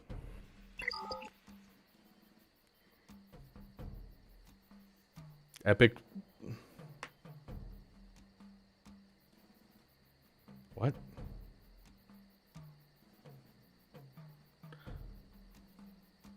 Oh, Ezra Bridger Exile. Ugh. Hate that. I think we can just call him Ezra, guys. I think we can just call him Ezra. Because honestly, no one uses Ezra. Ezra Bridger is one of the most worthless characters in the game and no one uses him. I think we can just call him Ezra and everyone will know what we're talking about. Anyways, I don't know how I feel about EB stance and Sugo. Just looks weird. Anyone else? I actually don't know what it looks like offhand. I looked at it at the beginning of this stream, but I don't remember.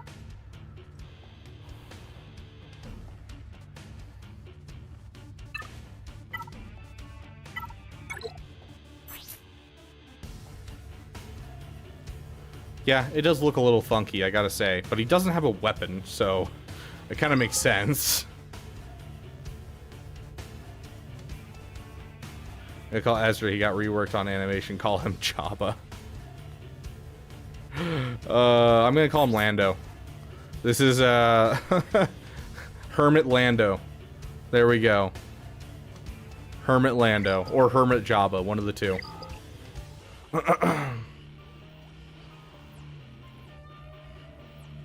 I'm calling him Moses. Yeah, honestly, Moses is probably the best bet for something that actually feels good to say. Okay, Death Destroyer of Worlds. I'm not going to take much time because you can't respond. And so I'm just going to That's not right. Why didn't it copy and paste?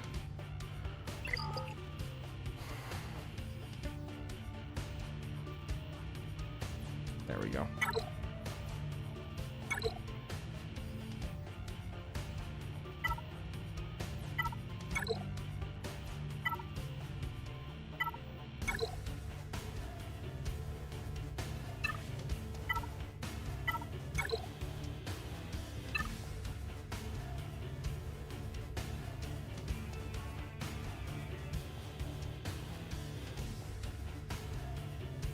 You have so much investment into Gungans with such crap Gungans.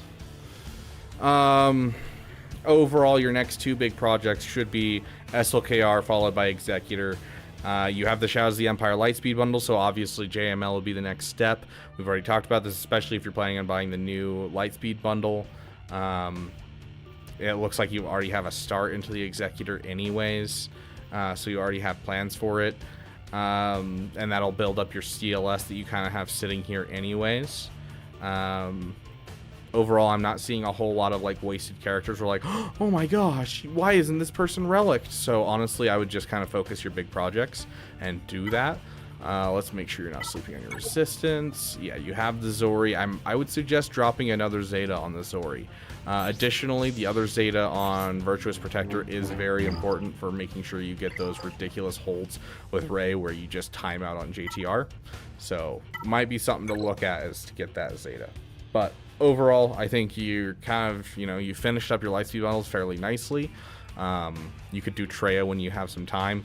But overall, those are your next couple of farms are going to be SLKR, then from there into Executor, and then from there into Jedi Master Luke. I did see your Relic 9 cup. It's quite gorgeous.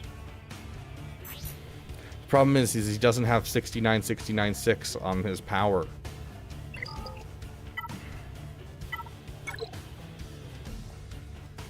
Okay, also, that's criminal, my dude. That's criminal. You have a Coruscant Underworld Police at Relic 9, but you don't have a Gidme team. Like, give him a team so that way he can actually do stuff and be cool with his Relic 9.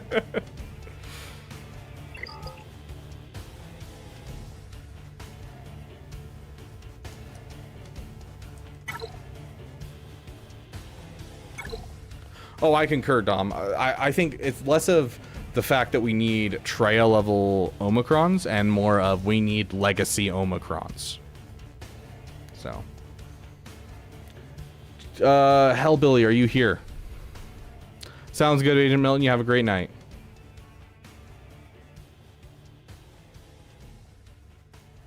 Bumpy Knuckles. Hellbilly, you here? Okay, it's been a while, Mark. Just unlocked GL Leia. Okay, let's see.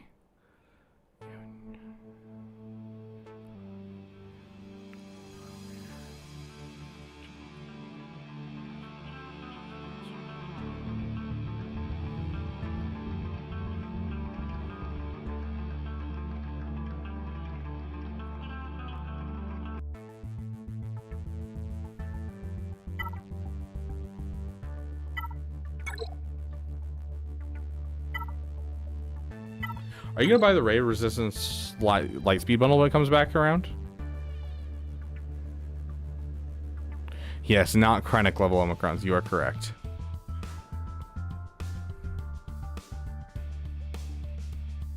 No, sir. Is that just because you don't like the Resistance faction? Is that what it is? Or are you free to play?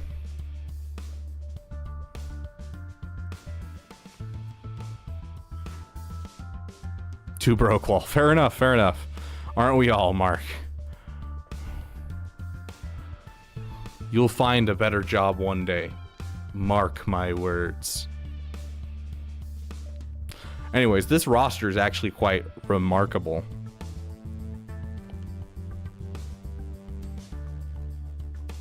It's a marked improvement from last time I looked at it.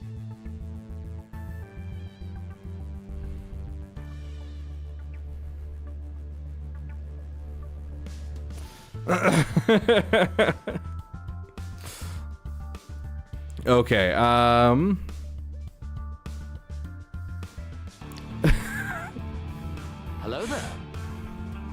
Ishimu, welcome to the damn community, my friend. Yeah, this is quite the roster. An 11 million GP roster is always fun to look at. I'm gonna leave my mark on you. I'm about to unsubscribe because of the puns. I'm sorry. You're gonna leave your mark on me? Oh, are you gonna punch me? I know. All these puns. It's more like a punishment. I'm just that great, Ishimu.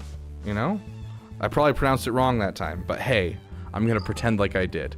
I'm sorry. You have all but Ray, and so you're avoiding Ray because you're broke, which is fine. You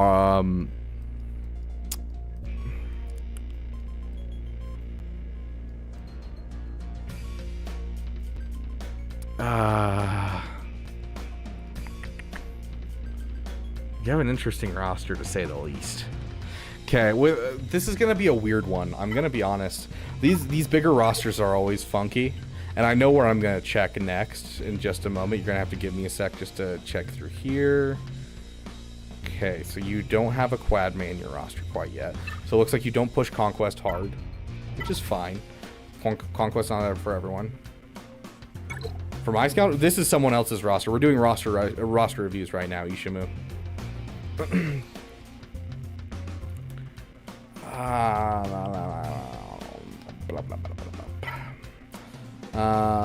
But yeah, I don't know what he uses for a scoundrel team. I'm guessing it's a basic Dash Rendar Vandor team. At this level, I feel like you have to have Vandor lying around. Oh wow, 7-star Vandor not leveled up. Might be a fun little team to get on the side.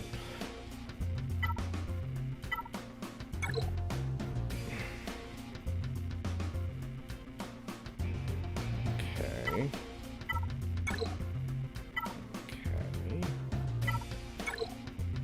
Very nice.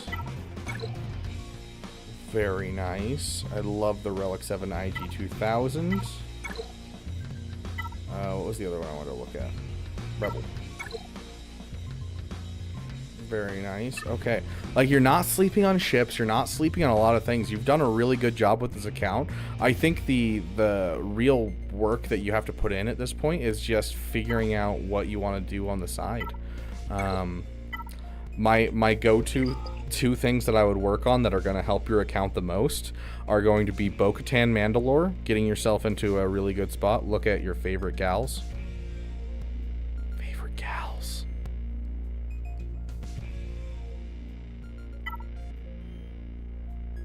I just mentioned my favorite gals.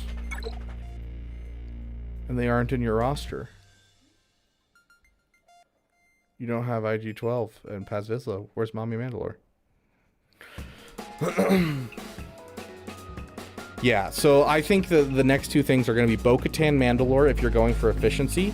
It's going to be Bo-Katan Mandalore and you're going to go for a brain fart. A Queen's Men, because they're going to help with the assault battle. You're going to get the Relic 9 back.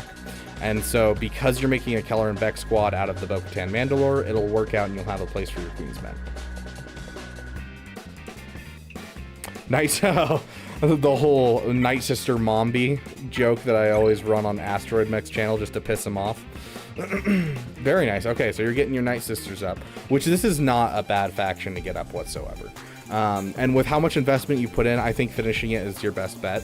So yeah, I would at least finish, you know, the Night Sister zombie and get yourself your Night Sister team going. Maybe one more. I don't think you have to do the whole faction. But then I would transfer to Bo-Katan Mandalore, 100%. More relics on Daka? Oh yeah, 100%. Like this is obviously not done. Like a Relic 5 Asajj, Relic 0 Mother Talzin, Meriden, Daka. This is obviously not done. So, Mandalorians at the side, yeah. It's my current PP, yeah. Overall, I don't think your PPs are bad because you're looking at a team that can be a challenge tier 3 of an assault battle. you're looking at a team that can kill off GLs. Like I don't know if you watched my Grand Arena today, but I used my Mandalorians to kill off the Leia, and then just two-shot it, just because I just killed off Leia, and then I'm like, sweet, and I got some poor RNG, and they killed off Maul early, and I'm like, dang, well, there goes my first shot, but hey, now it's an easy team that Wampa can take down. So like Mandalorians are great. It's a cleanup for GLs. They're great for just in general, so good. So Mandalorians, great PP. Night Sisters, great PP. And then I think rounding out your Mandalorian faction, getting the Bo-Katan, not only is it going to help you out because it's one of the top 10 teams, it's going to give you Keller and Beck, which you can put with the Queen's Men, which will give you another assault battle, and it's a really good assault battle. They can get you Relic 9 materials. Keller and Beck with the Queen's Men is another solid team in your roster that works with your Bo-Katan farm. Your Bo-Katan farm, you know, works with your guild. Your guild's going to get more currency, going to get more chirotech. So in the long run, I think Bo-Katan Mandalore is one of the best things you could do in this roster, but I understand the PP, especially because you have a roster like this. With an 11 million roster, you can really do whatever you want, and passion projects are very important for you. And so do your PPs, and then whenever you finish with your PPs, go for Bo-Katan Mandalore. Do I watch Rick and Morty? I watched the first couple of seasons, and I enjoyed it the first time, and then I rewatched them, and I didn't enjoy it the second time, so I haven't gone back to watch it with the new seasons. Yes, if you want to do the Mandalorians, I'm not going to say no, Mark. You're close. You already have Maul done. You already have Django done. So, like, going off for the rest of the Mandalorians, I think you had them at Gear 12, so it's not going to take you that long. But if you're, like, looking for efficiency, finish Leia, finish Night Sisters, then go for Mommy Mando, and then the Queen's Men would be next. So do Obi-Wan and Qui-Gon, Quancho and Padawan, because they'll give you an assault battle, and additionally, they actually lift up Keller and Beck really nicely, even without Jedi Knight Anakin, and so you can actually split it into a Keller and Beck and a Qui-Gon team if you need to. So...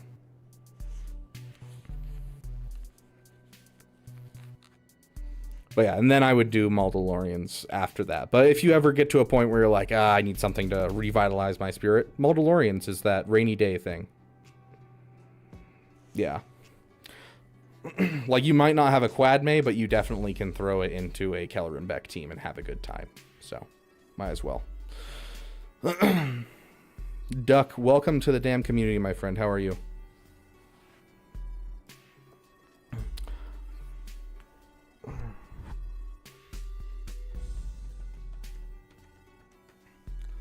I wonder, we've streamed a little late today, honestly. I wonder if there is actually anyone live. Add redirect. We'll go.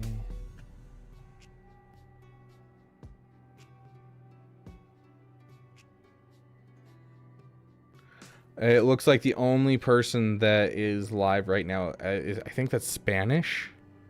Nuevo, yeah. Nuevo. Is that Portuguese? I don't know. I don't know languages well enough what Nuevo means.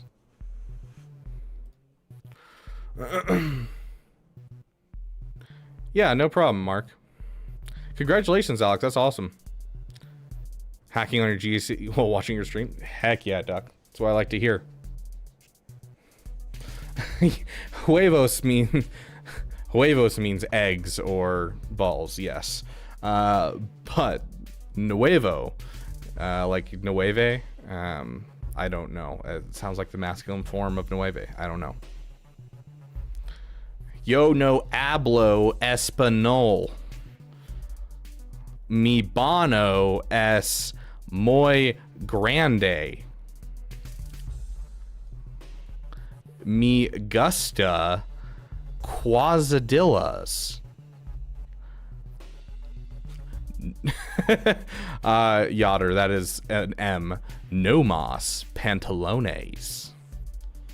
Taco Supreme. Tengo queso en los pantalones.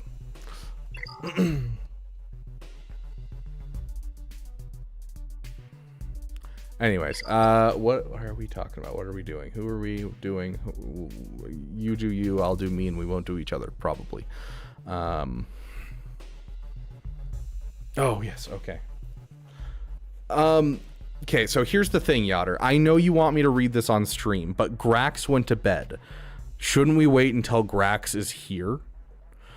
I'm pretty good, Sharky. How are you?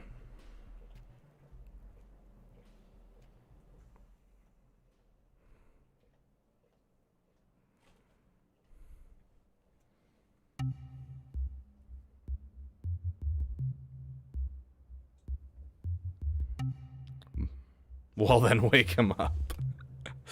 Have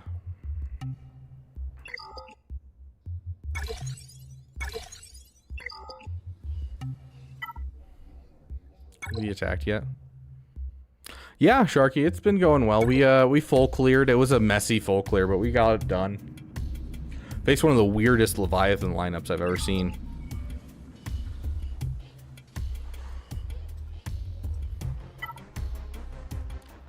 I forgot to check to see if I can. Boom, boom, boom. Dang it, still nothing.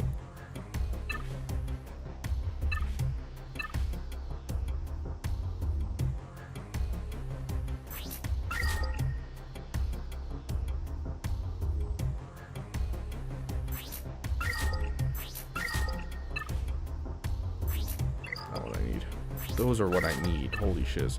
All I need are like 100 of those and I'm done with my Nihilus. Ugh.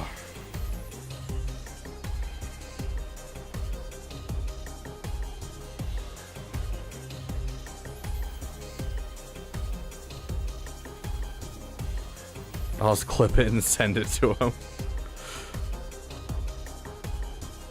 Dude, I am thinking about paying someone for my Texas this next year, but I think it's going to cost me a bunch of money, and I don't know if I can afford it. But I also can't afford to pay the IRS.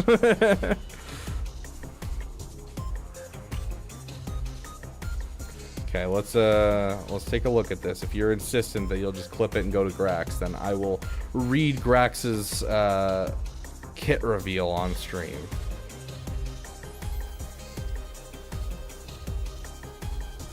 Okay. Grax's role, Dark Side, Twitch, Beaver Dam Attacker. Well, but he has the Twitch tag. That's so great.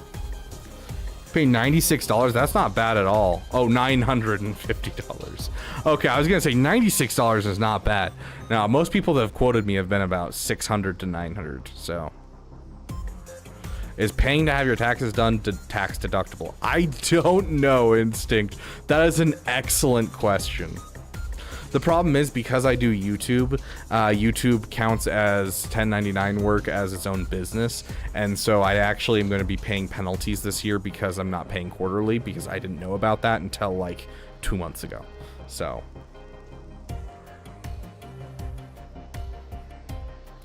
Okay, so, redeeming damn wood. Deal physical damage to target enemy, inflict breach on target enemy for 1 turn. Target enemy has foresight, dispel it, and gain blind for a turn. If this ability was used during Grax's turn, remove 10 stacks of profit from the select target Beaver Dam ally, then they gain bonuses based on their roll. Attackers assist, dealing 30% more damage. Support, gain 50% turn meter and stealth for 1 turn. Healers refresh their cooldowns. Tanks, defense, and chaff for 1 turn. Is chaff in the game for hold on, is chaff in the game for characters? I don't think it is. I think that's a ship only thing right now. Here comes the ban hammer, 4 turn cooldown. The select target enemy or ally gains banned until another enemy gains banned, or until the enemy is defeated.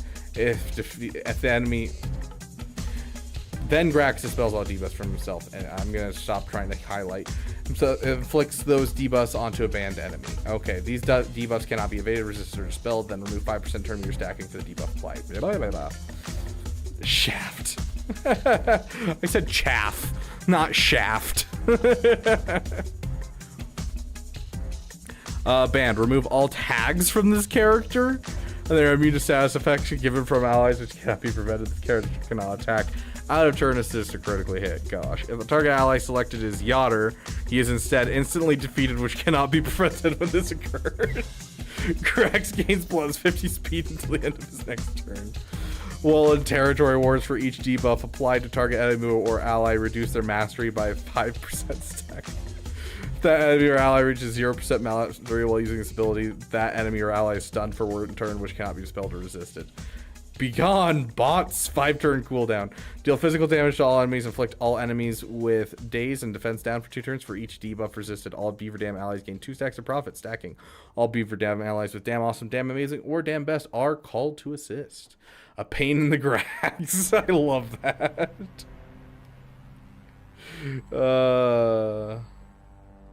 I can't think of who, Mark. That's the thing. I don't know if the chaff is on anyone. If it is, it's probably on the shorty team somewhere. When an allied Yotter, Damn Best, is defeated, Grax gains plus 50% turn meter. Additionally, at the start of Grax's next turn, there is no active allied Yotter. He is revived with 1% health, 100% protection, and gains protection up 100%. And Damn Best until the end of the counter. There's at least one active allied Beaver Dam ally at the start of Grax's turn. This revive cannot be prevented. Twitch is my domain. Unique. At the start of each encounter, if all allies are Beaver Dam, Grax gains a bonus turn. The first time an enemy gains banned, all Beaver Dam and Tenny's veteran allies gain offense up and defense penetration for 1 turn. While Yotter Dambest is active, Grax cannot be defeated. While Grax is active, Yotter Dambest is immune to debuffs, including speed down. The allied leader is Rabid Beaver. He gains Frenzy for 2 turns, which cannot be dispelled, and he has Chug Chug Chug immediately. While in territory wars, all Twitch and Beaver Dam allies gain 40% mastery. Whenever Beaver Dam allies resist a debuff, they gain Chaff for 1 turn.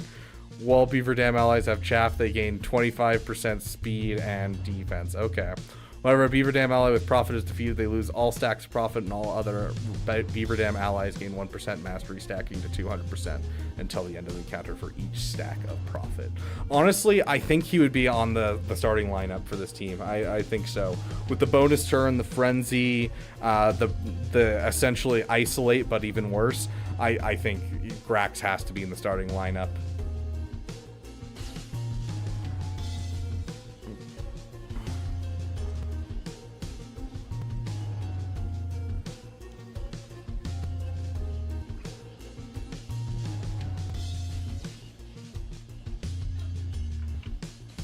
Why can't we post those kit reveals so everyone can see them? We can. Yotter, you want to do that real quick? Hold on.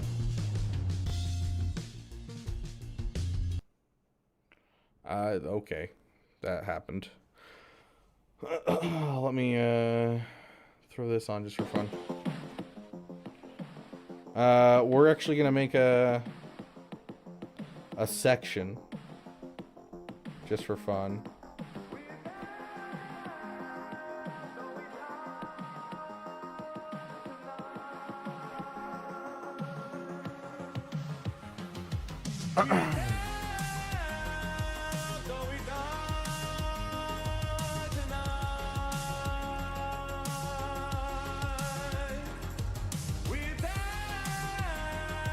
There you go. You now have another section.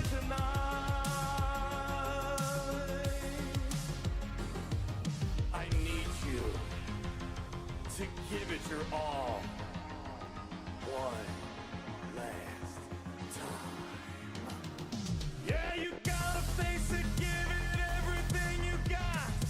Okay. There we go.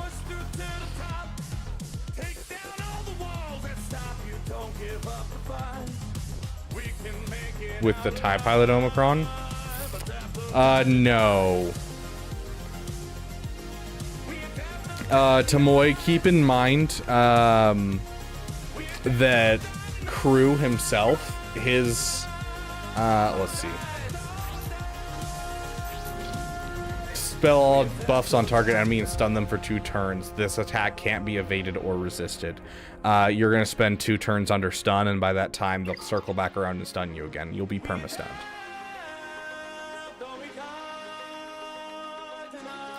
Yotter, you can't chat in it? Whoops, did I mess up the...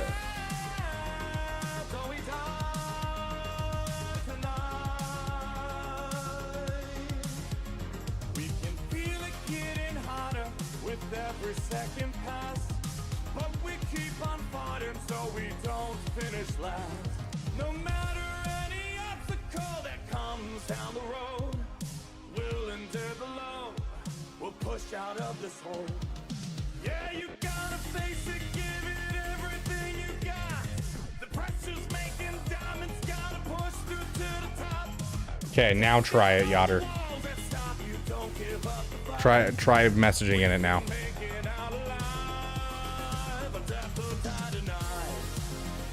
I was thinking that essentially we'll have it so that way people can like, if they come up with one, I'll pin a message later about it. But essentially, if you come up with a kit for one of the people inside the damn community, you can pitch it to you, Yotter, since you are one of our negotiators, and then you will add it as a negotiator. So that way other people aren't just flooding this with random talk and stuff.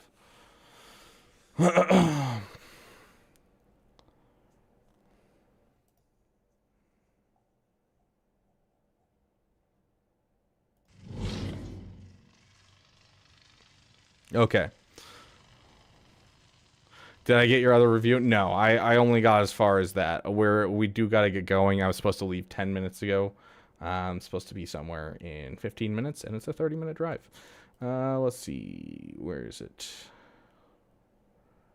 Oh, big news. My brother's having his baby. My sister-in-law's water broke today.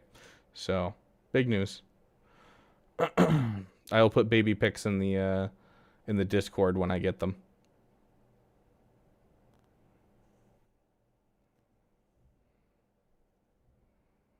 I already am an uncle. Like, I have multiple nephews and nieces.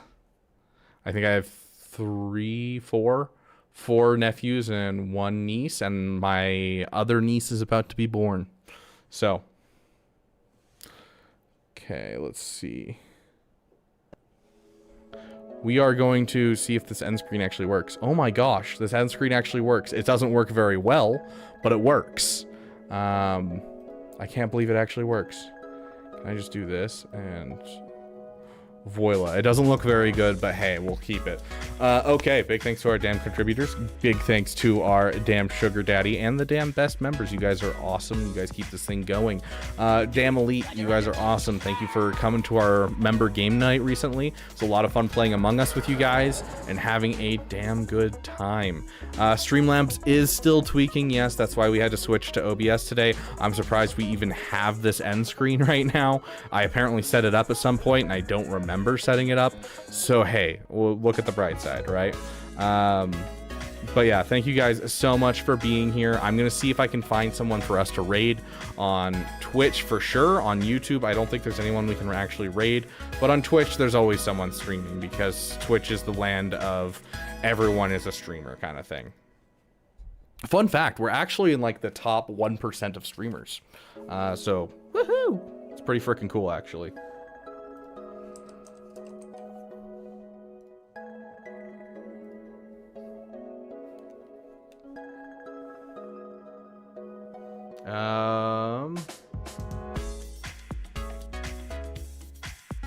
Okay, let's see if there's anyone that I know. I mean, Zereth Prevails is live. We'll just, I want to rate someone smaller. Is there anyone with like, no viewers? Fort Moore is live. There's someone that has a little bit less viewers. Let's send you guys over to them. Jensick the Beard Dad. He seems like a dope dude. Go give him a big damn welcome. Hey, Keoki went over there anyways, so hey, you'll know someone over there.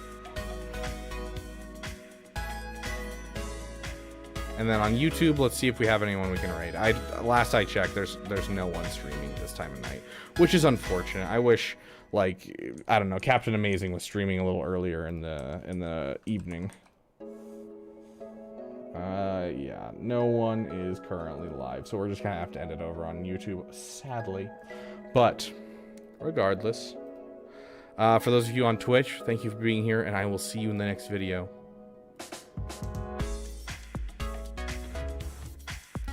Those of you on YouTube, it has been great to have you here. I love each and every one of you. Big kisses. You are amazing. You have a great night. I'm going to go. I will see you guys in the next video.